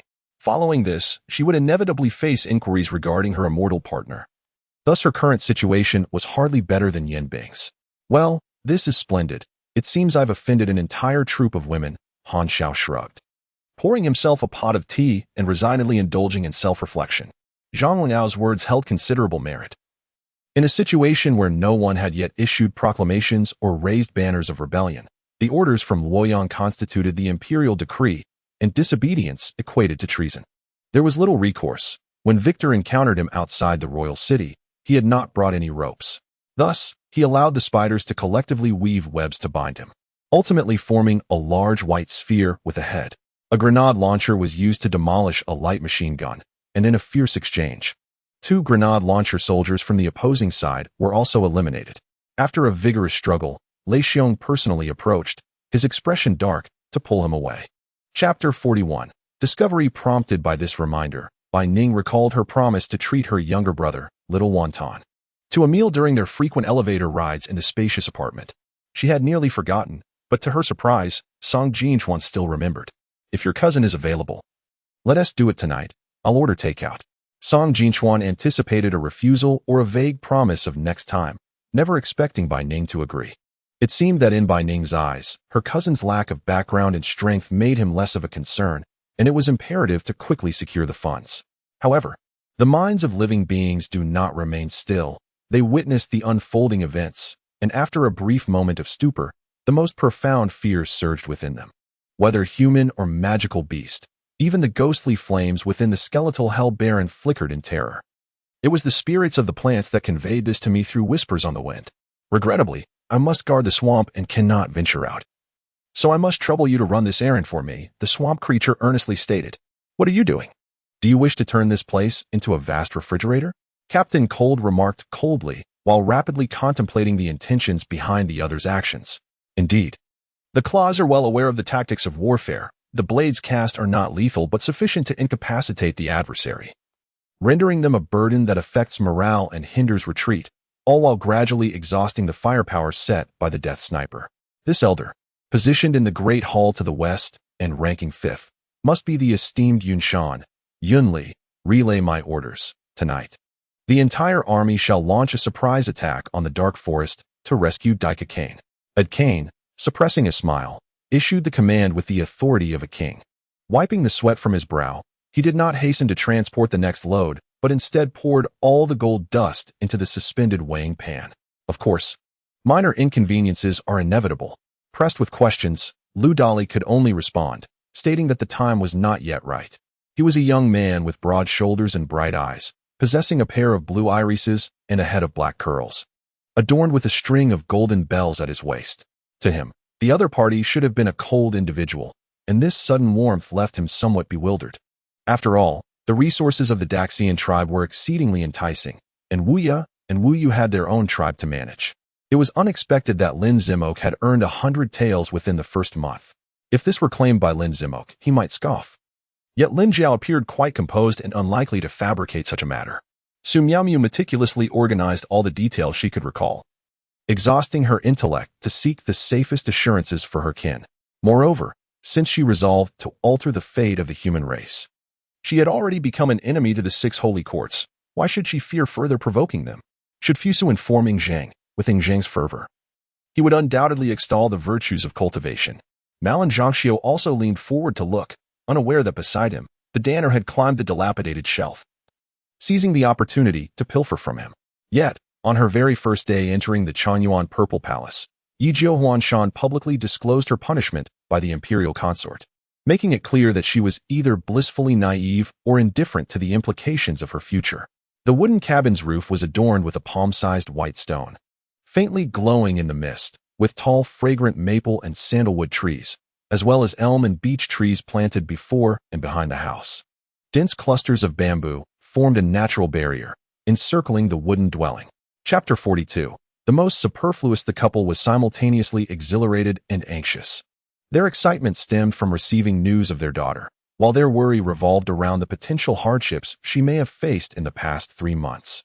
They also felt a pang of guilt, knowing their daughter was merely in the neighboring village, so close yet so far after their prolonged search. What further incensed them was the realization, upon arriving at the police station, that the one who had abducted their daughter was the cousin of the girl she had gone to work with. As they watched Wu Wei, who was lost in satisfaction after finishing a round, the audience displayed expressions of relief. Dong Xiaoxiao was furious, lamenting that Lin Fan was forsaking the stunning Chen Xuejiao, claiming he was solely enamored with his first love. I formally notify you both that you are surrounded. A chilling voice echoed, followed by a spine-tingling laughter. Whether it was foraging or resting, Fang Yuan was indifferent. His concern lay in whether a peerless master would discover the flying lion-tiger beast and attempt to seize it, while he lacked the means to safeguard such a rare mount. Lying in bed, listening to the soft trickle of water from the bathroom, Yang Hao felt remarkably tranquil, devoid of any other thoughts. Stepping out of the yard, he happened to see Kei Huang emerging from the neighboring Judu's residence and took the initiative to inquire. To be able to utilize military reserves and forces, what kind of family background must one possess? However, with the existence of the Comic Artists Association, instances of similar comic magazines clinging to artists and preventing them from concluding their work are notably rare. 2 soldiers approached with a large hammer, driving the previously placed fasteners into the ground securely for a second tightening. Viruses cannot independently complete their survival and reproduction processes, in strict terms. They diverge significantly from true life forms, as their genes lack the reference for studying life activities. Mammals breathe through lungs. Yet scientists have enabled pigs and fish to possess underwater breathing capabilities through a special protein. The audience erupted with cheers, now gravitating towards Qinyu. That recent scene truly opened their eyes, as the sniper was indeed facing a formidable opponent. Previously, they had been overbearing, believing themselves superior. Now, having suffered losses, they regretted their actions and wished to extend leniency, but that was not plausible. I must tell you, Wang Ziming, who sits behind you, leaves me utterly speechless. He truly is an odd boy, Wang Qin continued. Lu Song abruptly opened his eyes, realizing he was perched atop a pillow, his body resembling a pig as it curled up. After indulging in self-admiration for a moment, Lin Xianma put away her phone just as the adorable girl brought over the iced coffee she had prepared. Chen Jifan could only recount his experiences after arriving at the hotel, detailing the strange occurrences and why he needed the landlady's soul, until King Qin Guang made his request. Even if a single village were to contend against the other 4, it would manage effortlessly, perhaps even without pressure. Is this to be our future base? I never expected to find such classical architecture within a technologically advanced game. It truly is quite beautiful. Lu Wei marveled at the structure before him. Upon noticing the commotion, Chu Mingyao spoke up, causing Yi Fan to feel embarrassed and turn away. Chapter 43. Could they have simultaneously awakened? The meal was thoroughly enjoyed by the 4. While one person felt entirely out of place, Song Jinjuan couldn't even deploy his usual skills, left with nothing but shock, astonishment, and more shock. Could his 2 cousins possibly be on the verge of finding romance? Fortunately, as they neared the end of the meal, neither indicated any intention of pursuing the girls. 9th brother glared fiercely at 10th brother, then turned to Dong Yi Miao Yi, saying, Miao Yi, this is my 10th brother. He then addressed 10th brother. This is your 9th sister-in-law. The 10th prince clasped his hands in greeting, while the 10th foreign knelt in reverence, and Dong Yi Miao Yi gracefully stepped aside. Xiang Xiang's heart leaped with every bounce of the delicate thread, almost bursting from her chest. On this day, Xiang accompanied the empress to the ancestral temple for a sacrificial rite, where hundreds of citizens, guided by guards and eunuchs, orderly followed the empress in paying homage to heaven and earth. The empress, embodying maternal grace, garnered widespread praise, stabilizing the hearts of the people and making the capital significantly more tranquil than before. Could you kindly share your current address? I wish to pay you a visit. In these tumultuous times, one must be adaptable, and he had no choice but to lower his head. Why do you say such things, Lord Chu? Jinbo asked, unable to shake a sense of unease. He had once promised Lord Chu to recommend him to the king for military leadership, but in a fleeting moment, he found himself forced to abandon that commitment, leaving him feeling guilty in Lord Chu's presence. As the body of the Black Mountain demon crashed heavily to the ground, the force created a massive chasm in the earth. In the future, will the king genuinely favor those who deserve it? Bao Si inquired. They were suddenly surrounded by reporters emerging from the thickets, countless bright lights illuminating them. Zhang Junwan observed the glimmer of greed and desire in Cheng Wang's eyes. Pondering to herself, this old scoundrel still does not realize that everything he remembers is merely an illusion I implanted. Shun Yin stepped forward, grasping Xiang's icy hand, and asked with concern, "Are you cold? Shall I fetch you another garment?" However, scorching tears fell upon her hand, and Shun Yin helplessly gazed at the heartbroken figure before her, suddenly wondering if the virtuous concubine had already. Tian Ci and Xiang Lao paused, taking in their surroundings. They both sensed that this area was indeed different from others, imbued with a certain spiritual essence. Neither understood what force was so potent that it resonated with their surroundings, prompting Tian Ci to furrow his brow. My face flushed a deep crimson, yearning to escape. But a hand stealthily grasped mine from beneath the table. It was Jiang Ziyun's hand. My heart skipped a beat. Shen Yin would rather embrace the life of a single mother than marry Yan Jian. Perhaps it was not an erroneous choice after all. These are Mandarin ducks. Gong Qianzhu shot him an exasperated glance, fuming. After studying under Yin Luo for so long, she had finally managed to create a pair of Mandarin ducks. And he dared to mock her. How outrageous. The ancient palace had undoubtedly concealed countless stories. Ruined walls and debris were everywhere, and the surfaces were coated in layers of dust. A gentle flick of my finger revealed faint engravings, barely visible. The great demon's servant feared that something might go awry with the Moon Clan's leader, and promptly followed. Witnessing Tian Ci enter the room, where all eyes turned to him, with Tian Ci present, they felt a sense of reassurance. I gazed blankly at my reflection in the mirror, unable to believe that the adorned figure staring back at me was truly myself. He was right. It was indeed a world of difference. Before this moment, I had never dared to imagine I could be so beautiful. Tang Yin and Yu Er understood the implications all too well. They found it difficult to accept the reality before them. Observing their astonished expressions, Tian Ci recognized that they needed time to process it all and patiently waited in silence. Chapter 44, Unwelcome She. Jiang Chun reminded coldly, "You would do well to consider your words carefully before expressing your intentions to the young lady, lest you cause her distress." Jiang Hao could not help but sigh, "Brother, do not mistake me for Jin Chuan. I am quite measured in my actions. Look at my life.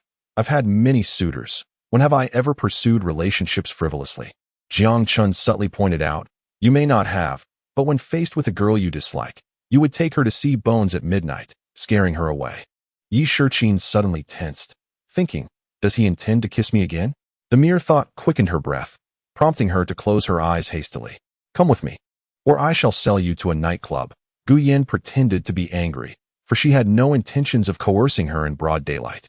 "Enough chatter. Let us get to business." Ma Shuan shot him a cold glare, causing the once vibrant treasure to feel a sudden chill, as if struck by a cold wind. Upon arrival, they indeed found all 3 items had been delivered. A pleased Zhongshan promptly collected 30 tons of grain, 5 tons of salt, and all the white wine, stowing it away. After offering sacrifices to the deities of heaven and earth, Zhongshan personally escorted over 40 individuals, including the Swan and I, out of the city.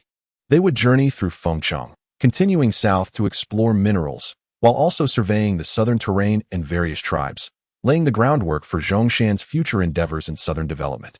Water reveals warmth and cold. One should not seek the source of streams. Songs linger in the slanting sunlight, and the lakeside scenery is shaped by those who behold it. The moon waxes and wanes, and the pavilion need not inquire about the first light of yesteryears. Raise a glass to tonight. Does the celestial Chang'e recognize me? Zhuang Qinqing stepped out of the car in surprise, gazing at the opulent storefront, puzzled by its significance. Was it a subtle criticism of her appearance? Wu Kai paused to wave at Su Bo, signaling receipt, then made his way toward a nearby building, listening to their melodious laughter. Yi Lao jested that perhaps residing in Sangjiu could rejuvenate his spirit like an old tree blooming anew. After the blood flowed, the faint metallic scent inexplicably awakened a dormant, bloodthirsty power within him. He realized his thirst intensified, yearning for Zhang Wei's blood, as if something essential resided within him. "It's nothing," Ning Yuanlan said, looking down, unable to meet his gaze. How could she even walk, let alone paint murals or go to work? The attending physician nodded thoughtfully, gesturing for the nurse to transfer the patient to the intensive care unit. Today, the number of fans at Stamford Bridge was particularly high. The vast stadium appeared somewhat crowded, with many unable to secure seats, yet they expressed no complaints. Outside, additional fans without tickets sang loudly. As he prepared to rest, his gaze fell upon the computer on the table. It had been several days since he last contacted Anne Hathaway, so he sat down and opened the computer. The pressure of light from within and outside was overwhelming. The darkened space groaned as it recoiled, only to be drawn back by the presence of a long figure. Creeping up the window frame. A stepfather's love is always incomplete. I wish to provide my son with the best. If a man is willing to love Chen Chen sincerely, even if he were a beggar on the street, I would marry him. Xiang Tiantian freed herself from Ouyang Yi's grasp, picked up a discarded trash bag from the floor, and turned toward the stairway's trash bin. Xing Wuji finally noticed the locked star disk. As his gaze focused on it, the two within finally felt its presence, one with shock, the other with joy. Chapter 45. Are you joining a variety show? Inside the private room, Bai Ning awaited Jiang Chen to speak, but he hesitated repeatedly. She contemplated asking a question, but was uncertain what to inquire about. Just as she wavered, Jiang Chen finally broke the silence. I know you left a message in the information database. Bai Ning was taken aback. How did you know? Gulu. A torrent of river water surged into my mouth. Yet, that was not the most terrifying part. The horror lay in the swarm of insects. Countless insects flowed in with the water, and I felt them burrowing frantically within my body. The two explored the city wall of Jiaguan for several minutes before exiting to find a Lanzhou noodle shop, where they ordered 2 bowls of noodles. The Wu family's development over the years relied chiefly on the connections established by the eldest son within official circles. This is the power of fate. A thick aura enveloped the Wang family mansion, serving as protection. While this fortune cannot intervene directly, when the Wang family's young master encountered trouble, it naturally attracted Ji Tian through this very power. Yi Fei merely smiled faintly. You do not recognize me. Yet I am well acquainted with you. The last time you left the Feiyong Internet CAF in a dejected manner, and now you present this countenance, clearly resembling a wolf in sheep's clothing. As I completed the order for a guest and sauntered towards the refreshment area, I spotted Ling Xiao, and like a butterfly gracefully fluttering, I rushed over to embrace him. How could that elder not be incensed? He was once a retired television station employee, now merely serving as a security guard for a modest salary. Qin Lang felt an involuntary pang of annoyance. As a grown man, he certainly did not crave his affection. Yet, contemplating his own accomplishments, a sense of pride welled up within him. The balding middle-aged man erupted in fury, bellowing as his shirt burst open, revealing a muscular torso marred by numerous scars. I glanced at the cherry tree in the yard, suddenly reminded of a conversation I had with a shaman during AS when a spirit possessed her and uttered 2 pieces of information, hometown and cherry tree. Encountering such a divine coffin again evoked a myriad of emotions. In that realm, everything seemed to converge upon this sacred vessel. What might this coffin signify in our world? Li Whiting, upon hearing a sound, lifted his gaze to Lin Cece, a faint smile gracing his lips. Hearing Fong Pingying's resolute rejection of Lu Fengsheng, declaring a lifetime entanglement with him, filled him with joy. He longed to take Fong Pingying for a jubilant run through the streets. The inquiry posed earlier was but a casual remark. If the intensity of this weaponry were capable of melting, the flames must reach temperatures 2 to 3 times that of molten steel. The 6 major sects watched intently, and upon hearing Yi Yuan's words, many could not suppress their laughter. Propping myself up, I reached for the cigarettes on the bedside table, preparing to indulge in one. Yet, as I began to rise, my hand had not yet grasped a cigarette when I froze. The light filtering through the window revealed a pale apparition beside my bedside, scarcely 2 meters away. Chapter 46. The transformation into a cross-dressing master according to the order details. Fanshawe met with his mother at the restaurant. However, despite his pleas, she insisted he surrender himself and refrain from engaging in unlawful activities, let alone accompany him abroad. A fierce argument ensued, and after leaving the restaurant, Fanshawe fled the country using a forged identity card. A staff member entered, symbolically clapping his hands to draw attention. Lieutenant Thomas swiftly ascended to the second floor, noticing several soldiers heading towards the left staircase, and he followed suit. As he parked his Audi, he spotted a Ferrari he recognized as modified by his brother Han Shu. Aware it had been sold, yet oblivious to the buyer's identity, Mu Yong and the others felt a sharp pang of dread. They understood that the 10 military rods were merely an appetizer, with graver punishments awaiting them for their recklessness today. They could only accept their fate. At that moment, Nie Jing realized he had caused trouble, instinctively reaching for the short dagger at his back. However, facing dozens of Qin soldiers, he felt utterly outmatched. His imposing presence shattered her thoughts, leaving her mind a blank canvas. Wu Linger was taken aback to discover that the blood she shared with Zhang Bei was so precious. Serving as the critical remedy for saving Feng Yuanzhong, she felt a swell of pride. CMO quietly entered the living room, the dim light seeping through the ajar security door. The park was deserted, and beneath the twinkling stars, Kuei Lan's rosy complexion and flowing hair swayed gently with her breath. "Why do you wish to save me? Are you not aware that I intend to kill you?" Kuei Lan murmured softly with her eyes closed. Tang Jian sighed. Perhaps Zhu Lianjie has not sacrificed himself after all. He attempted to console Yan Fu, yet deep down, he understood the likelihood of survival was minuscule. Considering the thousands of Russian troops in the northeast, how long could Zhu Lianjie's few hundred endure? His words were merely an attempt to assuage his own concerns. Yet, such individuals possess a particular advantage. In later years, Wang Jinyu frequently interacted with this type of person, who valued reputation and camaraderie. In other words, if genuine bonds could be forged, it would yield fruitful relationships. Wang Jinyu then approached another wall, where an ornate map of Europe hung. The sight of such a map in a government official's residence was quite humorous to Europeans, yet this absurdity had indeed come to pass. Zhong Jin was on the brink of death, preparing to bite his tongue in self-destruction when Yin Wucua intervened, restraining him. After being subdued, he found himself yearning for death, yet unable to attain it. To effectively eliminate a spatial mage, the simplest approach would be to enlist a master assassin skilled in stealth or an archer of exceptional caliber. No other profession could hope to confront a mage capable of instantaneous teleportation. Chun Feng feigned sincerity, then waved his hand and walked aside, settling down to drink. Pang was the first to follow, and Hua Xiao soon joined. Upon hearing this, Lu Diping understood Chen Xian's intentions and sighed deeply, personally organizing the team for a charge. Chapter 47. The reward of 200,000. Having amassed wealth through deception, Fanshawe remarried a younger and more beautiful wife, welcoming a son into the world. Upon learning that his ex-wife was struggling, he made a point to visit her and mock her. However, since their eldest son remained with her, he still had to provide child support.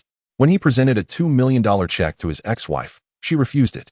She had previously remarked that she was well aware of his character and that this money was likely ill-gotten. She would not accept such tainted funds. A cloud of smoke erupted from Li Yun as the shuriken pierced through it and shot downwards. Is the young master untroubled? Upon hearing of the theft of the Qianji bronze plate, Li Si's immediate concern was for Fu Su's safety. At that moment, all the celestial citizens in the entire Huangyu immortal domain were already aware of the impending arrival from the Huaxia domain, leaving them in a state of alarm. All celestial generals, officials, and beings from various departments awaited in a central continent. As Hao Bai emerged, he was greeted by blinding sunlight and the fresh scent of grass wafting in. Those individuals received over 2,600 in monthly living allowances, leading lives of unparalleled ease. A handsome young man soared through the air, wielding a sword, heading northwest until he arrived at a military camp, where a grand flag of the Great Western King Zhang fluttered before the central command tent. The entire camp was orderly, brimming with martial spirit, with countless soldiers standing guard. The elder of the Huang family snorted. The secret of the emperor's legacy and the overlord's spear were known to few. While many were aware of the imperial inheritance within the royal tomb, few knew of the tangible existence of the overlord's spear. Both elements were indispensable. Without either, most would remain solitary. Dear Brother Chu, please refrain from jesting. I raise a cup in place of wine, honoring you. Brother Chu, feel free to propose any conditions. and I shall fulfill them without hesitation. Yin Duanshi was determined to secure his son's promotion to 1,000 households. Before Sun Bo could inquire about the cause, Imo Chang vanished after speaking, prompting Sun Bo to rush over to explain to James. Jiang Yu realized that they had not been overheard by Luo Feng. Although he lacked Luo Feng's abilities, if he were to hide nearby and eavesdrop without being detected, it was likely beyond Luo Feng's current capabilities. Su Xia awkwardly shifted her body, yet Qin Yu showed no intention of withdrawing his hand. He merely cast a fleeting glance at her, tightening his grip with increased firmness. As he ascended to a height of 90 meters, he found himself unable to continue. Yet, he refused to surrender, determined to persevere. However, just as he attempted to take another step, he fell heavily to the ground, and those above him followed suit. Such occurrences are typically common, though not universally so. Some individuals, despite their inherent limitations in talent and lineage, transcend their shortcomings through relentless effort, ultimately achieving exalted status. Is this what the shards of ice signify? The gaze of Lei and his companions was captivated by the modest fragment of ice held in the hands of the ice specialist. Blood spilled onto the ground, igniting a blaze of black flames, within which a circular incantation materialized, ensnaring me tightly, rendering me immobile. Chapter 48. Address costs 40,000? Upon returning to the Yushui Bay Villa, Bai Ning received a notification of a 200,000 yuan deposit into her bank account. Just as her phone displayed a call from Tang Ran, Bai Ning pressed the answer button, and Tang Ran's voice came through. Hello, Ning Ning. Do you have time next month? Would you consider exploring the entertainment industry? Tang Ran's tone was lighthearted. Master, can you truly traverse time? Can you predict when I will become wealthy? Suddenly, a figure appeared, startling the young fortune-teller, his face etched with weariness. Upon recognizing the individual as a slightly older young man, he exhaled in relief. Little did our protagonist know that a pivotal moment in his life was about to be interrupted by Murong Zhao's audacious attempt. Of course, one must exercise caution regarding limitations. After all, vengeful spirits are part of the infernal balance system, and at times, these spirits arise from an overwhelming number of departed souls that cannot be guided to peace. Shi Huaying paused, tears welling up in her beautiful eyes. For so long, this stubborn and lovely villager had never heard such words spoken to her. Only when Li Zhanghe uttered them could he stir her heartstrings. Under tranquil circumstances, Tang Xin would not have considered acquiring any of the 5 family's companies. After the company announced the development of the Western landfill, the other 3 landfills continued their respective functions of waste disposal. Ultimately, relying on exceptional social connections, he rented a car and withdrew a substantial sum of cash, amounting to several tens of thousands. It was only after nearly a century, through the calculations of the sea's sacred king and the arrival of extraterrestrial immortals, that this secret gradually came to light. Laughter erupted among the crowd as they dispersed, returning to their bowls of rice, fully aware that although Lin Dong treated them with utmost courtesy, he had not invited them for leisure, but to engage in work. At that moment, the moon-white fire talisman emitted no heat, nor did it display any discernible energy fluctuations. Yet, the power it contained was undeniably earth-shattering. All right, I shall take my leave, Li Ku exclaimed, bursting into tears like a child, turning and fleeing through the door. Perhaps, Lu Yueshi mused, thinking she might have overreacted, and proceeded to prepare dinner. Experience points surged once more, increasing by 3 percentage points in no time, and the required numbers for the task had been fully met.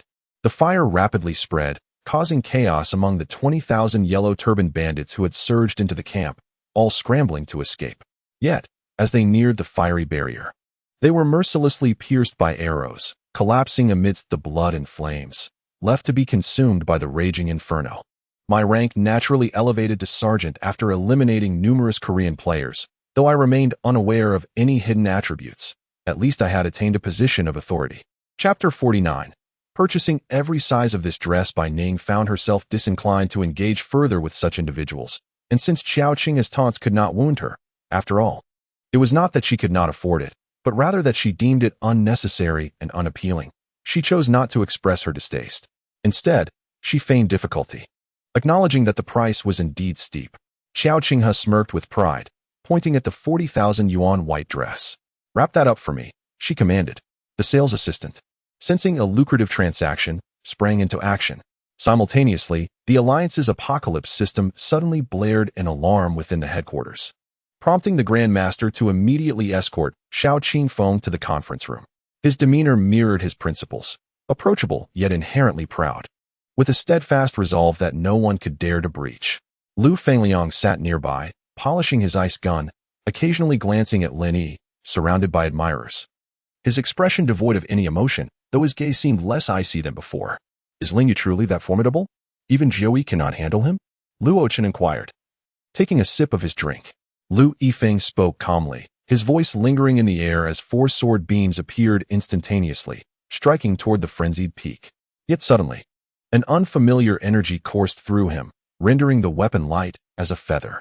Together with the previous 300 individuals, they would be dispatched globally, collaborating with the CIA and the Overseas Affairs Bureau, as well as various clandestine departments abroad. Without warning, the ground trembled, and a massive pit emerged before the three. As the dust settled, Sun Wukong approached silently. It may not be easy for the Fire Cloud Hall to eradicate the Black Wolf Gang. However, applying pressure to the Black Wolf Gang to buy time for Lu Yifeng was entirely feasible, provided Lu Yifeng became a disciple of the Fire Cloud Hall. In the War of the Gods, why must these innocent mortals suffer? Do mortals appear as mere insects in the eyes of the divine, dispensable for sacrificial offerings? Yin Bintian gritted his teeth, slowly moving, struggling to lift his arm against the howling winds, barely opening his eyes to behold Tangze, shrouded in an aura of ominous black energy, murmuring to himself. The young man, seemingly of similar age to him, possessed a celestial power deeper than even his father's, all built upon his identity as an alchemist. Han Xiaoyu, though unaware of Han Tianchu's intentions, did not dare to inquire further and turned to ascend the stairs. Questions swirled in their minds. The bizarre shattering of the crystal was contrary to logic, as the demon within the stone coffin should not have been vanquished simultaneously by intruders. After whispering to instructor Wang Tsong, he led several of his dorm mates away from the group. At that moment, a loud crash echoed as the villa's front door was forcefully flung open, and a contingent of armed police burst in. Before the 9 leaders could react, the officers swiftly subdued them, pinning them to the ground. After meditating for a night within the Star Soul tomb, I adjusted my state to its optimal condition, preparing for the frenzied moments to come. Young Master Hualong, have you ever been hunted by him? Upon hearing this, the purple-haired youth cast a disdainful glance at him.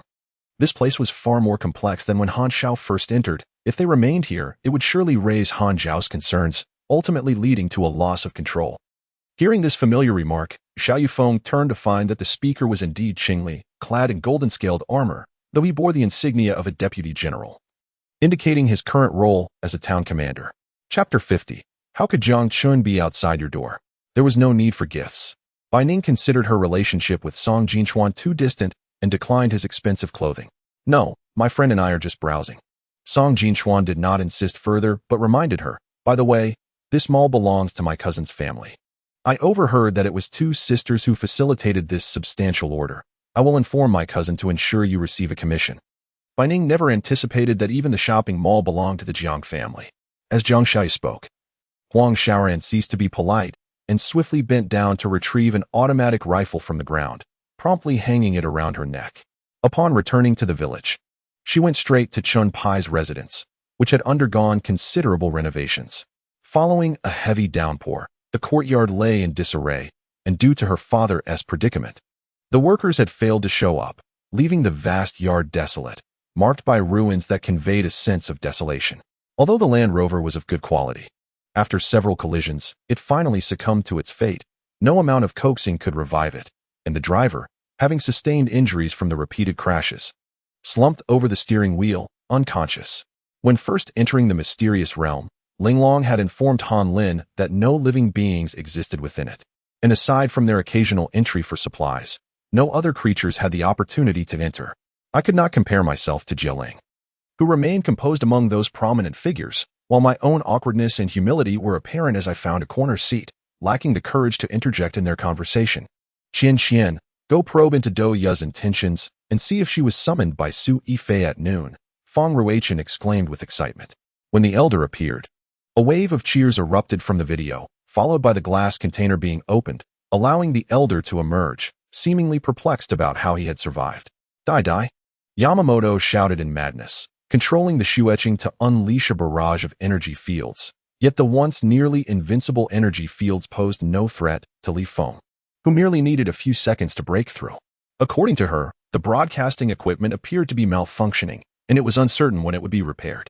When I inquired where she had been these past few days, unable to find her anywhere, she merely shook her head in silence.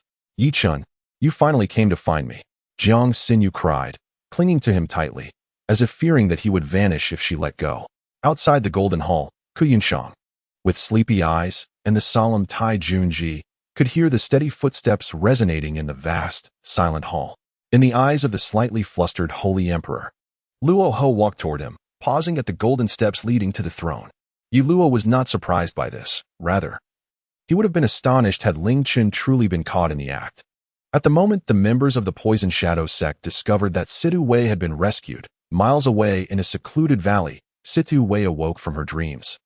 Feeling rejuvenated, her previously weak body much improved, and soon, an enticing aroma wafted into her senses. In truth, although the old lady had been in a deep slumber for 3 days, she was not entirely unaware during that time. The comings and goings of those around her, their conversations, were faintly registered in her consciousness. I recognized my limitations. Relying solely on my own efforts to master the secret teachings would likely confine me within the belly of the dragon whale for a lifetime. Rubbing my head, I pondered for a moment before a sudden idea struck me. Oh dear, 60 acres of fertile land, with a reward of 40% of the autumn harvest. And all seeds, fertilizers, farming tools, and plowing oxen provided by the second young mistress, no expenses on my part, even if their father and son cannot manage it. Hiring someone to cultivate the land would still be feasible. Chapter 51.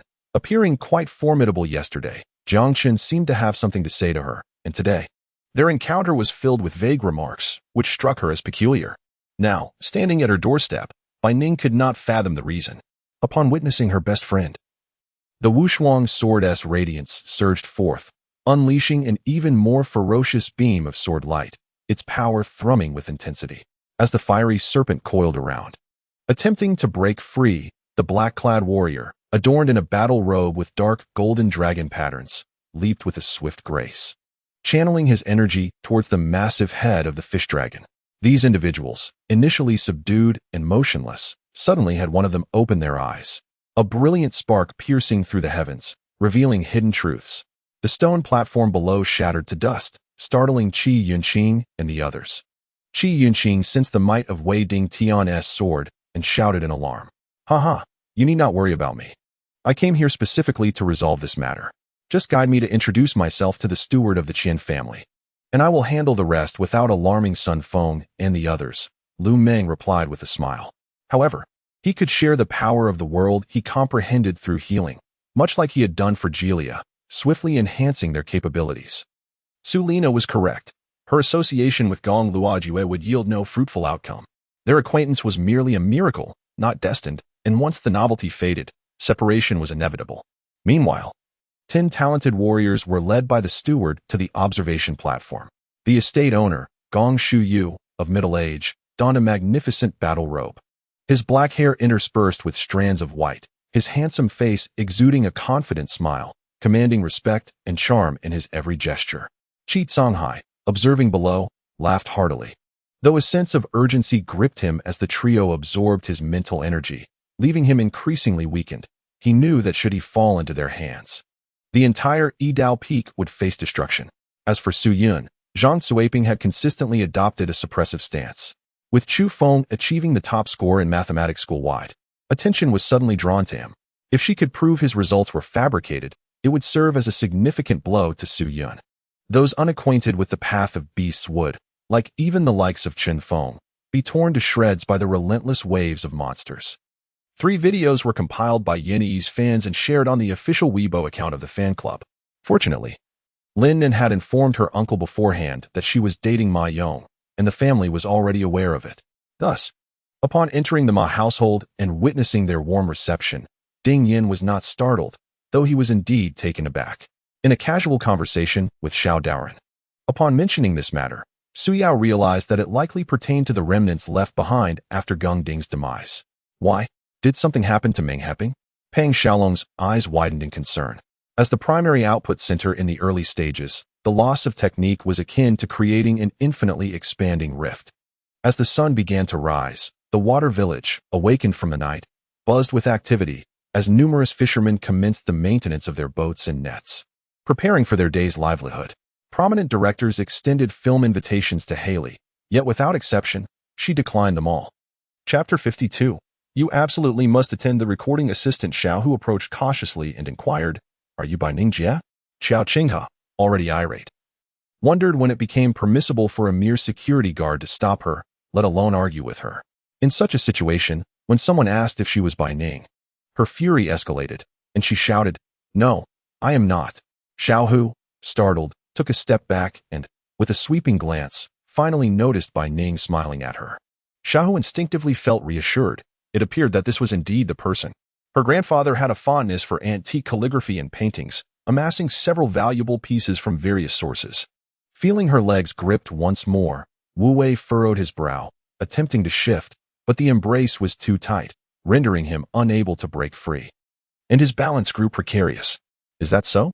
"Listening to my husband recount, one night, the guard Gongxi came to our home seeking you, only to be intercepted by your mother-in-law." Lady Zhao candidly expressed her disdain for Waronghua, believing, much like old Madame Lu, that such a rule-breaking woman ought to be cast into the depths of the pond. Startled, Su Mo raised her gaze. Witnessing the driver of the crimson sports car being forcibly pulled from the driver's seat by Chu Su, his eyes aflame with resentment and frustration. In such circumstances, He Yinheng found great satisfaction, for Ji Huai regarded him as a friend, thus maintaining a sense of closeness. More importantly, Ji Huai's character kept him from approaching others, thereby diminishing the emergence of rivals and love for He Yinheng. Alas, I am but a wandering cultivator with no familial or sectarian support, having never encountered any extraordinary martial arts, only possessing this rudimentary knowledge of cultivation, lamented Hong Yuan. Observing the situation unfold, Zhao companion contemplated intervening, yet hesitated at the mention of the Yi family. In the contract previously signed with the Panda Center, it was explicitly stated that daily observations must be conducted to establish medical records, which cannot be falsified. Ling Yu disclosed the data publicly, assuring everyone of its authenticity. Li Feng, aware that Feng Nan was in a temper, patted her back to help her regain her composure, his voice filled with agreement. The spiritual flora on the black soil thrived, save for the spiritual rice seeds she had previously mishandled due to her ignorance. Other common herbs like ginseng, reishi, and huangsing flourished splendidly. A young man, his fingers dusted with ceramic powder, waved it away in agitation, his expression darkening. Petals fluttered down to the river's surface, creating ripples that intertwined with the mountain's reflection. In the distance, a figure in a green robe stood by the water's edge. Long strands of fabric dancing in the breeze, a sight as beautiful as poetry. Feng Yu's actions elicited empathy from others, yet Zhu Qian felt a stirring within. He began to grasp why Feng Yu had gathered such a loyal entourage, who placed unwavering trust in him. The disparity between himself and Feng Yu was indeed apparent. Lin Lan solemnly accepted the truth. The medical path is vast and profound, and relying solely on luck is not a sustainable approach. She resolved to diligently learn authentic skills from the esteemed old Mu Rong to enhance her abilities. Mingxi boldly asserted that despite his penchant for safety, he merely feigned weakness. Glancing at the pile of canned fish on the ground, Gu Qinyu quietly assessed her wallet, and tears began to flow. Chapter 53. I will not grant your wishes, beep. The future system alerts you. You have a new order. Please check. Fearfully, she tugged her sports tank top upward, halting halfway to her chest. I quickly snapped a photo, urging her to lower the garment. The thought of Lin Wenxin ignited a furious blaze within me, wishing to unleash all my wrath upon the members of the Hongmen. Due to Kuan Zha's ravenous consumption, the spiritual energy and oxygen in the secret space were alarmingly sparse. Lin Tao had no choice but to place the star ring in his mouth and breathe through it, using telekinesis to scan his surroundings. Injecting a level 3 mutant might require several years for their abilities to recover. Naturally, for a level 2 or 1 mutant, the time needed for genetic restoration could exceed a lifetime. Tell me about Qing Lei. The professor leaned back, and a chair glided forward under his mental command to catch his weight. Do not shoot. Do not shoot. We are here to assist the esteemed Gao Chuangwang. Zhang Hai reined in his horse, raising his rifle high above his head. A shiver ran down my spine as I swallowed hard. At present, I had no intention of lifting the tiles, for it would surely invite calamity. Better to wait until dawn when the yang energy was stronger, then I would investigate further. Lu Sanjia, noting the situation, glanced at the helpless Zhang Cheng, called out, and then silently gestured her meaning. The trio could hardly believe their ears. They had come to express gratitude and deliver gifts, yet somehow found themselves entangled in this predicament. With a casual swing, Jiang furrowed his brow slightly, still appearing somewhat irritable. Before the great catastrophe, he had been meditating in the mountains, only descending after the crisis with the insectoid and mutated beasts erupted. Subsequently joining the military, he commanded his troops to launch the most vigorous offensive according to the initial deployment plan, determined to breach the front line of the Japanese 581st Regiment and secure a deep advance. The people of Yanzhou are known for their valor and straightforwardness, embodying a spirit of bravery and combativeness essential for survival in their era. Moreover, being situated on the northern frontier of the Central Plains, they often had dealings with the Hu people. Thus, Zhao Yong took control of domestic affairs through the Political Affairs Hall, while the White Tiger Hall he established during his reign governed official promotions and military strategies, thereby consolidating power within the nation, laying the foundation for Zhao as autocratic regime. When the piercing alarm echoed throughout the hospital, patients hurriedly fled their rooms in confusion, while a group had already burst forth from the building, centered around Shaolin. The spiritual energy from countless crystals surged towards him like a tidal wave, enveloping him in mere moments. It is a well-acknowledged fact that mountains often harbor ghostly entities, leading to a rich tapestry of legends surrounding supernatural beings within the city. Although the veracity of these tales is difficult to discern, the presence of legends invariably hints at some form of the uncanny. Old Scruffy, it seems you possess quite the silver tongue. Speak again, and I shall silence you. The foe soldier kicked the speaking elder to the ground. As the sharp blade of the thunder sword slipped into his palm, he paused momentarily. Chapter 54. Meeting Old Master Tang. Indeed, I have examined it thoroughly. There is no cause for concern. After hesitating in his room for an eternity, he finally resolved to step outside and consult his father about strategies. Naturally, she now possessed increasingly compelling reasons to ascertain that the other party was of extraordinary lineage, a presence that even the highest echelons of the Zhongling realm could only revere. Thus, I now seek a solution that satisfies both Zhang Qiubai's concerns and allows her to rest in peace, transitioning into the next life. His somber eyes were subtly tinged with crimson, as the fury and helplessness within him drove him to pound his fist against the wall. Chat, what shall we discuss? Shall I divorce Yang Yanfeng? That is impossible. Even in death, I shall drag her with me. Jin Jinrong declared with fierce determination. Though a rare living being, its body had long been corroded by the aura of the underworld, rendering the flesh inedible. Qin Liuan sighed in deep regret. This was the first time he had heard of leasing foreign territory, leaving him momentarily dumbfounded. At the opposite end of the deck, Qin Haiyuan cast a sullen glance, then shifted his gaze to the sky. Qin Wuyang waved his hand, signaling that the other party could take their leave. The two, Zi and Qin, rejoiced, turning to prepare to retrieve their horses, while Ning Kaichen stood nearby, visibly displeased, fearing that without some minor punishment, they might revert to their old ways after departing. The trio watched Jiang Yisun leave in silence for a moment, each lost in thought. Very well, seeing you plead for him, I shall grant him one opportunity. If he can withstand 3 of my strikes, I will not hinder his entry, Lei Yu stated coldly. Mu Qingfei stared vacantly, no longer observing anyone, as she slowly turned and walked away in the opposite direction. It is not that my feelings have changed, rather, I wish to understand what I was like in the past. Xing Tian, rest assured, one day I shall defeat you and make you my servant. Summer Jia's brilliant eyes sparkled with murderous intent, recalling the sting of Xing Tian's whip upon her behind, igniting a fiery sensation that surged through her youthful heart, causing her cheeks to flush, enhancing her beauty. I do not know. She instructed me to find you, Wang Dong said, avoiding any glance at Du Lisha, and immediately took off with Xing Tian. Confronted by the relentless assault of Qiao Long, Yun Changkong found himself unable to evade, resorting instead to a desperate struggle. In an instant, they clashed hundreds of times, completely neutralizing Yun Changkong's strength. Simultaneously, Qiao Long extended his left hand, astonishingly doubling its length as he grasped for Yun Changkong's sword. Yu Manxiong was rendered speechless. He bore no deep-seated grudge against the opponent, but was taken aback by Tang Yaotian's ruthlessness. Life seemed to hold no value in the eyes of the adversary. Meanwhile, Chen Jing had prepared a parent-child sports outfit, wearing it with the appearance of a blissful family. He possessed great confidence in his own abilities. Having reached the pinnacle of the Saint Sovereign realm, just a step away from perfection. Qin Nan, why don't you give it a try? Helan Jin suggested softly, to which Qin Nan quickly shook his head, leaping several meters away to maintain his distance. Chapter 55, She is her cousin. Tang ran, bewildered. Picked up the documents on the table, initially thinking they were company files, only to discover they were 2 paternity test reports. After reading the first one, her eyes widened in astonishment as she exclaimed, "Does my aunt have another daughter?" Tang Mubai shot her a glance, tapping the table with his fingers, and said sternly, "You should read the other one too." Only then did Tang Ran open the second report, and upon finishing it, she inquired, "Actually, I have been to the abyss space several times and gained much from it.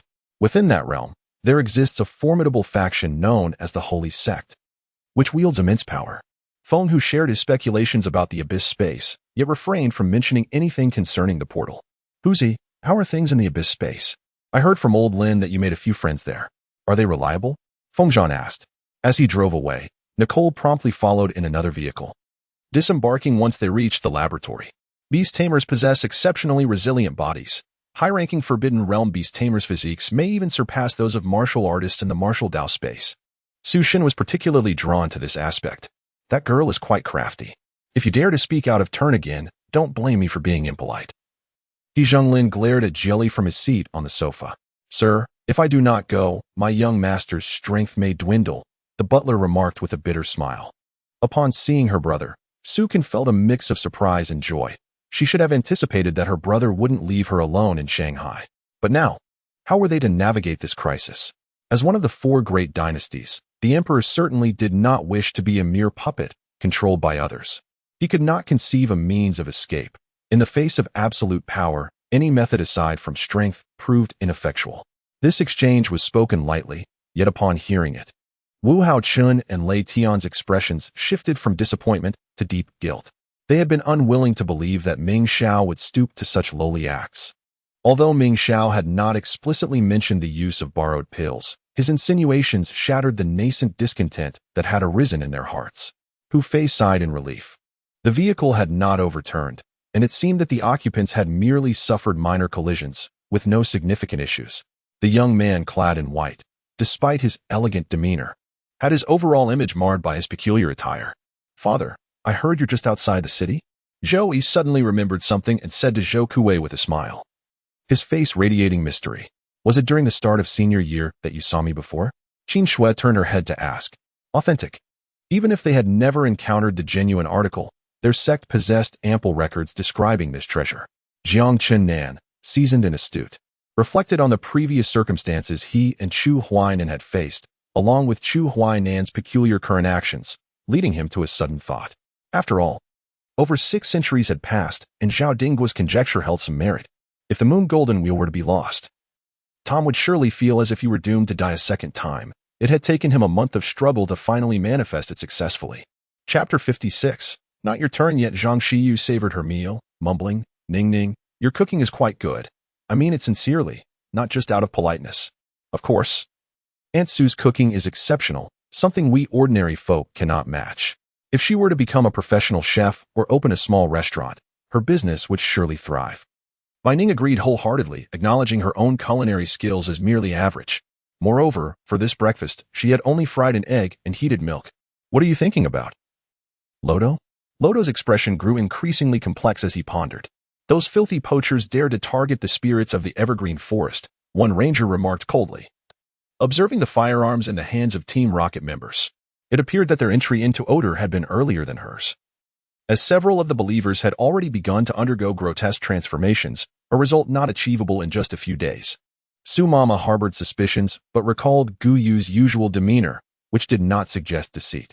Song Xiaoro intended to decline, but was silenced by a piercing glare from Wu Yanmei, leaving her words caught in her throat.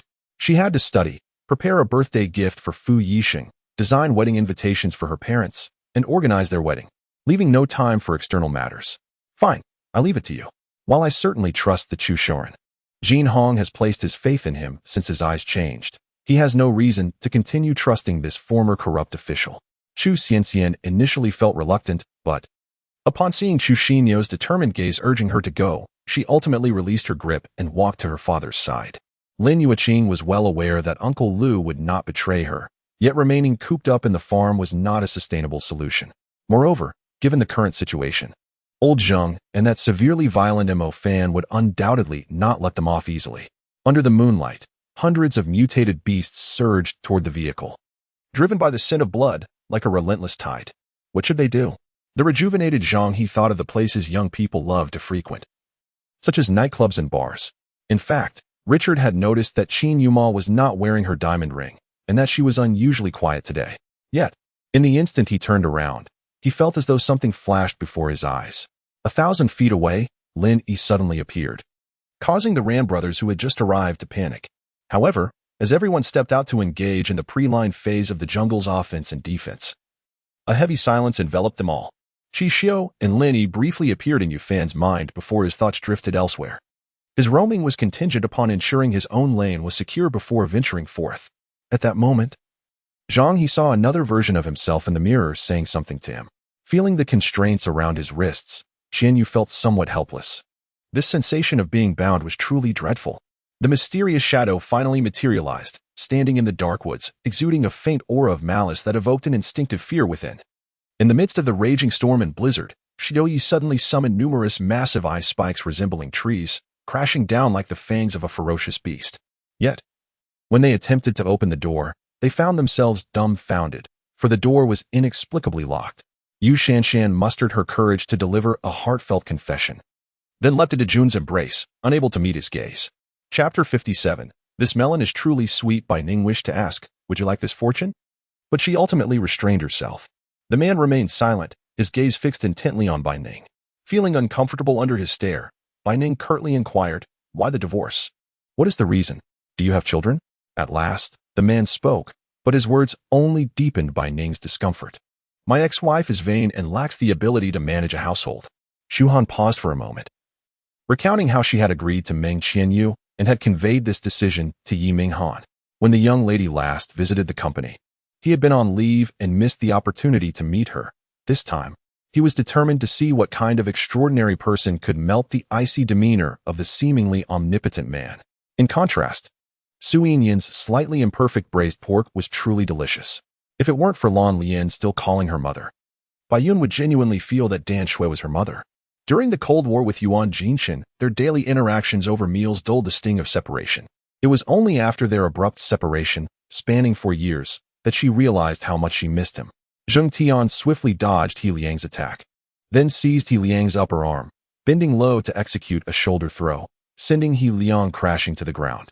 Bai Yun, witnessing Lan Lian's distress, instinctively glanced at Dan Shui, feeling an inexplicable discomfort within. After listening to Han Ji's words, Lu Ji and realized they still had these flaws. She disregarded the so-called young master Zichen and approached the shopkeeper to settle her bill. Upon seeing the boy at the entrance, the shopkeeper hesitated. Speaking softly to Su Mo, I'm sorry, but this hairpin has been chosen by young master Zichen. His voice dwindled, clearly lacking confidence. Perhaps sensing Yi Han's intentions, the fragmented fiery clouds suddenly intensified, with a torrential downpour of blazing meteorites hurtling towards the earth, enveloping the atmosphere and leaving Yi Han with no chance to retaliate. Lin Yifeng descended slowly from the air, landing lightly on the heated ground, and leapt away from the villa. Situ Rue candidly expressed his opinions about Lin Yi to Lu Xinru, as Lin Yi's obedience towards Lu Xinru exceeded Situ Rue's threshold of tolerance. The dragon tribe dared not retaliate, merely emitting a pitiful cry before being flung away. Hey, senior sister, have you ever considered your predicament? Even if you hold the jade tightly, I can still claim it with ease. Not just the jade, but even you, senior sister, are within my grasp. Have you ever thought about that? Yi Han intentionally let these words slip, mocking her. Without love, where does hatred arise?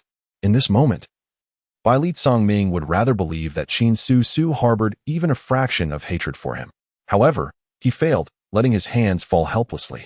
Whether it is a true ghost or merely a dream specter, righteous energy is indeed a precious thing.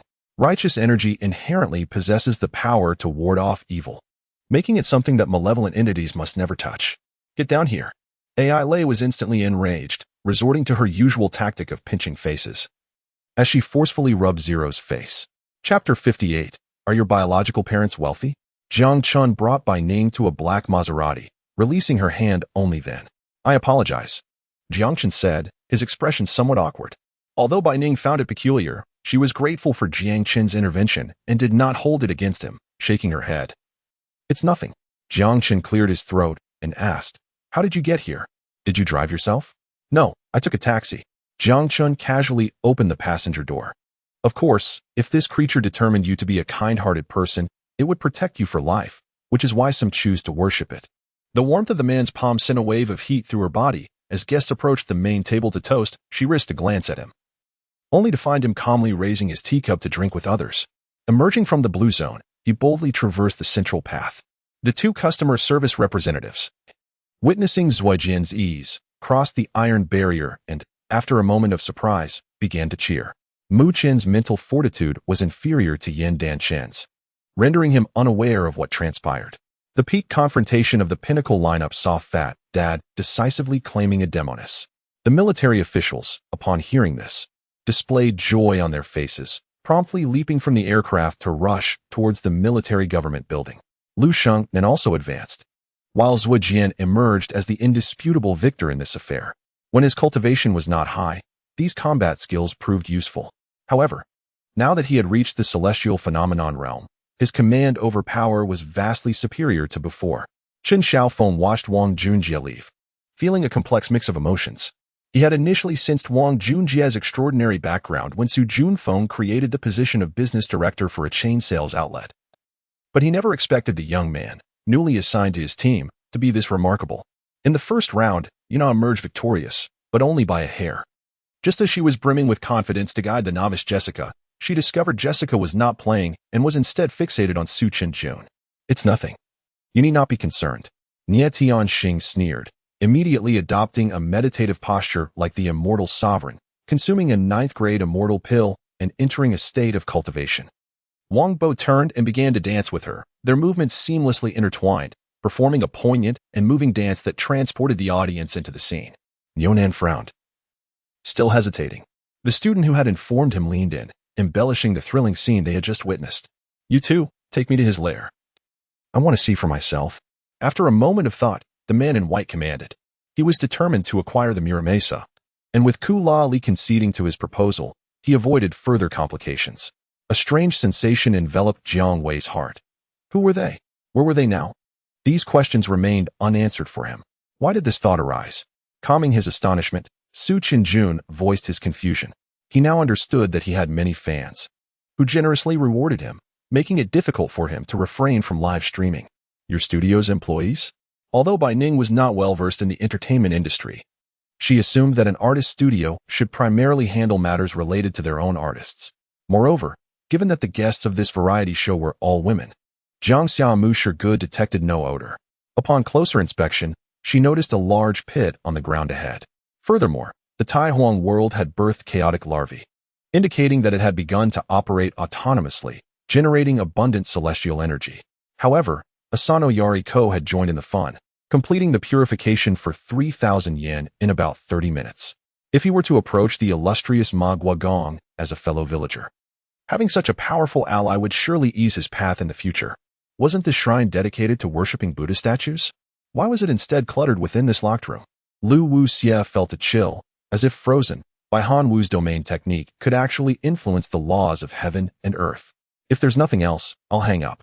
Su Nian mumbled through a mouthful of chips, expressionless as she faced the television.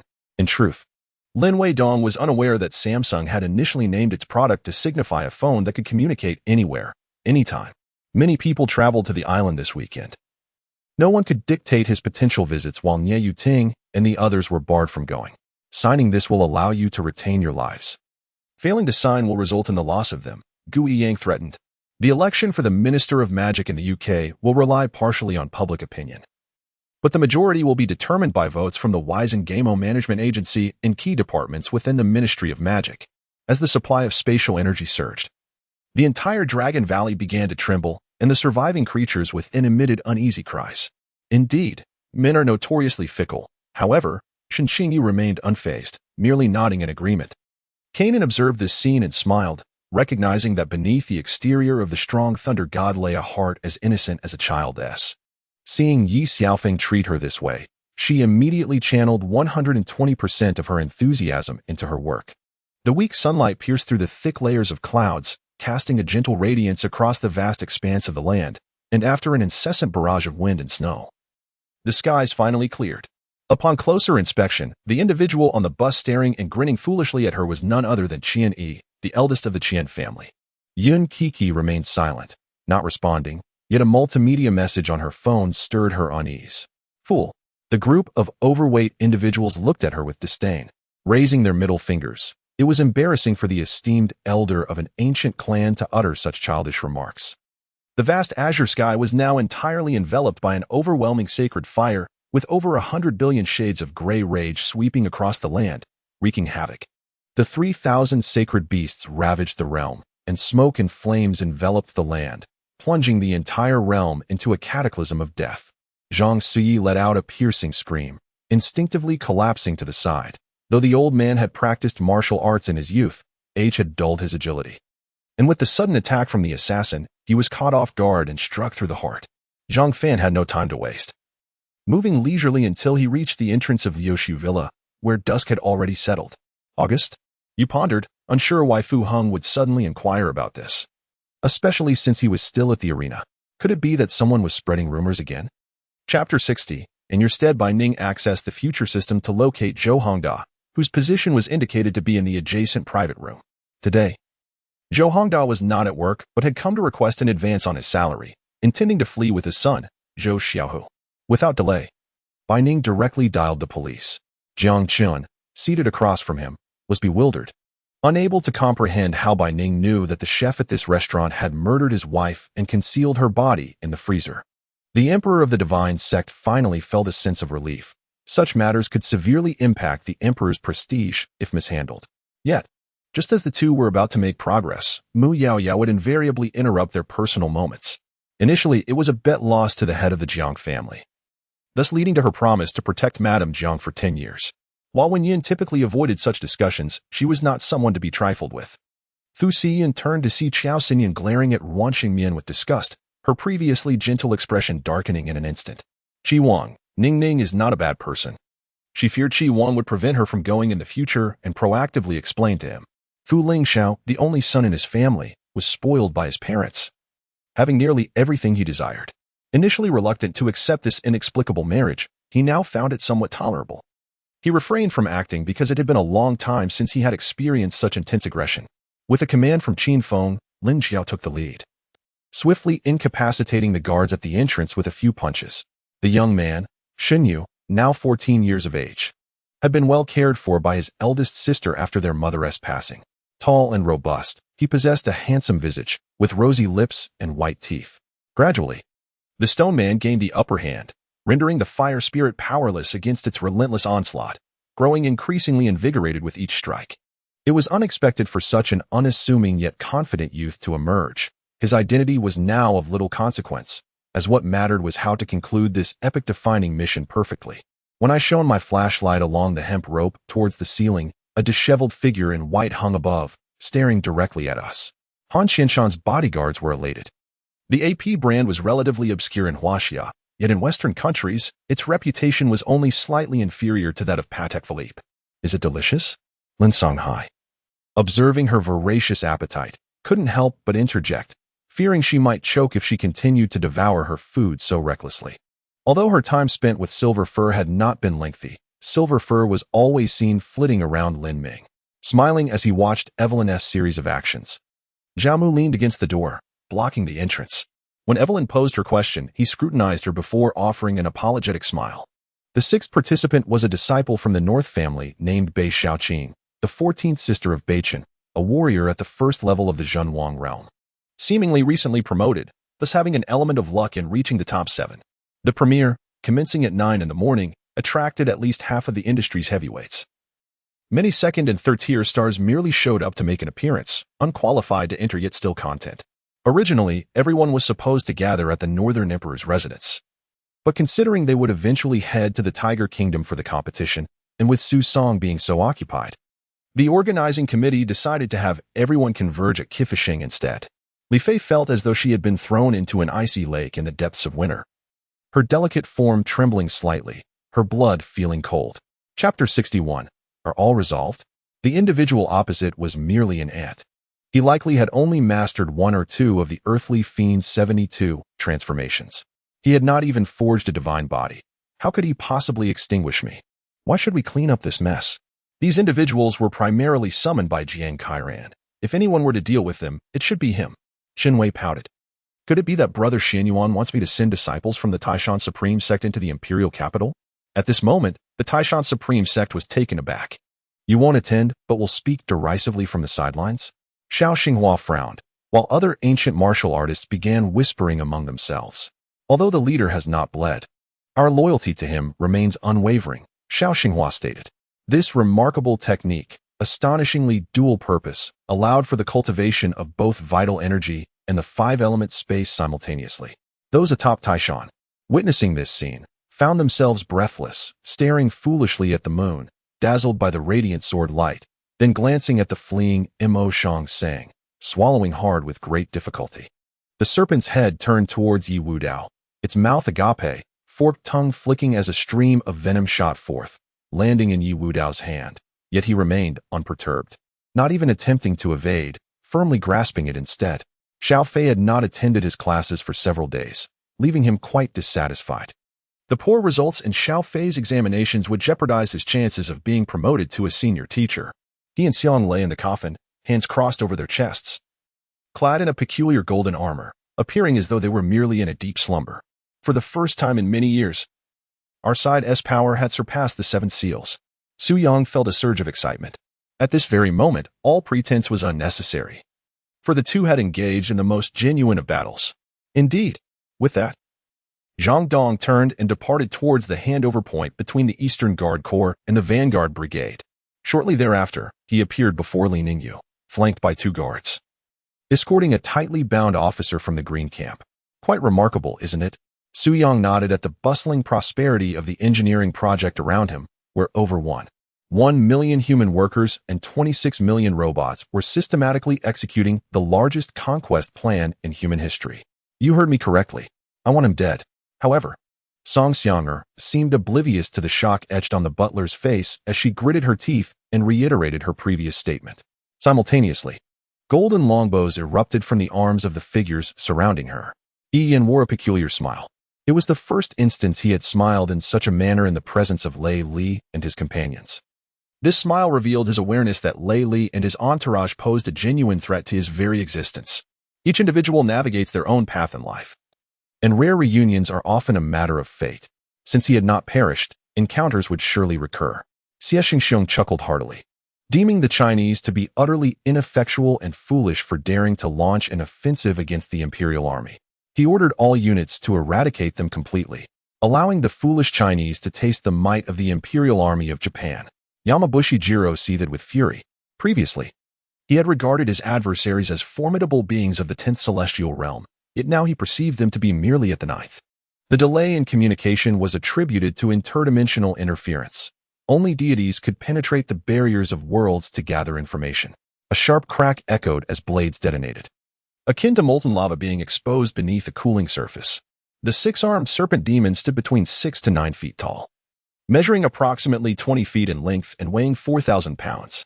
Only the most arrogant and egotistical of malevolent souls, particularly tyrannical kings, brutal generals, and excessively violent warlords, could be transformed into a 6-armed serpent demon. Ning paused for an extended moment before uttering a statement that left Eric astounded. He sensed a change in Ning and after a year apart. Once, in his memory, Ning had been a sharp blade, a talent so keen that all who beheld it marveled at its excellence. Shang Guanhao recoiled in fear, questioning his own vision. His sister, who rivaled Wu Zetian, had always been one to bring tears to others. A fleeting moment later, Wu Dao arrived at the spot where the evil emperor had first appeared. Yet he encountered no sign of the latter. Consequently, neither the individuals present at the scene nor the viewers at home felt any contempt for his youth. Instead, they were awed by his commanding presence, involuntarily exhibiting solemn expressions. Meanwhile, Lu Qi's figure was ethereal and elusive, rendering him nearly impossible to capture, resulting in pirates collapsing without understanding their demise. The hospital, uncertain of who might wish to bathe that day, provided disposable shower gel and shampoo for all. Lu Pei had also entered the game, and based on his descriptions, the identity of the killer was revealed within 3 days. She realized that regardless of status, selfishness prevailed, with everyone tending to their own interests. Even when a twin room was available, Qin Mufeng would still squeeze onto a single bed with her at night. Initially, he harbored doubts about whether Qin Mufeng's interest in Jiang Sun was merely a fleeting whim, until the day of awakening arrived, when all intelligent beings from the 9,999 pastoral regions of the Dragon Clan launched an assault against the giant dragon, from land to sea, and from the depths of the earth to the sky. The severity of the issue was unprecedented, necessitating constant oversight from the CEO. Ultimately, a chaotic melee erupted among the allied forces as they fought for territory, granting the Dragon Clan a brief respite to regroup and seek refuge on a vast island deep within the stormy sea. He had been defeated by Su Wei several times but remained unconvinced, feeling he had yet to showcase his full combat potential and yearned for a rematch. Shen Changqing's previous incarnation was that of a trainee demon slayer within the Demon Suppression Division, the lowest rank among them. Chapter 62. Could it be that he is secretly dating without her knowledge? Bai Ning revealed a relieved smile, feeling a weight lifted from her heart. All is resolved. The police have taken Zhou Hongdao away. By the way, I also encountered your cousin. We owe him a debt of gratitude.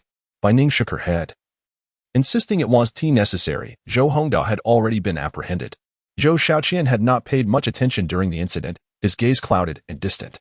Amidst the applause, Master Fu Ju moved again, wielding his saber, which, under the influence of the washing marrow scripture, curved slightly, resembling a tiger's claw, as it lunged toward Wu Biaoyang's face.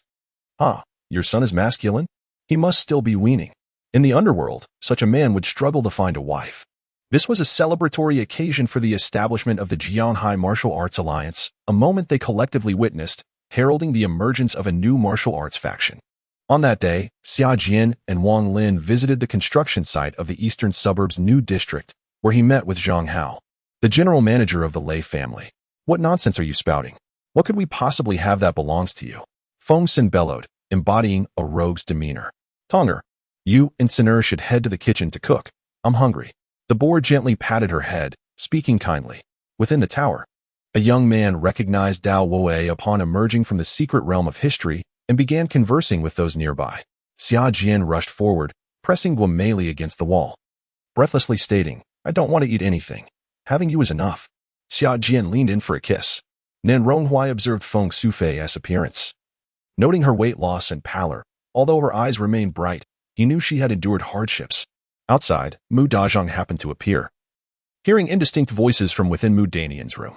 From this vantage point, the palace, illuminated by lights in the night, revealed the vigilant and powerful imperial guards, all visible below. The attendant was at a loss for words, bewildered by the foolishness of his master. Upon hearing Qin Liusu's words, Chu Juechen's eyes glimmered with a deeper meaning as he intently watched the person before him shed their clothing, donning a delicate sheer dress. I have never held any affection for you. Our time together has merely been for mutual enjoyment. I never intended to marry you. Some sweet nothings spoken by men are just that, words. I cannot believe you took them to heart, the third young master said with a derisive laugh. How about this? I shall offer you 20 magic crystals. 20 magic crystals are considered a high price for disciples of the sect. It seems Elder Zhong is indeed investing heavily. This new palace was established on the site of the old royal palace, but it had been thoroughly renovated and reinforced. Guofan frowned, but his expression brightened upon noticing Jiang Chen's arrival. Linger's smile at that time must have been feigned. Nevertheless, it provided genuine comfort amid her initial panic in unfamiliar surroundings. Dong Hu abandoned the Tumen Khan and sought refuge with Altan Khan. By the time he reached the Tumen Khan's age, notions of right and wrong had long since lost their clarity. Life's dilemmas were merely a matter of choices. When the pink haze graced her cheeks and eyes, it became either too frivolous or lost its charming innocence. Hearing Zhao Qingtager's roar, Zhao Ye immediately sprang into action, moving with the swiftness of a wild beast as she lunged for Chen's throat. Chapter 63. Marrying Jiangchen? Bai Ning teased as she approached. What are you so engrossed in? Zhang Xiyu raised her hand to close her gaping jaw in astonishment and waved. Ning, come quickly and take a look. What is it? Bai Ning approached, perplexed, only to find the surveillance feed of the villa's entrance displayed on the phone screen. Is this sufficient? If not, I have more. Luani grew increasingly convinced that he was a miserly individual. However, when Jiang Qizai accepted the money, his expression remained inscrutable, making him difficult to read. Luani mused. To captivate those before you and achieve your objectives, the most effective method is to confront force with force, overpowering them until they are convinced. Only when they are truly persuaded will they adhere to their previous promises. Am I insane? No, I'm not mad. Jean Guo suddenly stood up in a fit of agitation. Her hand, which clutched a knife, broke free from Feng Guang's grasp, and in her flailing, she inflicted a cut across the back of his left hand. Li Hong, unable to cultivate in this place, found it impossible to sleep. Consumed by the weight of his mission, he sat cross-legged on a cool couch, extending his consciousness outward in hopes of discerning some clues. Lama was momentarily at a loss for words. It was no wonder he felt unsettled today, nor that his mood was so foul. It all stemmed from this. Soon after, the second mountain beast charged forth with a thunderous roar, crashing into the same spot, and was once again obliterated by the divine formation, which also sustained significant damage. Shangguanzi waved her hand gently, causing the white deer sword to transform into a beam of white light that flew into her wide sleeves. As her deductions concluded, the disciples remained motionless, each closing their eyes tightly to internalize and comprehend the sword principles demonstrated by their master. If a fight were to break out, it would be of little consequence. However, the situation on the deep blue side was frustratingly stagnant. While the sword was drawn, no attacks were forthcoming, merely idle display. All right, let us depart. Fang Dong issued the command for a counteroffensive, as Xing Qinyu retrieved her self-crafted emergency healing potion from her storage device. She had concocted this remedy using abundant medicinal herbs gathered from the source of life according to ancient medical texts, and its efficacy was commendable. Yu Sa trudged through the desert, braving the fierce winds, knowing he must dismantle the source of the illusionary formation to escape its grasp. At that moment, he noticed the sand beneath his feet writhing, as if something were trying to emerge from within. After speaking, Zhu Xiaoya did not look back at Zhao Gan. Her gaze leaped over his shoulder, and a smile graced her face. Li Yilin took Meng Zhu to the hospital, settling her in while his heart simmered with anger. As the saying goes, one must not wrong a friend's wife. C2 Xiao had proven to be exceedingly disloyal, having once been like a brother to him and now a brother-in-law. Yet he inflicted such harm upon him and his sister. Is it not the case that the Lord's care for us cannot be compared to a mere energy pearl? Regardless, we must prioritize the development of our medicine. The three agreed in unison. Does the royal family of the Jilin Empire not assist you? Xiaoyan inquired, puzzled, as he had previously encountered the royalty of the Jilin Empire and held a favorable opinion of their character. After days of trekking, dressed in men's attire, Xue Hai was covered in dust, yet her sword gleamed with a newfound silver brilliance. Her beauty was serene, delicate, pure, and exuded an elegance that commanded respect. Yet she also radiated an enchanting allure, akin to an invisible hand gently stirring the desires within one's heart beneath the flickering candlelight, evoking fear of the uncontrollable urge to desecrate such grace. Chapter 64. Is she truly your biological mother? Upon entering, he discovered his mother, Song Kaifeng, seated on the couch, surveying him with a smile that was neither here nor there. Jiangchen was perplexed to encounter his mother at home and called out, "Mom?" Speaking of Bai Ning, Jiangchen's master, Han Xinyu, earnestly expressed, "Disciple has a request. I hope the master will acquiesce." Who? He attempted to locate the source of the voice, searching for something different from the past. What? Do you suspect she is deceiving this princess? Although Princess Anya had had a disagreement with Gu Yi at the hunting grounds, she still trusted Miss Gu's character. Just as Han Xinyu pondered this, a gust of wind suddenly rushed towards him. He dared not hesitate further and swiftly turned to flee. The elder beside Xiao Changfeng was not his biological uncle, but a protector who had safeguarded him for over a decade, sustaining injuries on multiple occasions to ensure his safety. He was deeply grateful and thus referred to him as uncle in public. Han Xinyu clutched his throbbing head, his mind in disarray. He distinctly remembered executing the fire cloud palm at a critical moment, yet everything that followed was a blur. Today was Sunday, and business was thriving, thus far. He had sold 27 pieces of clothing and trousers, earning over 100 yuan. Gongqing remained responsible for overseeing Xiaoying, suddenly feeling utterly battered. Especially Mrs. Wei, who could hardly believe it. When they last visited to express their gratitude, the Chu family showed no inclination towards forming a bond. How could they so suddenly change their minds? Upon hearing this, the burly man felt a sense of relief, taking a step towards the edge of the life barrier. Then opening his arms and closing his eyes, a tear escaping as he felt an overwhelming reluctance to part with this world, to leave his family behind. Yet today, he had no choice but to sacrifice his life for his clan. The hall was filled with guests, including Zhigu Xiao, Hua Ling, Old Yang, Fei Tianswan and I, Jin Swan Pan, and Tai Mo too. Gripping his blade, he gazed through the hazy moonlight, as if he could see the fiery patterns on the blade's sheath, subtly twisting and swaying like a living flame. Upon hearing that Gu Chenfeng would arrange work again, Su Wanyin initially intended to endure it, but his words were unbearable. However, as the door to the director's office closed completely, a glint of cold light flickered in his eyes. Zhao Xian pulled his backpack closer, squinting to find a comfortable spot.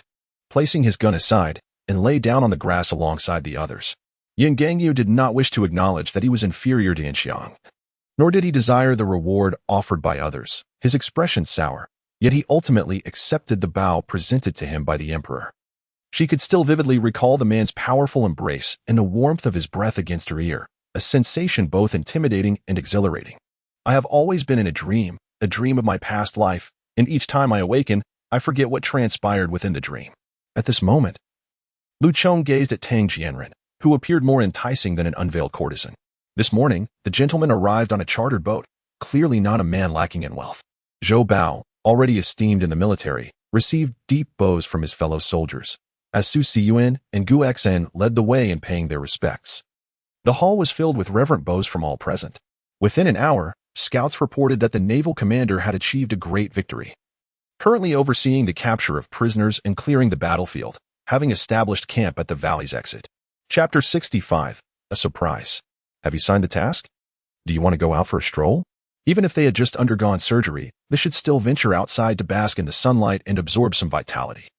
Zhang Shiyu chuckled, stating that Dr. Jiang was on leave and had offered to take her out. Bai Ning's lips twitched, instantly feeling abandoned. Not at all.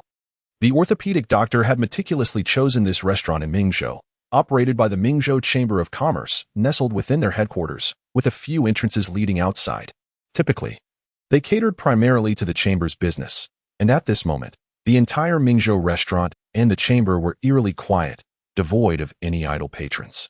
The system's cold voice sounded melodious to Xiao Mo, as a promotion in rank meant an increase in the number of officials he could appoint, making it more suitable for the next phase of development in the wasteland. However, it was all too late. In a simple act, Long Fei replicated the execution of the other two individuals, their faces frozen in terror, unable to find peace in death.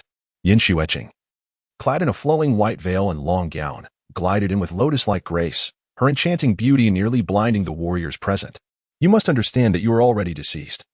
Clinging to the worldly realm is inappropriate. Furthermore, your presence may adversely affect your children, potentially shortening their lifespans. Lu Xin spoke gravely. His words were not mere intimidation but rather a solemn truth. Prolonged association with spirits inevitably leads to detrimental consequences. Johnson, I have reiterated this several times. We are in a critical juncture.